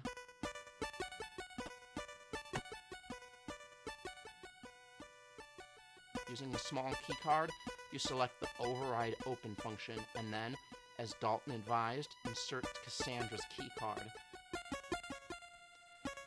As expected, although slightly slower than you'd like, the door opens, allowing access to the four-side thoroughfare. Great work, Cadet. All I need to do now is get this to the captain's quarters, then to engineering, and we'll have the gun dog back up and running in no time.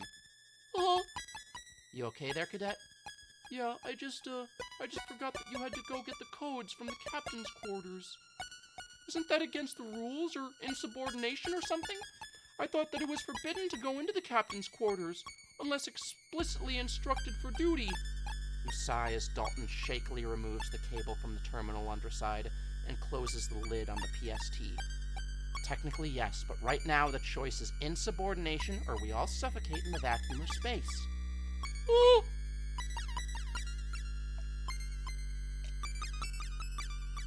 But don't worry about it. I'm sure the captain will understand why I had to do it.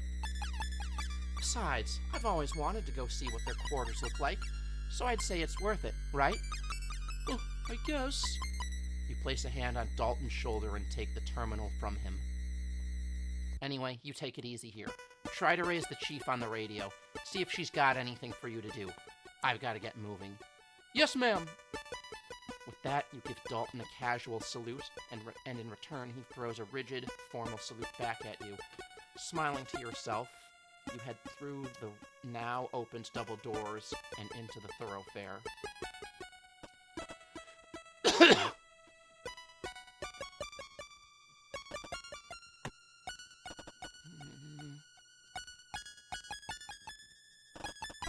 corridor 2. Captain's quarters. Standing outside the captain's quarters, you look at the heavy device in your hand. It's taken longer than you'd like to get here, but at least now, you could get those codes from the captain. Okay, so first I get the PST. You kneel down by the terminal to the side of the door, laying the PST on the ground and unclipping the catches that hold the front of the unit closed. After it starts up, you swiftly draw out the cable and connect it to the terminal's underside. Squinting at the screen's phosphorescent glow in the low light, you scroll your way through a series of menus and select the unlock function. Once you hit enter on the command, a prompt shows up on screen. Alright, now, Cassandra's keycard. Once the device reads your keycard, you hear the soft whir of the door unlocking and a hiss as it slowly opens. Okay, I can leave this here for the time being. You stand by and step in front of the door, which continues its painfully slow opening. Come on, come on, come on! Captain, are you... That's... As you step across the threshold into the dark of the captain's quarters, you're instantly overwhelmed by a powerful feather. You gag and stumble your way up back to the door, taking a deep breath of the corridor's stale air. You try to compose yourself, but the odor drips around you, and a particularly acrid waft stings the back of your throat as you take another breath, causing you to gag again. The atmosphere on ships and even the colony's carefully regulated air supply, constantly scrubbed and recycled. Because of this, strong smells are something that are almost never encountered and quickly resolved. You realize that with the ship's life support out of action, this hasn't been happening, and whatever is causing the stench in the captain's quarters has been left to putrefy the air in this awful miasma.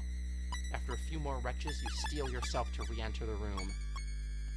Before heading in, you bring your arm up in front of your mouth and nose to do your best to bear the stink. Although you're doing your best to breathe as lightly as possible, the odor still assaults you, almost too much to bear. Captain, are you... are you in here? Captain! With no answer, you carry on deeper into the quarters. As you grow accustomed to the smell, you begin to pick up the unique odors that it's comprised of. The first scent you identify brings back memories of your early flight training, the acidic tang of vomit. The second takes you a little longer, sour and chemical. You wonder for a moment if it's one of the substances they use to strip paintwork from ships or armored frames. Then you spy an empty bottle in the desk and realize what it is. Stale whiskey. Sick, huh? With the cause of the captain's absence now obvious, you look around the room. To the left is another closed door. To the right you see an open doorway and what looks like the end of the bed. Captain! You call out again as you head towards it. Although the reason for being here is entirely justifiable, you still feel a bit hesitant about barging in. Captain! Nothing. Alright, Captain. I'm coming in. We need those. Having stepped through the doorway, you find yourself in a room that's much closer to a normal bedroom than the crew quarters.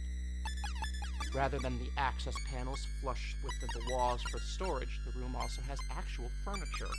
A chest of drawers sits below, a large mirror and a bedside table is right next to an unmade queen-size bed. For a moment you think that, like Cassie is wanting to do, the captain has just thrown her worn-out uniform in the bed and left it all in a heap. But before you turn back up, a sluggish movement as the mass of crumpled clothing turns over, reveals it to be Captain Bartermuse herself. Captain! You throw a salute and hold it for a moment before you realize that the captain is completely oblivious to your presence. Tentatively making your way towards the captain's bedside, you register that the smell of stale whiskey is strongest in her immediate vicinity. As you look around, you notice another bottle lies mostly empty, with a small pool of amber liquid left in one of its corners. Captain! You run your hands back through your hair and sigh loudly. Regardless of all of this, you remind yourself you're here to get the emergency input codes. Captain! Hey, Captain! Captain Bartermuse! You place your palm on the captain's upper arm and rock her gently.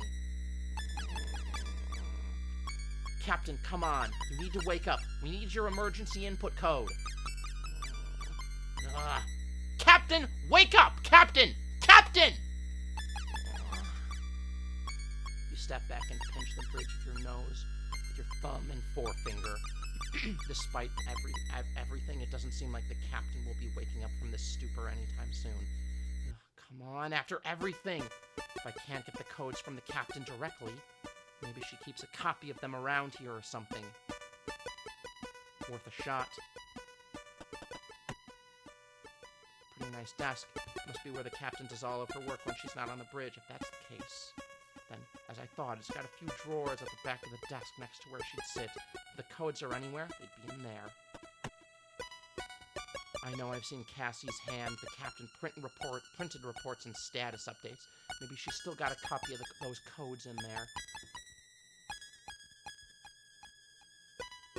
I try to open the door, but the small amount of initial give stops almost immediately as you hear a clunk. You try a few more times and then spot a keyhole to the left of the drawer. Checking the second and third drawers gives you the same result. Locked, of course. I'll have to find the key.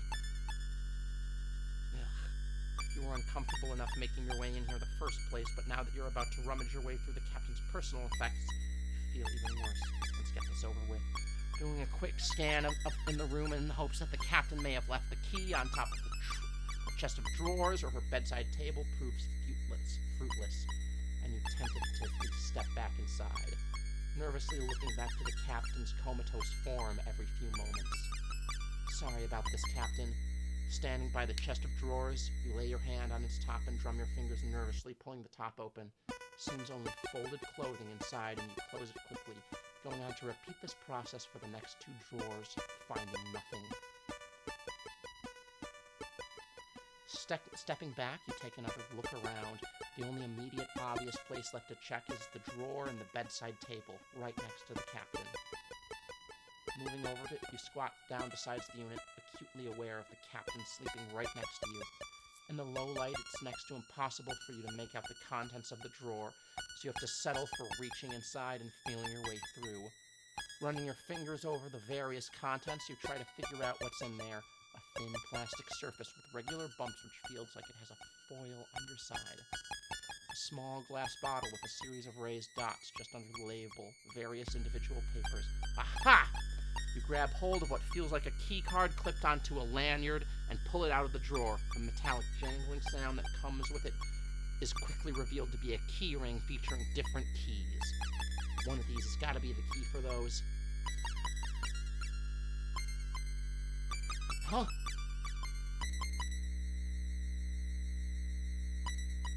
Captain?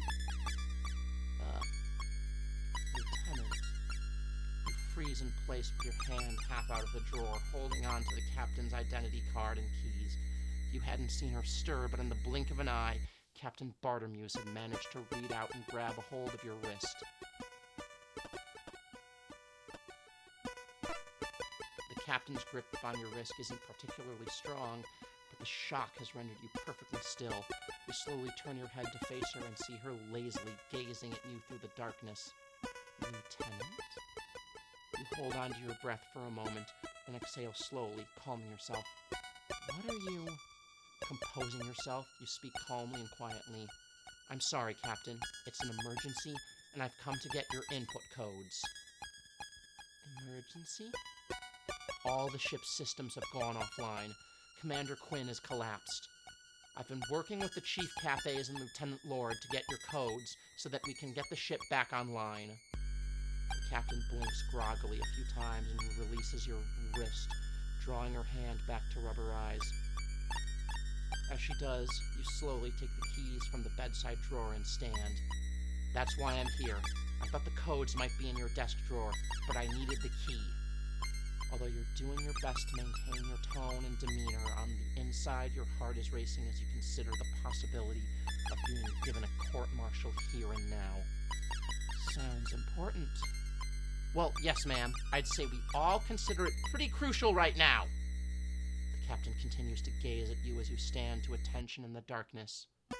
After a moment in which you think she may have fallen back to sleep, she rolls onto her back and brings her hand to her forehead. The print out what the latest access code is. It's in the second drawer. You breathe a sigh of relief as the captain rolls to face away from you. Just don't read the report. Ma'am? You wait for a few moments, but eventually a gentle snore emerges from the crumpled heap that is Captain Bartomew's, and you relax. Second drawer. Thanks, Captain. You got the captain's key ring.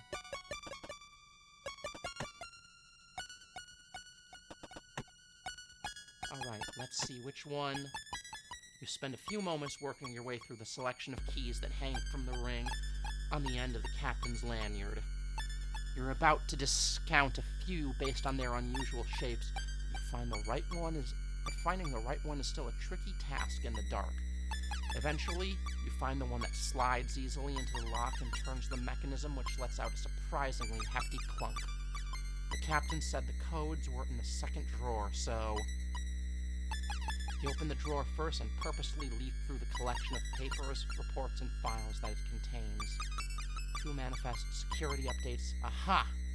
You see the telltale tractor feed edges of the printer paper that you've seen Cassie produce updates and reports for the captain sticking out from underneath the manila folder. As you lift the paper out from the drawer, the folder on top begins to spill its contents. You quickly grab it to stop everything from falling out, and as you do, you can't help but read its title. JFC Naval Investigator... JFC Naval Investigatory Commission Findings Incident 00784 21090209. Subject Rear Admiral M. Bartomew's. With what you believe to be the printout that would contain the codes in one hand and this report in the other, you look back towards the captain's bedroom as you remember her instructions. Just don't read the report. You hesitate for a moment, rereading the title. Rear Admiral? You stare at the cover of the report for a few moments before looking back to the printout and to the captain's bedroom. Placing the printout back in the drawer, you open the folder and begin to leaf your way through its contents. You skim through the first pages with outline the investigation's intention to assess the action taken by Rear Admiral M. Bartomew's in the battle in lunar orbit. Following on from that are a series of diagrams and charts that you recognize to be ship movements sorted by time, followed by annotated or captioned stills taken from ship or armored frame-based recording devices. As you work your way through them, you see what they're being used to illustrate. A squadron of JFC ships pulled away from the main fleet and is eventually intercepted and then decimated by the enemy. The final photograph shows the final few remaining ships returning to the fleet in a state of disarray, with all of them suffering extensive damage. As you move past the pictures and diagrams, you flick through the pages that outline a breakdown of the losses, ships, unarmored frames, pages and pages of crew member names. Eventually, you get to the last few pages of the report where you skim through the conclusion.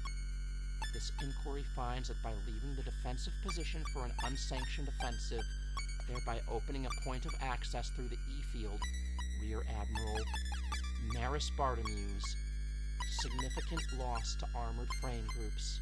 Wait, E-field? This is Kalik 6. They're cut off the flight path. There's more. There's a whole squadron of carriers coming in from E-field. Kalik 1. They're going to cut you off from the fleet. Kalik 6, respond. What's going on? How many carriers are coming in from E-field? You stop and lay the report on the captain's desk, staring at it, rereading the conclusions again and again. Adversely impacted flights included Thebe flight, Karm flight, Karpo flight, Kalik flight. You close the report and place it back into the drawer. Almost mechanically, you reach for the printout you'd been handling a few moments before and methodically scan through it until you see what you're after. Classified core system access codes. Generation date 2004241. For captain and second only. You slowly rip out the relevant page from the rest of the document at its perforated edges, then fold it up and slide it into your pocket. After this, you methodically place the rest of the paper back into the drawer, which you slide closed. You've got the access codes. With the codes in your possession, you calmly make your way back towards the corridor outside the captain's quarters, where you've left the PST. As you approach the doorway, you absentmindedly take hold of the radio and push down on the transmission button. Okay, Chief, Lieutenant Lord, I've got the codes. You release the push-to-talk button and wait. You give it a moment, but instead of more instructions from the Chief or some kind of backhanded congratulations from Lieutenant Lord, all you hear is a powerful hiss of static. Chief? Try again. Lieutenant Lord? Still nothing. Anyone, come on! You give the radio a shake and spend a few moments adjusting the frequency dials. You still don't hear anything from anyone. Just a hiss of static. For a moment, you feel like throwing the radio down to the corridor. Instead, you slump against the nearest wall and hold your head in one hand. Slouching against the wall in the low light for a moment longer, you sigh loudly before turning and kneeling down by the PST, which you begin to pack up. You've got the codes, you just can't get them to the Chief over the radio. The next best thing you decide is to get them to her in person. You can clip the latches on the PST closed and pack it up as you stand, turning to make your way through the darkness towards the four-side thoroughfare.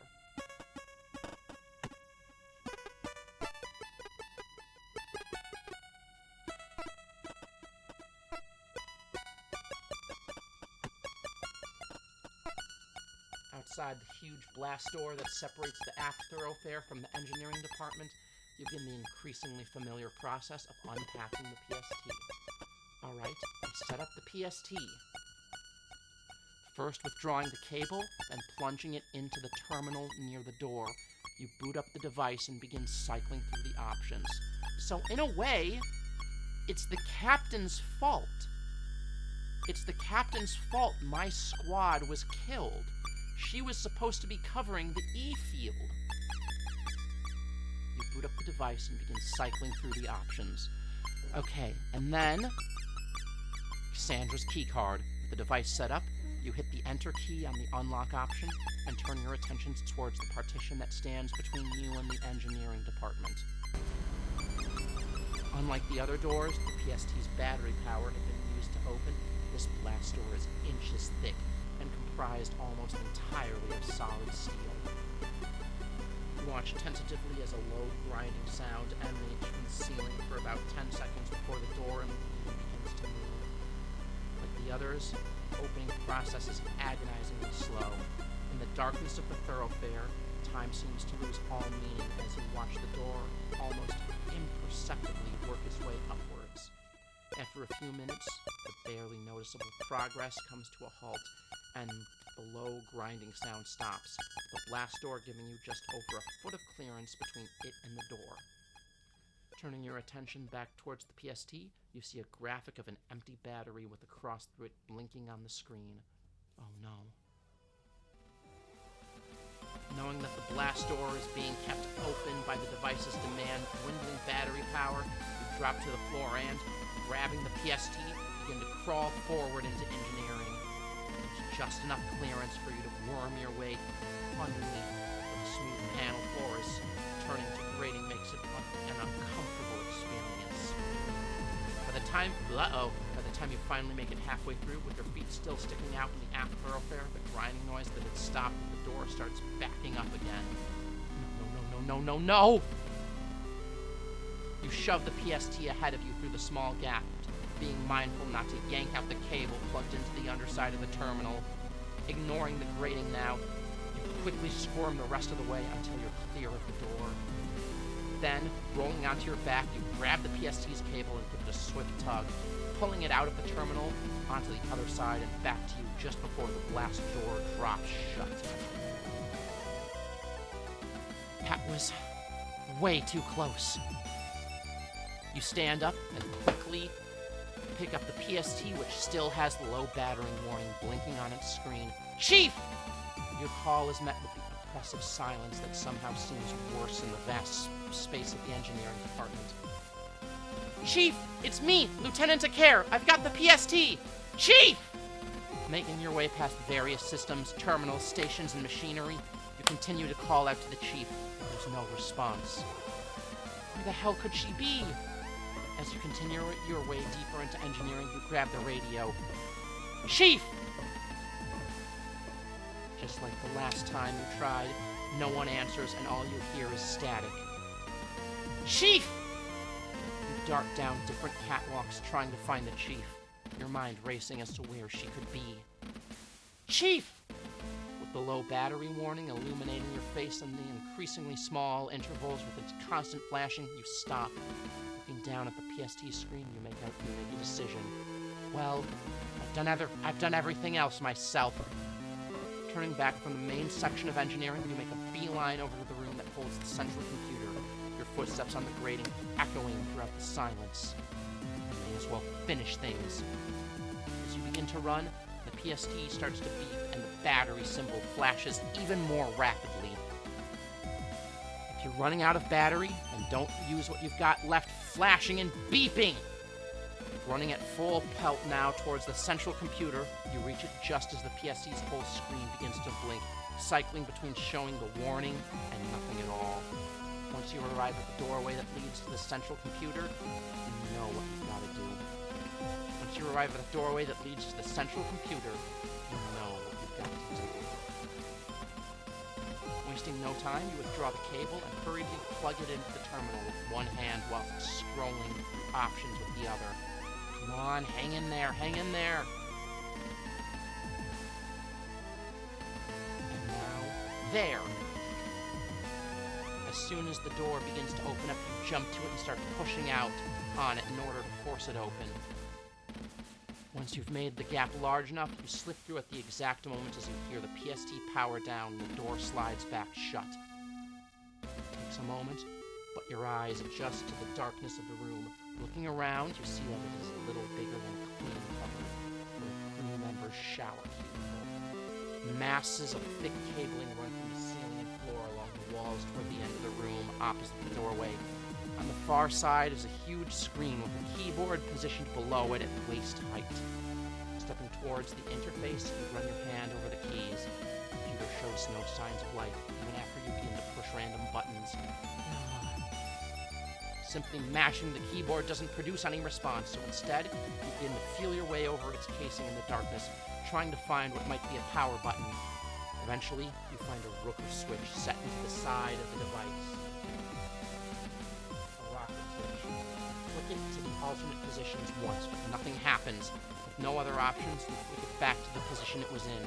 This time, the screen illuminates, and you hear electronics come to life.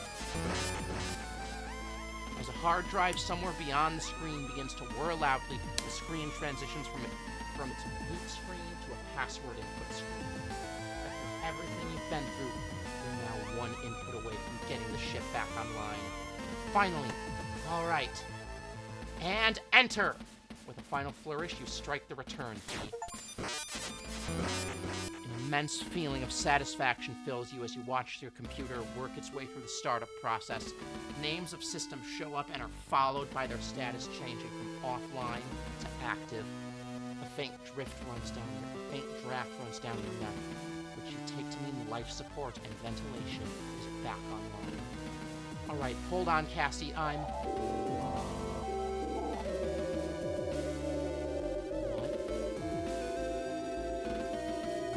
Wait, what? No, come on! You're hit with a gut punch of panic as the visuals on the screen begin to warp. Fragments of text scatter and lines of code split and distort with a strange noise, whilst the strange noise squeals from the machinery. Don't do this!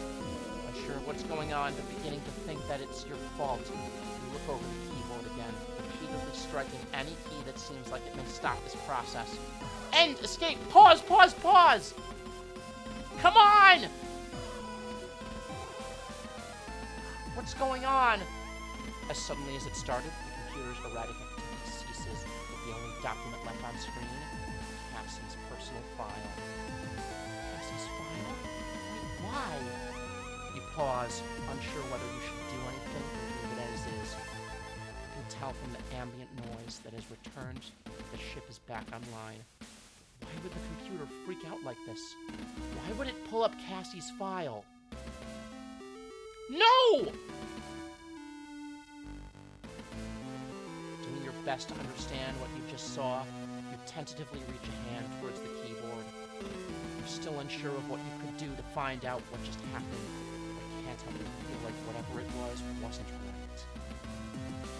Akare, I need you up on the bridge right now! You withdraw your hand, instead grabbing the radio to answer Lieutenant Lord. All right, I'm on my way back now. How's Lieutenant Quinn doing? There's no time for her. Get up here, now! You curse under your breath as you turn to leave the room. You've learned now that if Lieutenant Lord doesn't intend to be helpful, she won't be. Rather than attempt to argue, you make your way up through the ship, back towards the beach.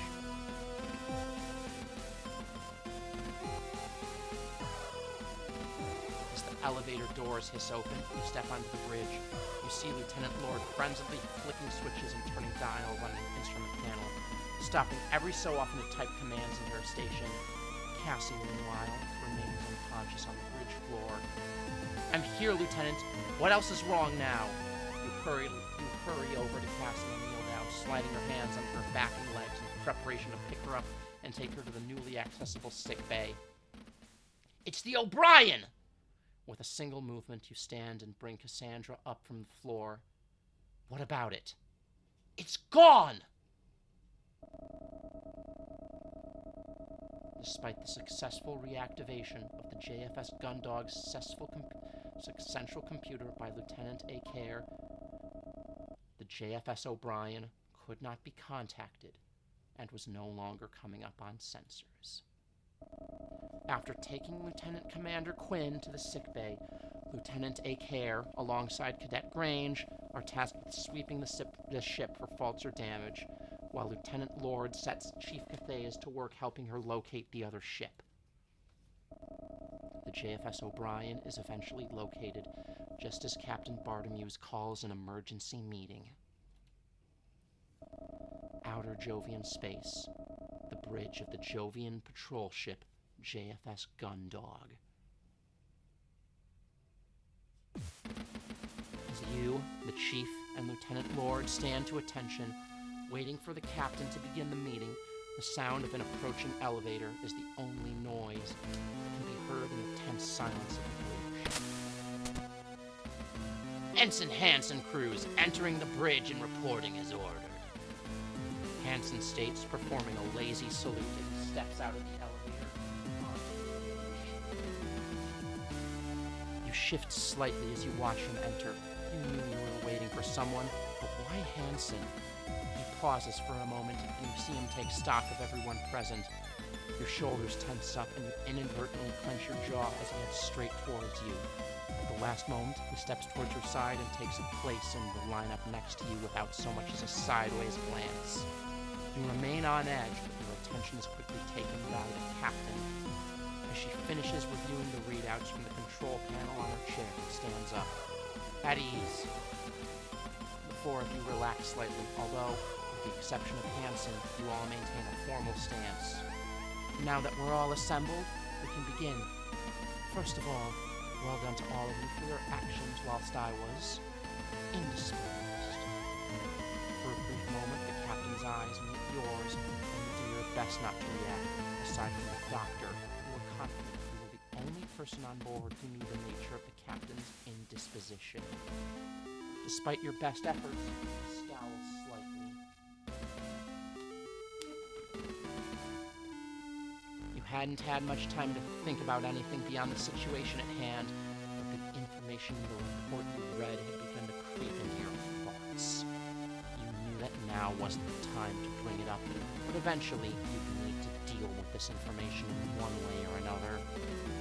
Closing your eyes and exhaling, you try to return your face to its neutral countenance and hope that the captain didn't notice that flicker of emotion. push your thoughts regarding the report to one side, you instead find yourself wondering if the captain is currently in a fit state to be organizing a mission. The cooperation, ingenuity, and composure under pressure have been noted, and I will be recommending formal awards be applied to your records. Out of the corner of your eye, you notice Vanessa nod in agreement. The rest of you remain still. Now, onto the matter at hand. As of 11:47 Jovian Standard Time, a signal of unknown origin was received, which shut down not just the Gundog's central computer, but also all of its emergency backup systems as well. With Commander Quinn unexpectedly taken ill, Lieutenant Lord to command and Lieutenant Eclair was able to carry out her plan to access the hangar via the internal airlock. You'd been too busy carrying out an assessment of the ship's systems alongside Dalton to submit an incident report, and you knew that the chief had been tasked by Vanessa with locating the unresponsive O'Brien.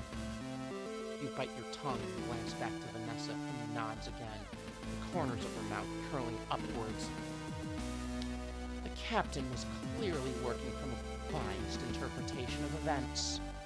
From there, Lieutenant Eclair was able to obtain a portable sub-terminal and the codes for the reactivation of the central computer, a process she carried out successfully at 13:27. Although the Gundog is now operational, we have not been able to make contact with the O'Brien. We can only assume that whatever interfered with the Gundog systems has had the same impact on the O'Brien. Unfortunately, it appears that their crew have not been able to reactivate its systems, as we have received no communications from them whatsoever. Chief Cathay, do we have an update on the O'Brien? He turns to look at the chief as she steps forward, and realizes that this is the first time you've seen her outside of engineering in the hangar. Although she stands as tall as ever, there's something about her presence that feels diminished. Yes, ma'am. Not had any response from the O'Brien transponder, and the normal sensors haven't been able to pick up any of the usual activity from a ship. However, You hear Vanessa tut, and the chief pauses briefly before continuing. That is, Lieutenant Lord and I realized that by using the infrared targeting sensors and fire control, we could pick up on the O'Brien itself as if it were debris. We located it at 40 degrees off the starboard bow at a distance of roughly 300 kilometers. Resolution gets a bit scrappy at the range. We're not seeing any external signs of activity. I see. Lieutenant Lord, how long until we can dock with them to provide assistance? I think the chief is best equipped to handle that question, ma'am. The chief pauses for a moment. You know the answer to this question, so should the chief and Vanessa. As the silence drags on, you begin to wonder why neither of them are forthcoming. Chief Cathay? The pause only becomes more loaded as the seconds pass. Whilst you have no idea what's happening, you can feel the tension between the chief and Vanessa build. Although you can tell something is going on between the two of them, you know that the crew of the O'Brien must be in a similar situation to the one you just faced, and without immediate assistance, they were at risk of running out of breathable air very soon. You put up with enough from Vanessa for today, and weren't about to let her petty power plays get in the way of helping your comrades. We can't. It's the engines, ma'am. They're still offline. What's that, Lieutenant? Whilst Cadet Grange and I were assessing the ship for faults and security issues, we found that the engines had failed to restart. Diagnostics show that the force shutdown put the nuclear pulse engines offline and need to be manually reactivated. The captain lets out an exasperated sigh as she hears this information, making no effort to conceal her frustration. And how long until they can be back online? You prepare to answer with what Dalton had told you, but you're cut off by the chief. We're looking at 6 hours, ma'am.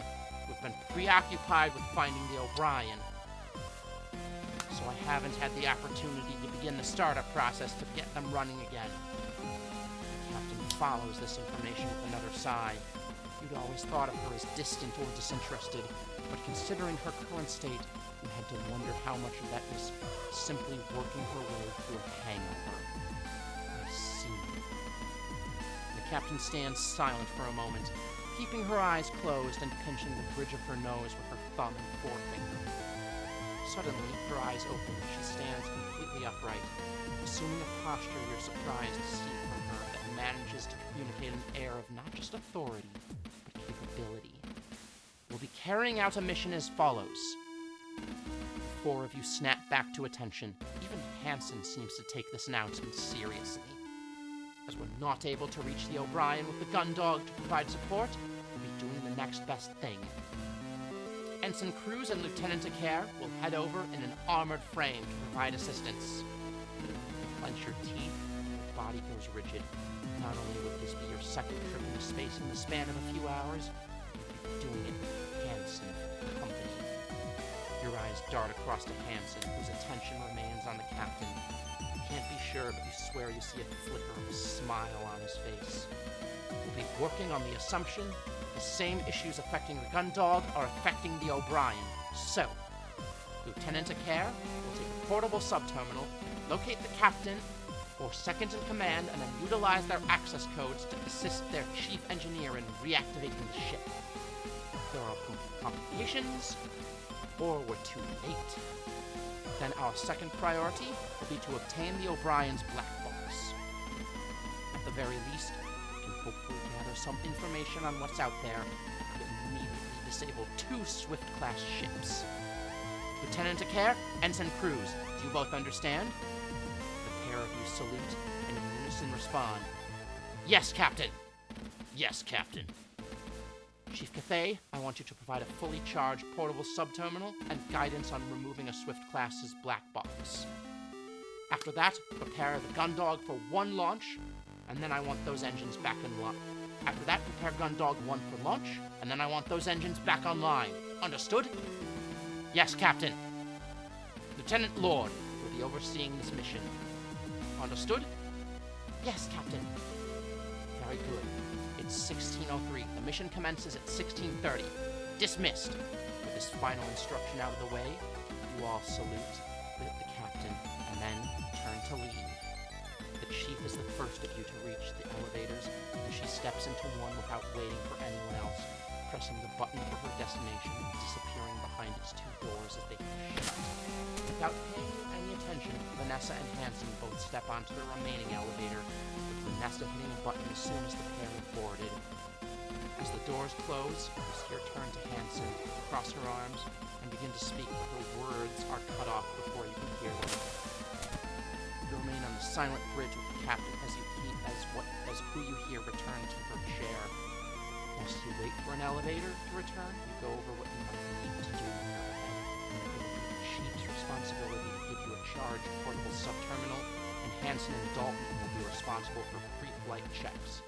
Aside from getting a spacesuit from the hangar, you realize you don't really have anything you need to do before the mission starts. With less than half an hour to go before you'll be taking off, you don't have much time to do anything either, though. You might have the opportunity to visit a few other crew members to check in on them, you think, but it might be a push to visit everyone. Eventually, the elevator the chief left in returns, and the door hisses open.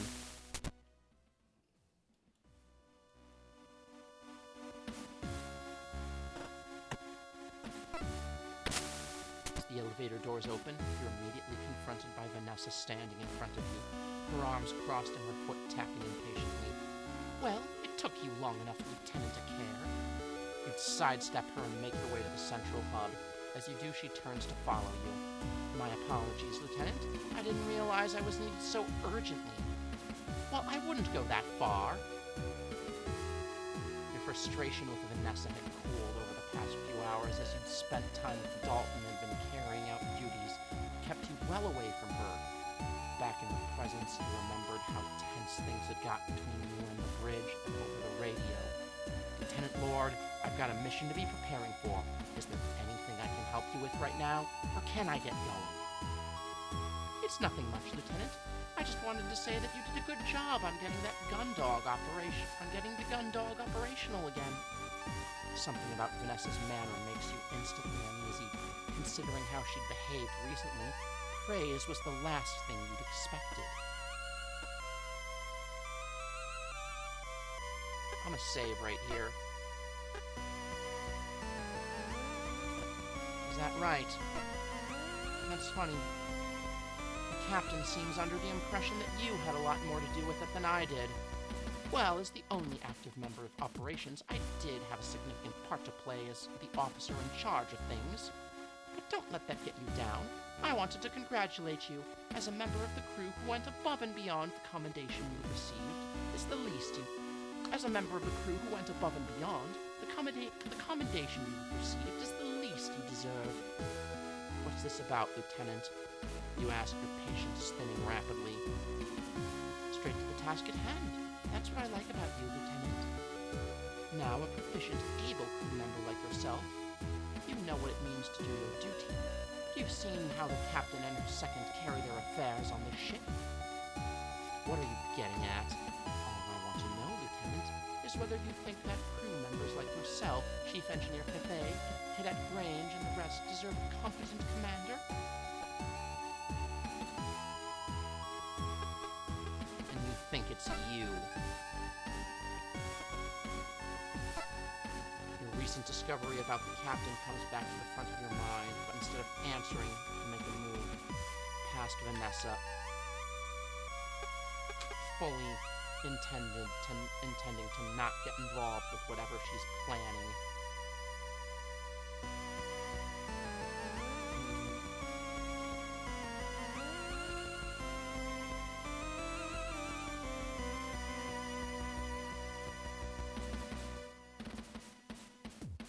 Lieutenant Lord, I really don't have time for this.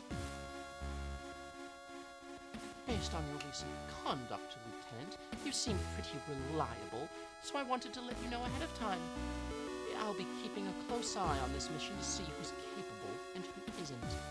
It's important to know who you can trust to do what needs to be done, after all. Anyway, nice to talk with you, Lieutenant. Good luck on the upcoming mission. With that, Vanessa turns her heel and heads off down the four-side thoroughfare, leaving you alone in the central hub. Oh, Lieutenant, do your best. I'll be watching. All right. We're gonna save right here, and we are gonna call it for the night. Next time I'm probably gonna be doing Tomodachi Life again, but next time, either Friday or Saturday, I'm going to be back with more Stories of Soul, the gun dog, as we find out what the fuck happened to the O'Brien. I'm guessing everyone's dead. So, we are gonna be finding somebody to raid. And I think I know